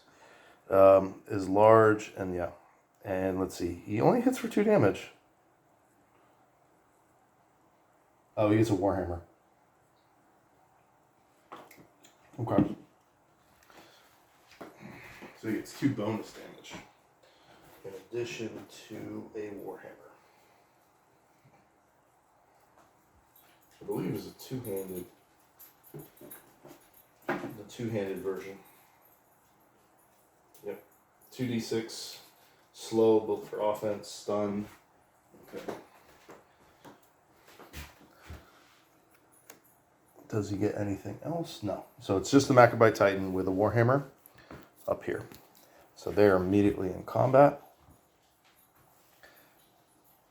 And that door was not trapped, or not locked, I don't believe. It was open. So let's see what happens here. Okay, so that door was still opened. And we draw another corridor, C1. Check it right here. Put another door there, but we're going to roll for an encounter for there as well. 22. So there is an encounter. 3. So that's a 23. 1d4 gnolls and a gnoll shaman. 3 gnolls and a gnoll shaman.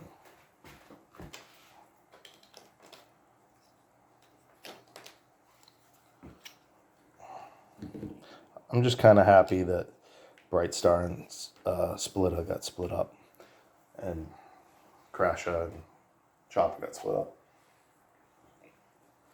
All right, and the little shaman.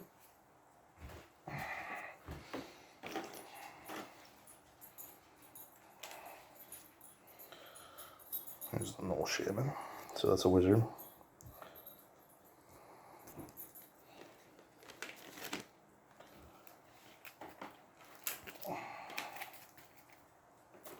Gets hectic pretty quick, especially with that wandering monster now getting close. So let's see. Gnoll Shaman. And what are they equipped with? battle axes and shields with 1 armor for the gnolls.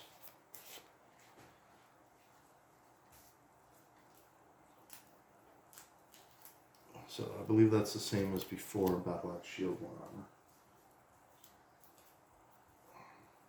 They're not too tough. But I only got 1 guy there, and a couple stupid rolls in a row. You never know.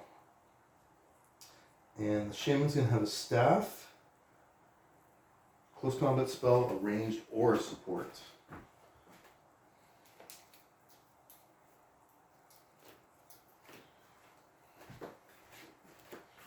And does he have armor? No. Okay.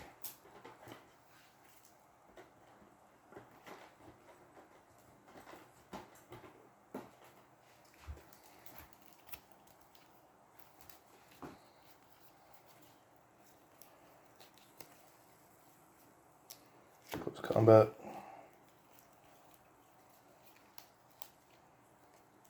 Ranged support. Okay. So he gets 1 close combat. Mirrored self. And then we're going to roll 1d3 ranged. Okay, and then he gets 1 ranged. Flare.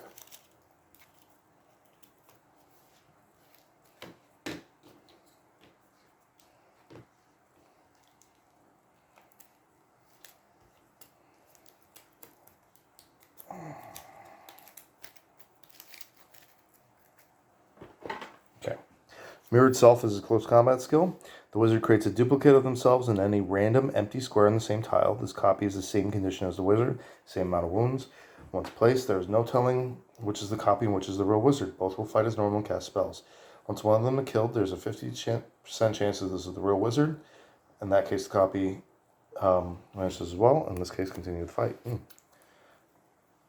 Luckily, healing is 11 hit points. And then Flare. This wizard targets 1 random target with a magic missile. Target must be in line of sight. Caster takes 1d10 damage. It's basically a ranged attack that he doesn't have to reload. Okay, so where in the room are they? It's a 2 and a 6, so d4, d6, or d2, d6. So the wizard is going to start there, 2, 5. Then we're going to do the gnolls. Reroll. 1, 6.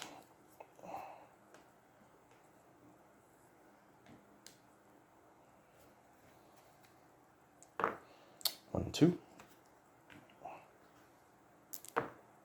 1, 4. So this is what we're left with. We tried to open the door. The sinkhole appeared and swallowed up Splitta and Crasha, dropping them into the caverns with a Macrobite Titan in their way. I'll put them right there. They each took a little bit of damage. At the same time, that door flung open, and there were 3 gnolls and a gnoll shaman, and there's a wandering monster sneaking up from behind. So this is dangerous.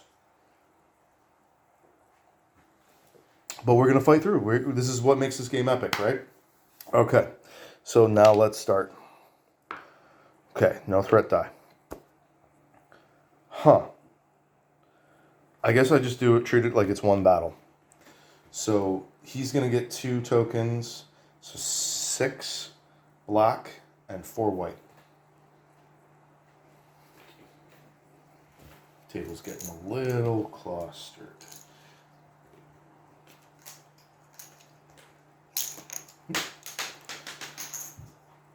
All right.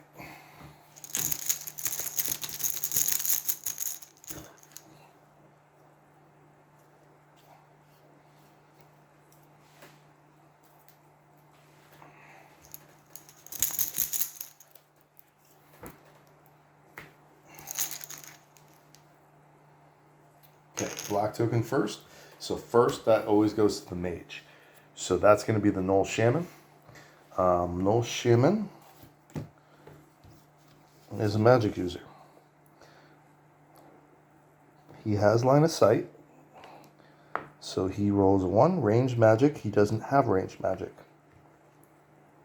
Oh, no, he does. I'm sorry, he doesn't have support magic. So range magic against closest hero.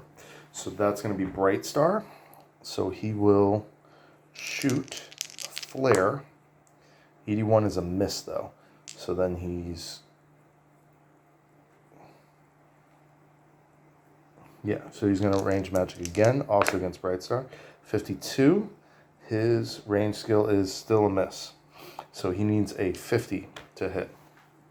So he casts 2 flares.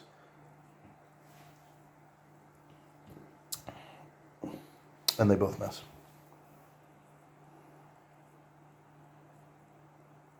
Yeah, pretty sure that's how it works.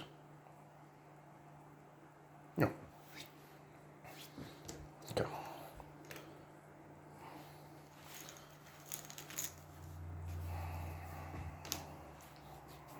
So then we check.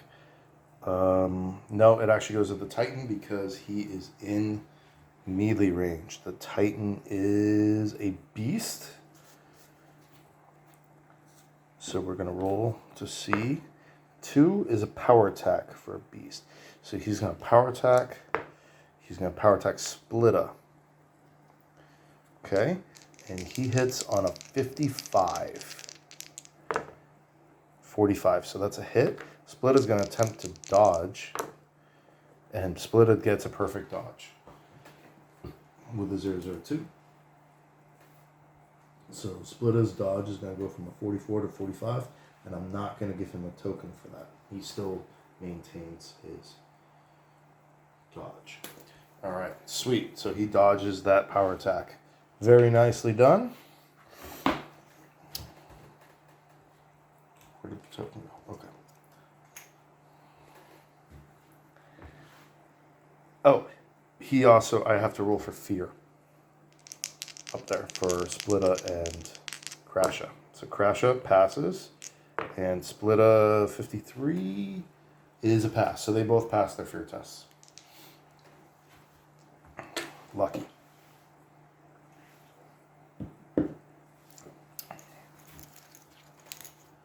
Okay. I will attempt... No, I'm going to go with Choppa so he can move in harm's way. So Choppa's going to move. He's going to go 1. And then...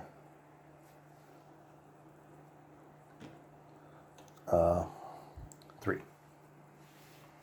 And he's going to attempt to attack that mage.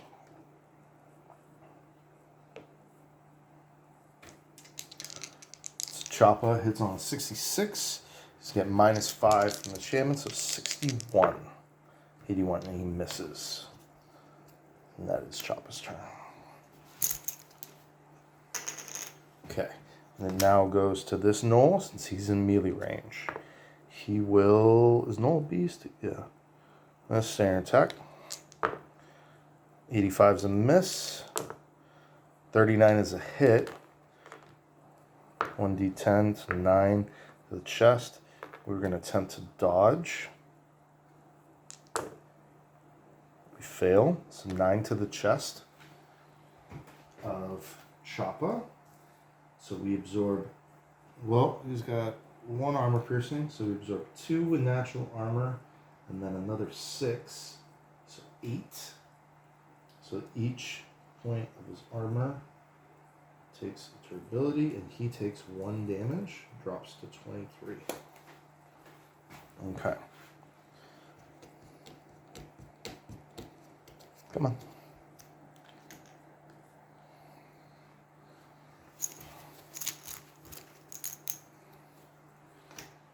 All right. Bright Star is right there. He's going to attempt to stab. 67's a miss. He's going to attempt to stab again. He hits on a... Oh, there's a -15. So it's on a 50. 99. Okay. And that ends Bright Star's turn.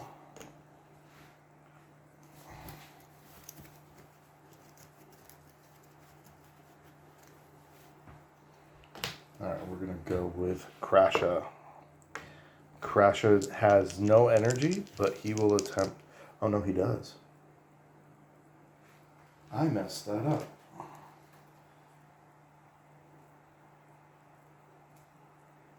Crasha does have 0 range. Choppa has 1. Okay. Crash is going to attempt to power attack the Macrobite Titan. There is a +5 to hit, actually. Oh, but he's got to pass Resolve test.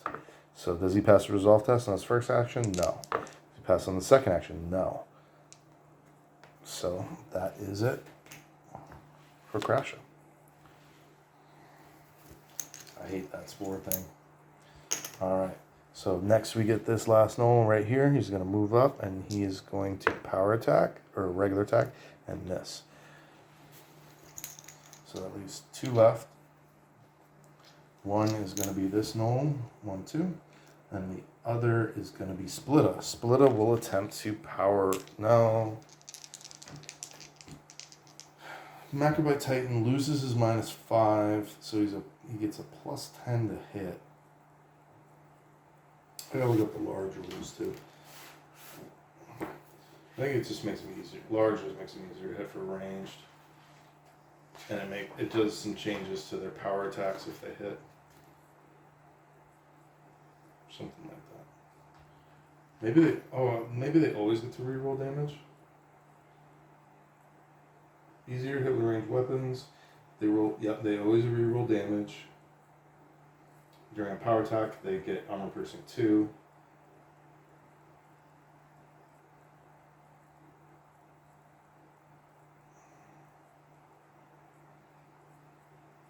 And it always has reach. Okay. Interesting. Also can't move into that room. You can't move through that door. Okay. So he gets a -5 to hit, but he doesn't have it because he power attacked. And then he gets +10 to hit because of the Warhammer. So he gets a +5, which means I would normally hit on a 53. So I still want a power attack because there's really no... it's going to make it easy for him to hit me is the only... No, I'll regular attack. I'm going to regular attack. I can't afford Splitter. Splitter will get one shot by this dude. Where's my dice? Oh. So I will hit on a 53. 88. And then I'll enter parry stance. And that's that. Okay. So nothing crazy happened. Nobody really got hit. Nobody really got damaged. Period.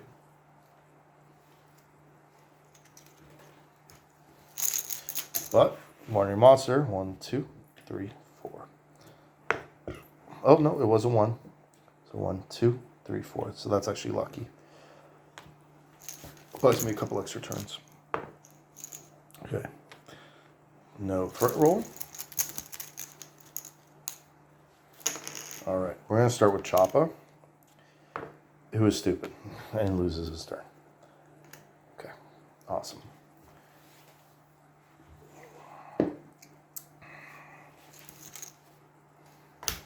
So now we start with the Knoll Shaman.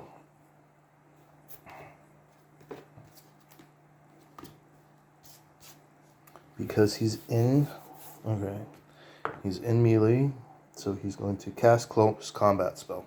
So he's going to cast Mirrored Self. I think he still has to hit with it. Right? That's how I plan.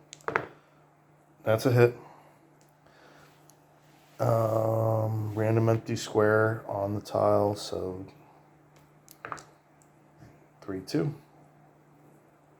Or 2-2. So there's a second Knoll Shaman now. I'm just going to use the go. I don't have a second standee for that. Ready? So I'm just going to put this ghost there, but it's random which one is the mirror image.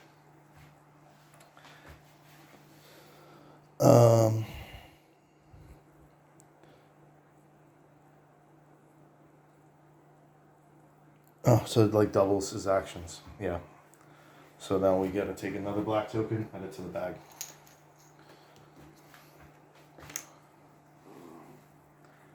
And that was just his first action.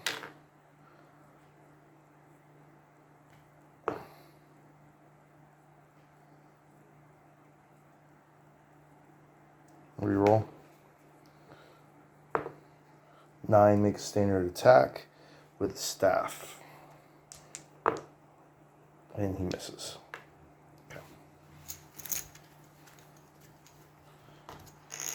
Okay, so next could be either the Gnolls or the Macrobite Titan. So it's going to be this second Gnoll right here. And he is going to standard attack. 38, miss. Or 38's a hit, rather. So he hits Choppa for 6 damage in the arm. Choppa's just going to take that, and he absorbs 2, 4, 7. Takes 1 point of damage on his leather bracers, but takes no damage. And that was just his first attack. And then he misses. And that was his second. Alright, and then 1, 2, 3, 4, 5, 6. So this one is also going to attack. He is going to standard attack. Miss. And hit. He hits Choppa in the leg for 7. Choppa has mail leggings, which absorbs 7, but because of armor piercing, he still takes 1 point of damage, 1 point of durability in the legs. So Choppa gets reduced to 22 life.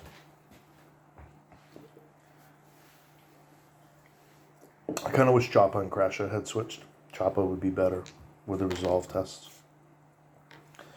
All right. All right, let's try Crasha. He is stupid and he misses his turn. Not great. All right, so everybody has moved that's in melee range except for the Macrobite Titan. So the Macrobite Titan is a beast, and he will power attack. He will power attack Crasha. That's definitely a hit. So he hits with 2d6. He gets a reroll 4, 6. So he gets 6 plus 2. So 8 damage with 2 armor piercing on Crash's arm. 8 damage. So he ignores 2 points of natural armor. And then 8 to his arm. So he blocks 2, 6, 8. So I actually block all damage. I'm going to take 1 point of durability on the padded jacket.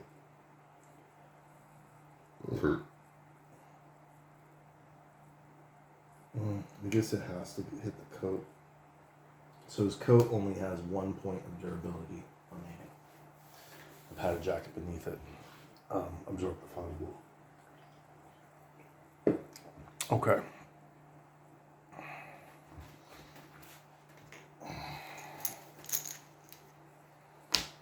We'll have Splitta attempt to power attack. Or no, he'll attempt a regular attack. He'll attempt a power attack, actually. Because it's a plus 10 to hit. Oh no, he's afraid. Who failed the fear test?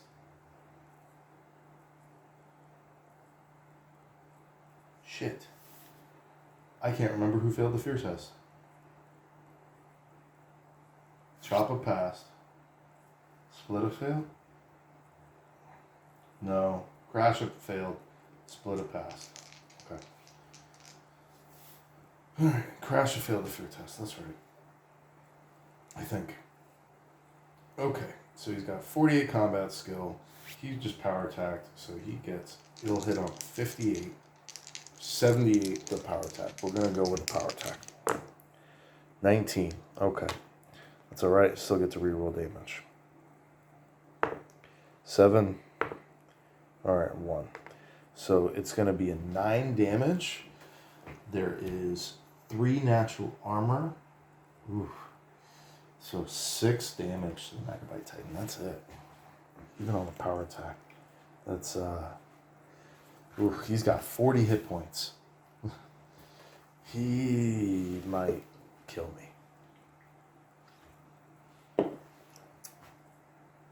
This is not great. Okay. They've all gone. So it goes to the wizard. He's not in range. All he can really do is cast ranged spells, so he's going to cast ranged spells twice. Actually, he can't attack. I don't know how spells work with that.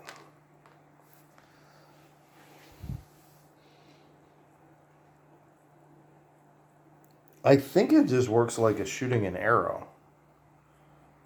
Right? Like you still gotta... Let me look at magic. I'm pretty sure you still...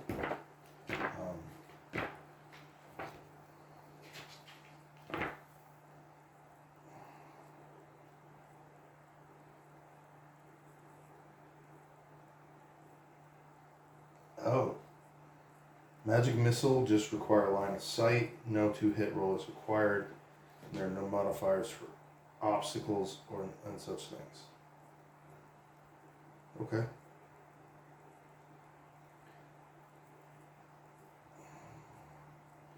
But does he have line of sight with all those guys? I guess. Yeah, so I guess he just hits. He just automatically hits. Twice. For 1d10. That's wild. So 10 damage to the chest. And 1 damage to the arm. So 10 damage to the chest. Chopper is 3, 5, 9. So he's going to take 1 damage. Drops him 21. But it damages the padded jacket and the metal shirt. All my armor is going to get destroyed from this. I really needed to grab some armor repair kits. That's crazy. Okay.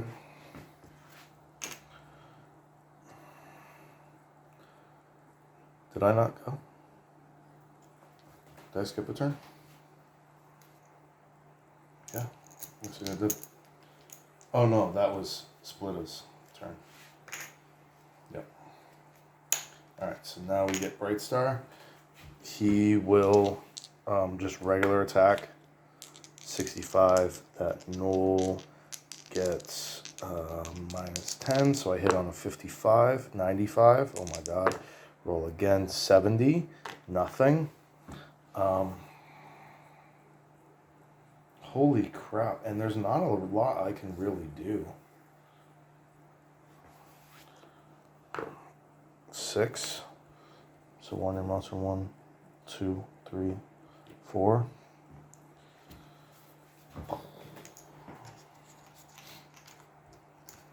I need to get some good rolls. That's all there is to it. Now, that turn was really bad because both Choppa and Crasher went stupid. So, obviously, like, that's going to really hurt. But, yeah, it's still not great. Alright, we're going to start with Choppa once again, since he is next to that Knoll Shaman. He's not stupid, thankfully. He's gonna regular attack. It's just a minus 5. It doesn't. So he's gonna hit on a 61. 31, that's a hit. For 9 plus 5. So that's 14 damage, and that's a kill. So now I have to randomize. Oh, okay, let's decide. 1, 2, 3. It killed the real one. 4, 5, 6. Ghost. Okay.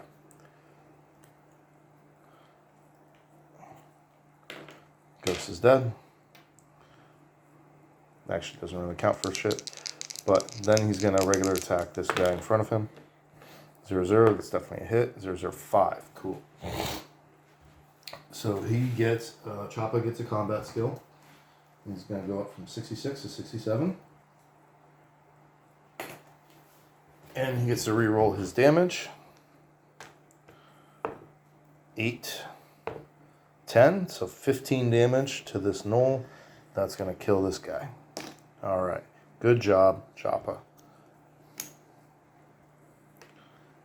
Light at the end of the tunnel. All right, now we're going to go with Crasha, see what he can do. He is not stupid as well. He is afraid though. He did do a power attack, so that cancels each other out. So he's still going to hit on a 72. So I think I'm going to just attack twice. 0-0-9. So that's a hit.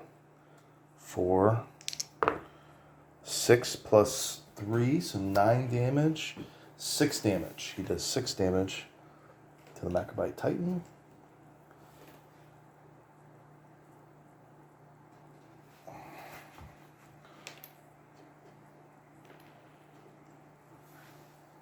So he's currently missing 12. And I get a second attack. 0-0-7. That's definitely a hit as well. 5 plus 3.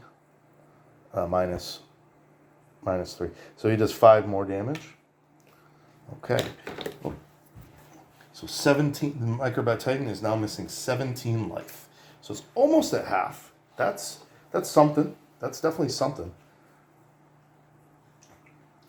Again, I wish I had Choppa and Crasha split or switched. Crasha gets better. He's got better defense. Choppa has better,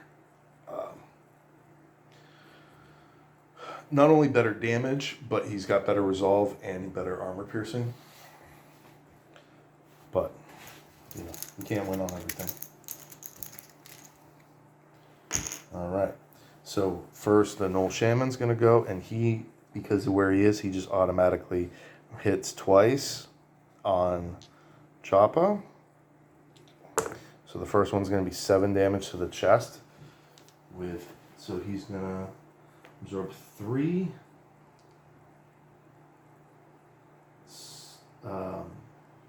He absorbs that. The mail shirt and the natural armor absorbs that. And then he hits for 10 to the arm. So we're going to knock off.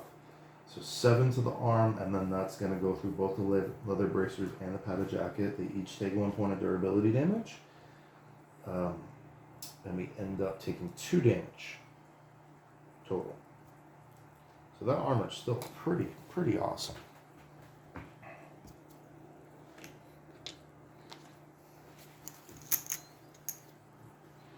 Okay, now the Macrobite Titan's going to go. Well, actually, we roll. It is the Macrobite Titan. So he will 5, standard attack. He will standard attack Crasha. 90 is definitely a miss, and then he will standard attack Splitta. 64 is also a miss. So that ends the Macrobite Titan's turn. But he's no longer power attacked. Okay. Then we get this gnoll right here. He will power attack. That is a miss.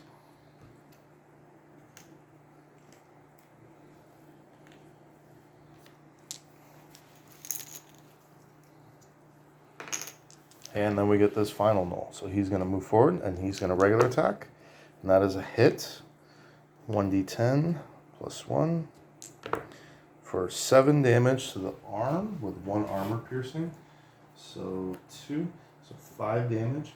Does get absorbed, but leather armor takes 1 point of damage. Okay. And now we have... I gotta redo these tokens. 2 of these should be removed. Yeah. Now we have Splitta and Bright Star. So we're going to move up 1 with Bright Star, and then he will attack this one in this position, directly in front of Choppa.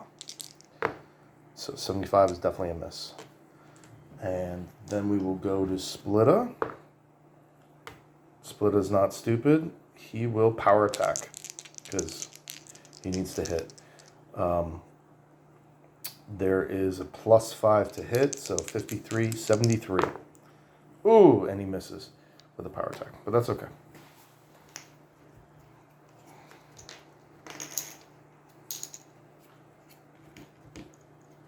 So 4 white, 1, 2, 3, 4. 4 black. 4 white, 4 black. And then we roll for the Wandering Monster. 1, 2, 3, 4. So it's getting closer.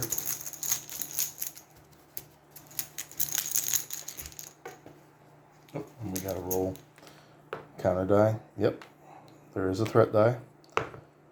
12 is higher than 3, so threat level goes to 4. Okay. Alright. We'll just call that black token. Roll these over here. So that's going to be that Null Shaman who's going to attack twice for 10. 10 damage to the chest. Absorb 9 of it. And the male shirt is now destroyed. And heavy jacket almost destroyed. And he takes 1 point of damage. Brings him to 18. And then 2 to the chest, which just goes ignored.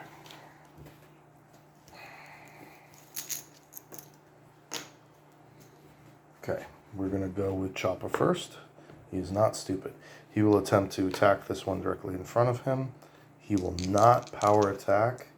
So he hits on a 67 minus 52. He will power attack, 72. Okay.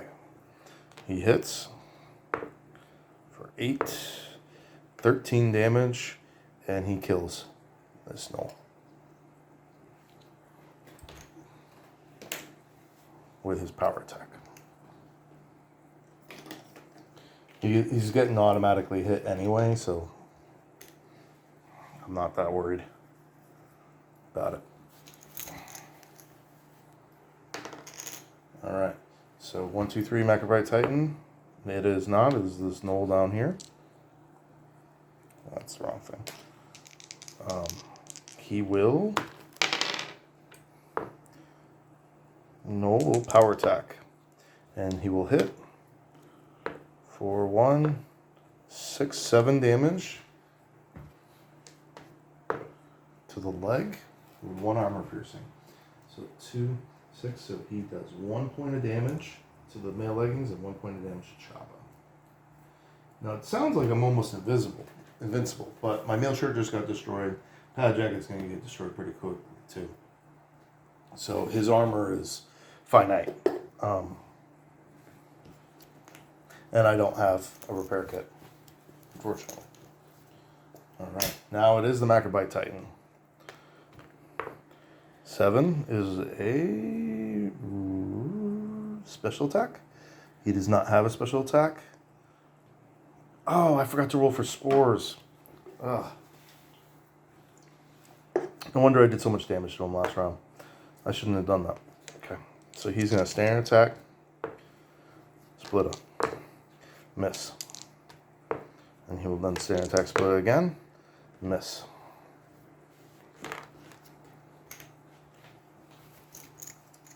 Okay, so now it's all players. So we're going to start with Crasha. Is he stupid? No. Can he act? No. Can he act again? No. He needs a 61. Or I'm sorry, that's Choppa. He needs a 59. I think that's 59.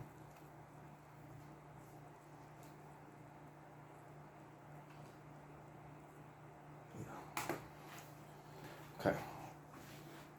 So Crasher loses his turn. Now let's try Splitta, okay? He's not stupid. Can he act? Nope. Yes. So he may make one attack. 64. It's definitely not a hit. He needed a 53. So they're done. And then we get Bright Star, who will move over 1 and attempt to attack that knoll. 62. He has a 65. Nope, he needed. Oh. He needed a 55. So that's a miss. So that's it. And then we roll for the one-ring monster. Nope. 1, 2, 3, 4.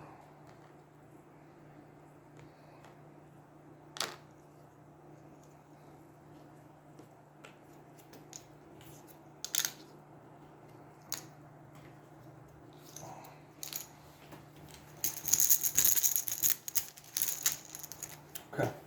New turn. Threat roll? No. Okay.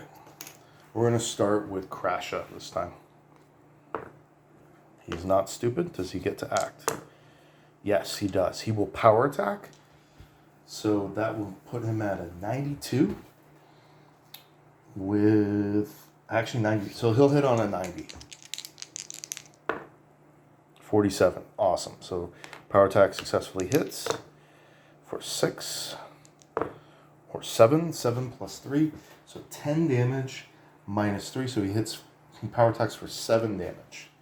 Man, not having armor piercing really sucks. So that leaves 15, 17, 24. But it does leave the Macrobite Titan wounded. He is missing 24 hit points out of his 40. So that's nice. Okay. Nice. So we're going to go with Choppa this time. He's not stupid. He will regular attack this guy in front of him. A 91 is definitely a miss. He will regular attack again. 48 should be a hit. So 62 minus 10. Yep. He needed a 52. So that is a hit. And he hits for, 12 plus 5, 17 damage, 16 damage. And he takes out that knoll. I kept throwing them away. There's 4 knolls, right? Is there 4 or 3? That should have been 4. I had to keep track for the experience at the end. Yeah, 4 knolls.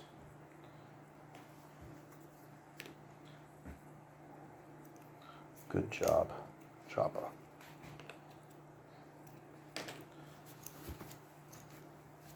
Okay, block token. So that's going to be that flares. 80. Oh, sorry. 10 damage to the chest of Choppa. So we're going to absorb 3. Mail shirt is broken. So we absorb 5 damage. And padded jacket is not broken. And he takes 5 damage and drops 12 and becomes wounded. Man, mages can be real trouble. And then he attacks again. 3 to the leg. That gets absorbed.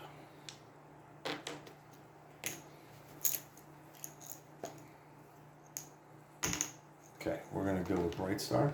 He's going to move. 1, 2, 3. I'm not sure if he can hit from there or not. Because he's got reach. I'm not sure how that... Yeah, I'm going to say he can. He definitely can from straight on. I think that's fair. So he's going to move there, and then he's going to attempt a melee attack. Basically, I want to keep him using flare and not mirror image. 58. So let's see. He hits on 65. Minus 5. Yep, that's a hit. For 1d10. 9. Cool. 9 with 1 armor piercing. So he does actually 9 damage. Okay. So that leaves him with 2 life. 8. Actually, need another. Token.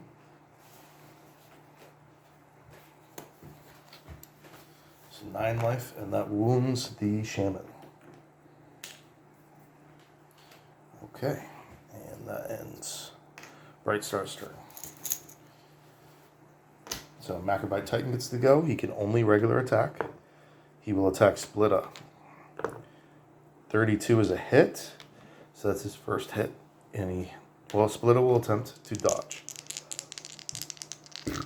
I don't believe I powered attacked with him last turn.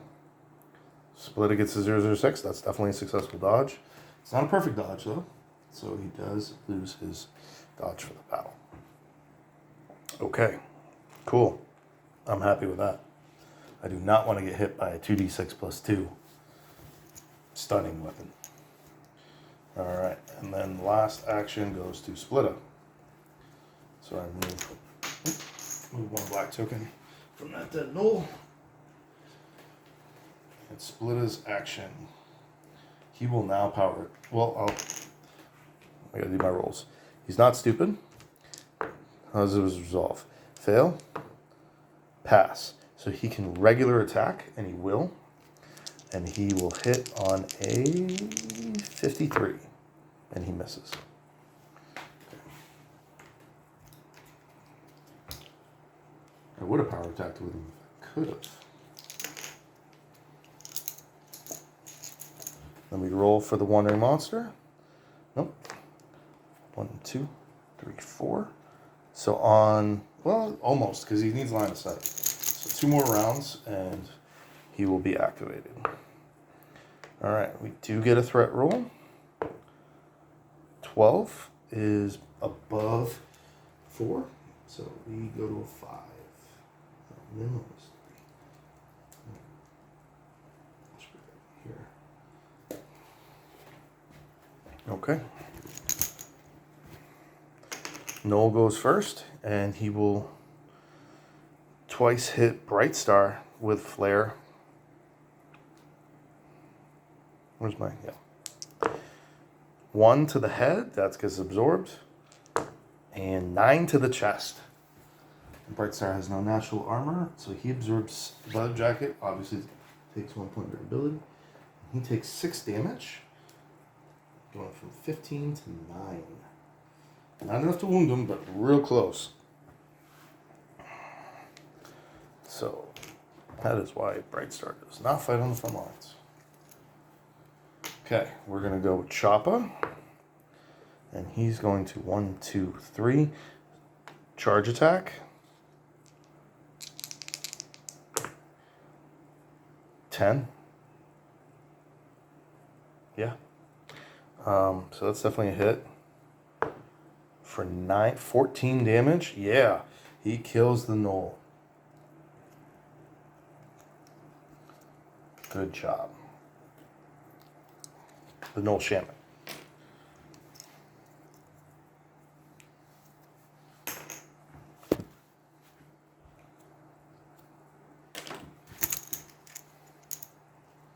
All right, we're going to go with Crasha. Crasha's stupid and loses his turn.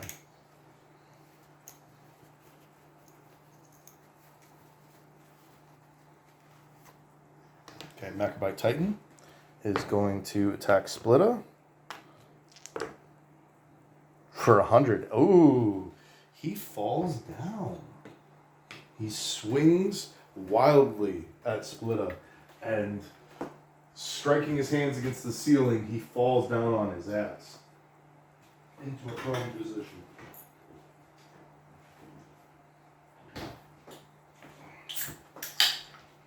Okay, that gives me a really good chance. I like it.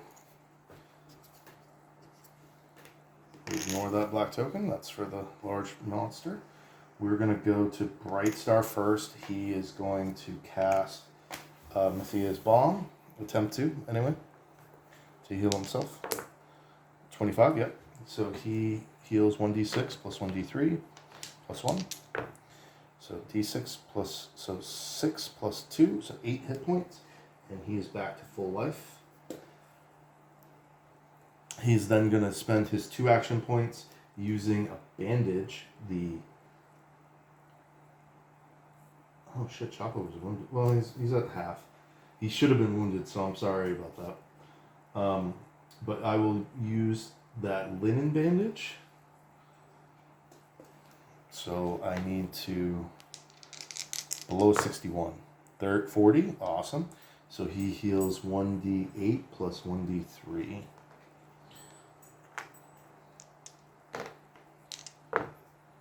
Seven. That's not a d8. 2. Damn, that sucks. So he heals Chopper by 2, so he goes up to 14, but at least he's not wounded anymore. And that removes my 1 linen damage.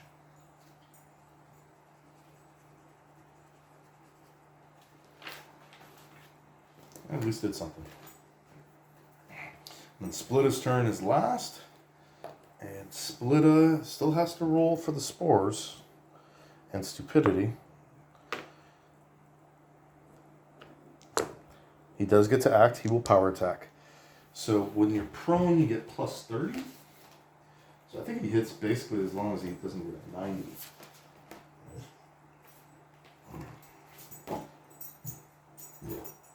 Yeah. So he gets a plus 50 to his roll. Actually, plus 60. Believe it or not. So 80, still a hit.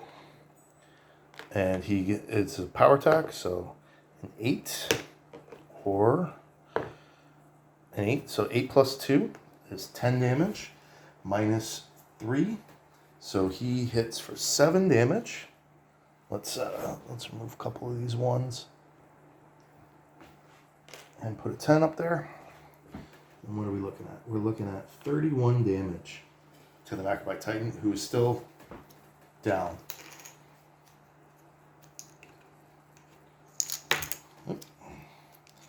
So we get 4 white, 2 black, and then we roll the Wandering Monster. 1, 2, 3. Ooh, 4. So now we roll an encounter. And we get a 17, so that's a 37. And a 37 is a Giant Centipede. I'm just going to put it right where that Wandering Monster token is, rather than doing it randomly, since it's only one of them. And then we add a black token for the Giant Centipede to the back. Not too shabby. We're rolling for the threat die. Yes, threat die does need to be rolled. We get a 10, which is above the 5, so we go up to 6 threat.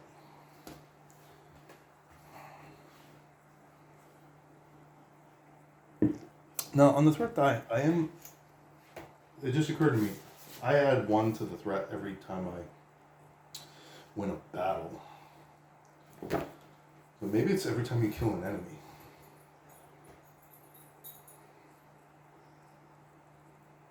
It's not on the sheet, so I'm not sure. It says winning combat. So I'm going to assume that's win. So every time you open the door or chest, it will win a combat. So I'm going to just assume that's a battle, not defeat an enemy. Okay.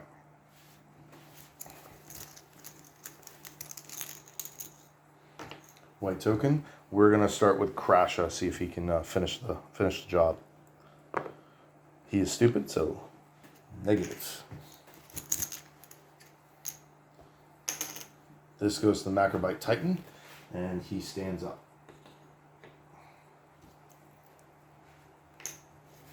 And then this turn. Wait, does he have to take a roll?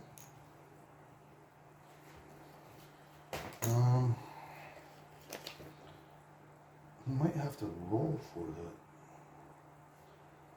like a dex roll or something.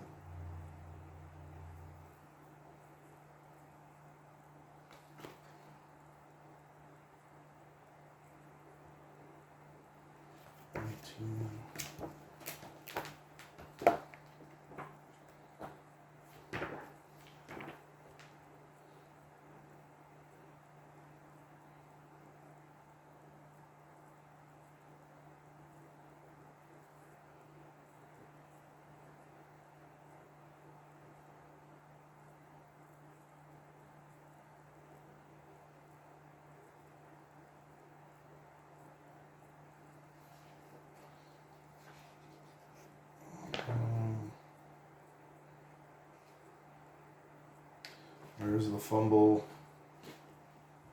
Enemy fumbles. Picking up the weapon requires 1 action and a successful dex roll. Standing up costs 1 action. Okay. Okay. Doesn't require a dex roll unless you drop your weapon. Okay. So that is a centipede. I need to pull out. Giant centipede. So I gotta take 2